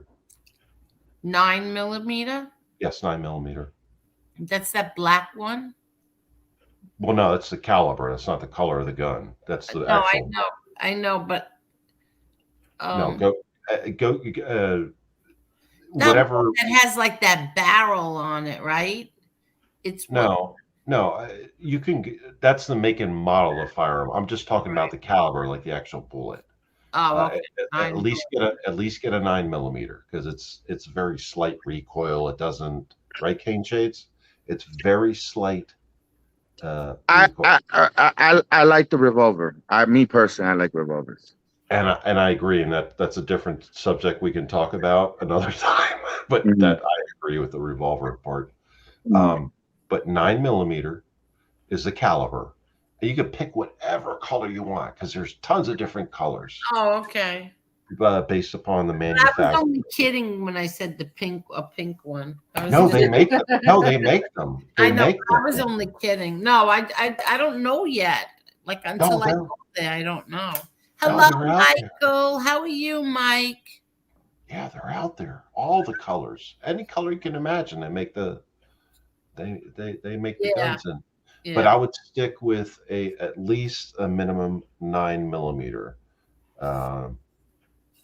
That's just my personal opinion. You can do what you want, and if you go to the right place, they will let you look at all these, put them in your hand, actually let you go shoot them on a range, and then you make your own decision. But thank you, Jason. I would personally stick with them. Why not recommend her with a revolver? It's simple, you know. See, we're going on. We're Cane Shades. That's a different path as far as my experience. Well, because do we want to go down this path, Angel? Yeah, because she's getting another seltzer. I don't blame her. All right, so Cane Shades back in the day, I had the revolver. That was my first issued. Yes. Gun, right? And then we went to semi-auto and blah blah blah. So what's more reliable with a malfunction, a revolver or a pistol? Semi-auto. Well, the pistol they jam. The pistol's jam. Revolver is more reliable because all you do is pull the trigger again, it goes to the next cylinder, right? Yes. So back in the day when I went, and this is the early 90s when I went through SWAT school, they were teaching us your point man, right, might want to think about having a revolver instead of a pistol. Why? Because, again, like we just talked about, the malfunction, all you do on a revolver is squeeze the trigger the cylinder rotates, goes to the next round. Whereas a pistol, you have to manually clear it. Also, if you're point man, you have a shield, and if you're not holding your pistol out front of your shield far enough, you fire around, the slide comes back, but hits the shield and doesn't fully eject or reload the next round. So then you have a malfunction. It's just a rabbit hole, and that's all I'll say about it. But yeah. So you're saying it now? Okay, I got it. So it malfunctions. It's a rabbit. Yes, it's a rabbit hole. But yeah. But see first of all, like I said, I'm gonna put a disclaimer. I don't own any firearms, but with with like a 9mm or 40, you gotta constantly clean it all the time so it don't jam, right? Any firearm, really, yeah. Yeah, but with an automatic, you have to clean it. But if you're not using it, you still have to clean it because residue, dust, moisture. You still have to maintain firearms, whether you're using them or not. You still have to maintain. So, I heard a puppy. Was that a puppy shaking? I heard the collar. Yes, that was Chanel. Oh, is that little Chucky's or yours? No, that's mine. Okay. Hi, Chanel. Little Chucky's are already down with her. Oh, okay. Okay.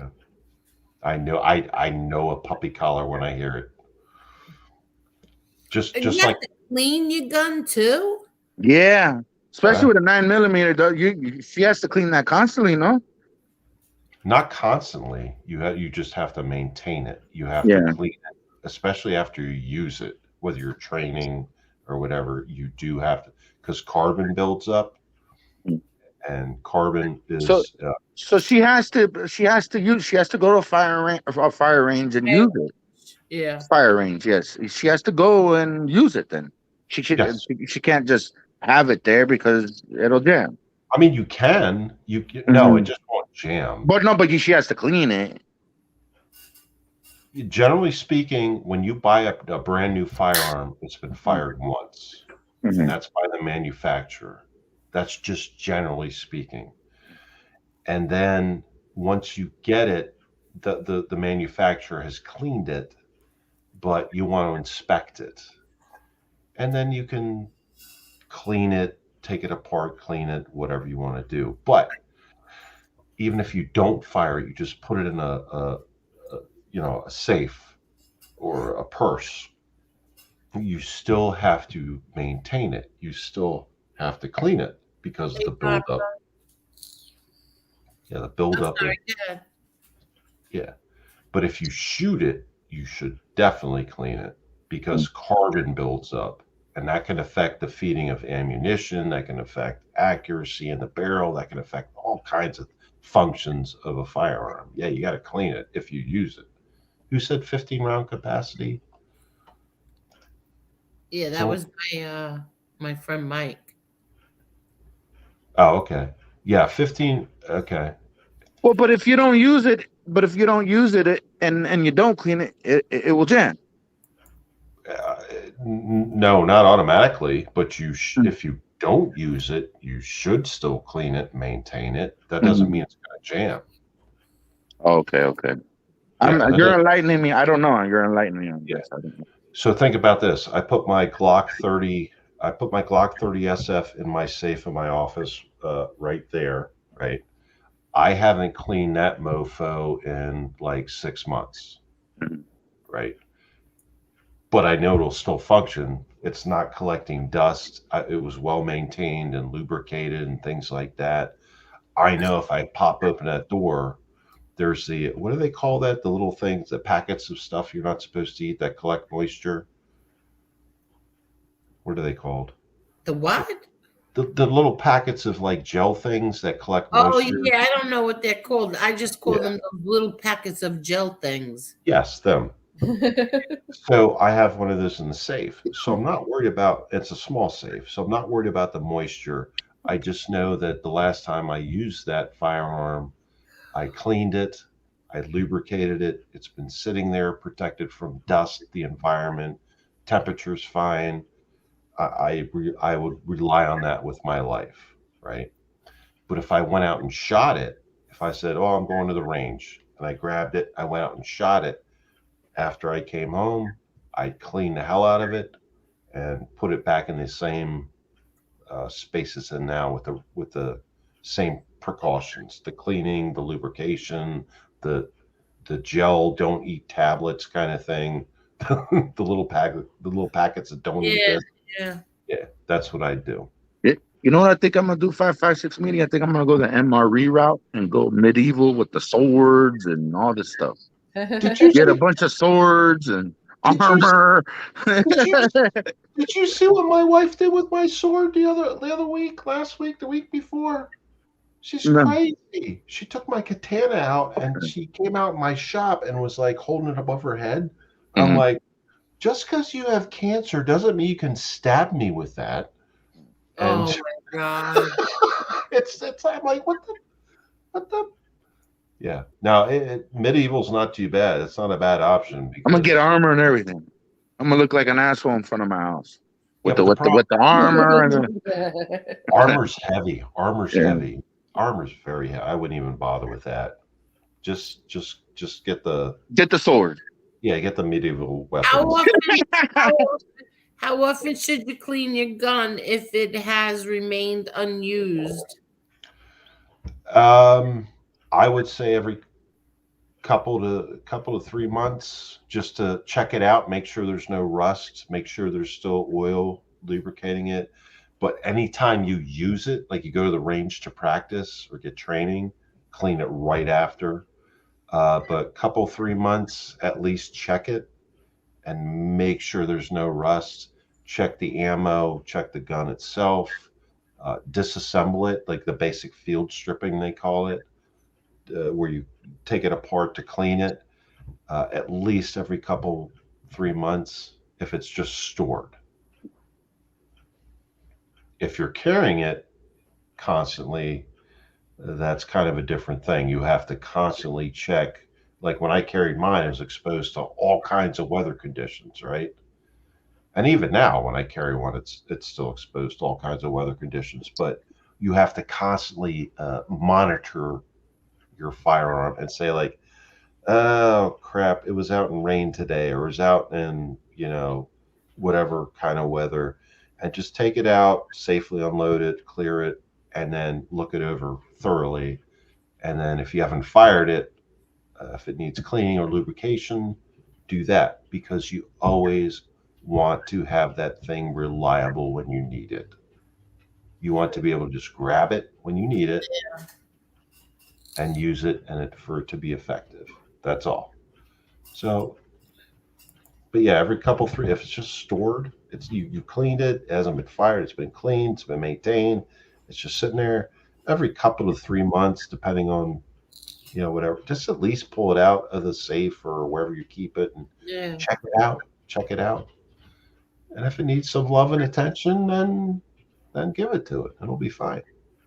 Thank you, David. Thank you, David. Yeah. Well, Angel, it looks like there's someone at the door.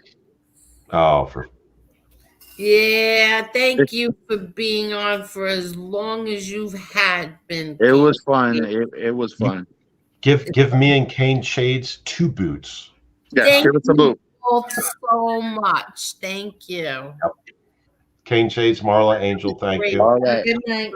Nice talking to you. Good night. Great. Have a good one. Shades, thank you. Great, Mr. Smith. Thank See you. y'all. The boot. They both got the boot. I love showing Mr. Smith laughing. Look. I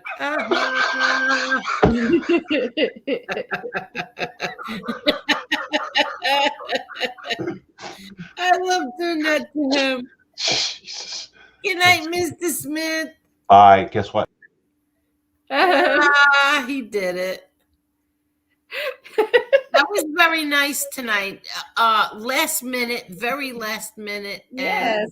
And it was nice. And I stayed awake. Mike, tell me why you're jogging this late on the beach. Could you tell me why, Mike?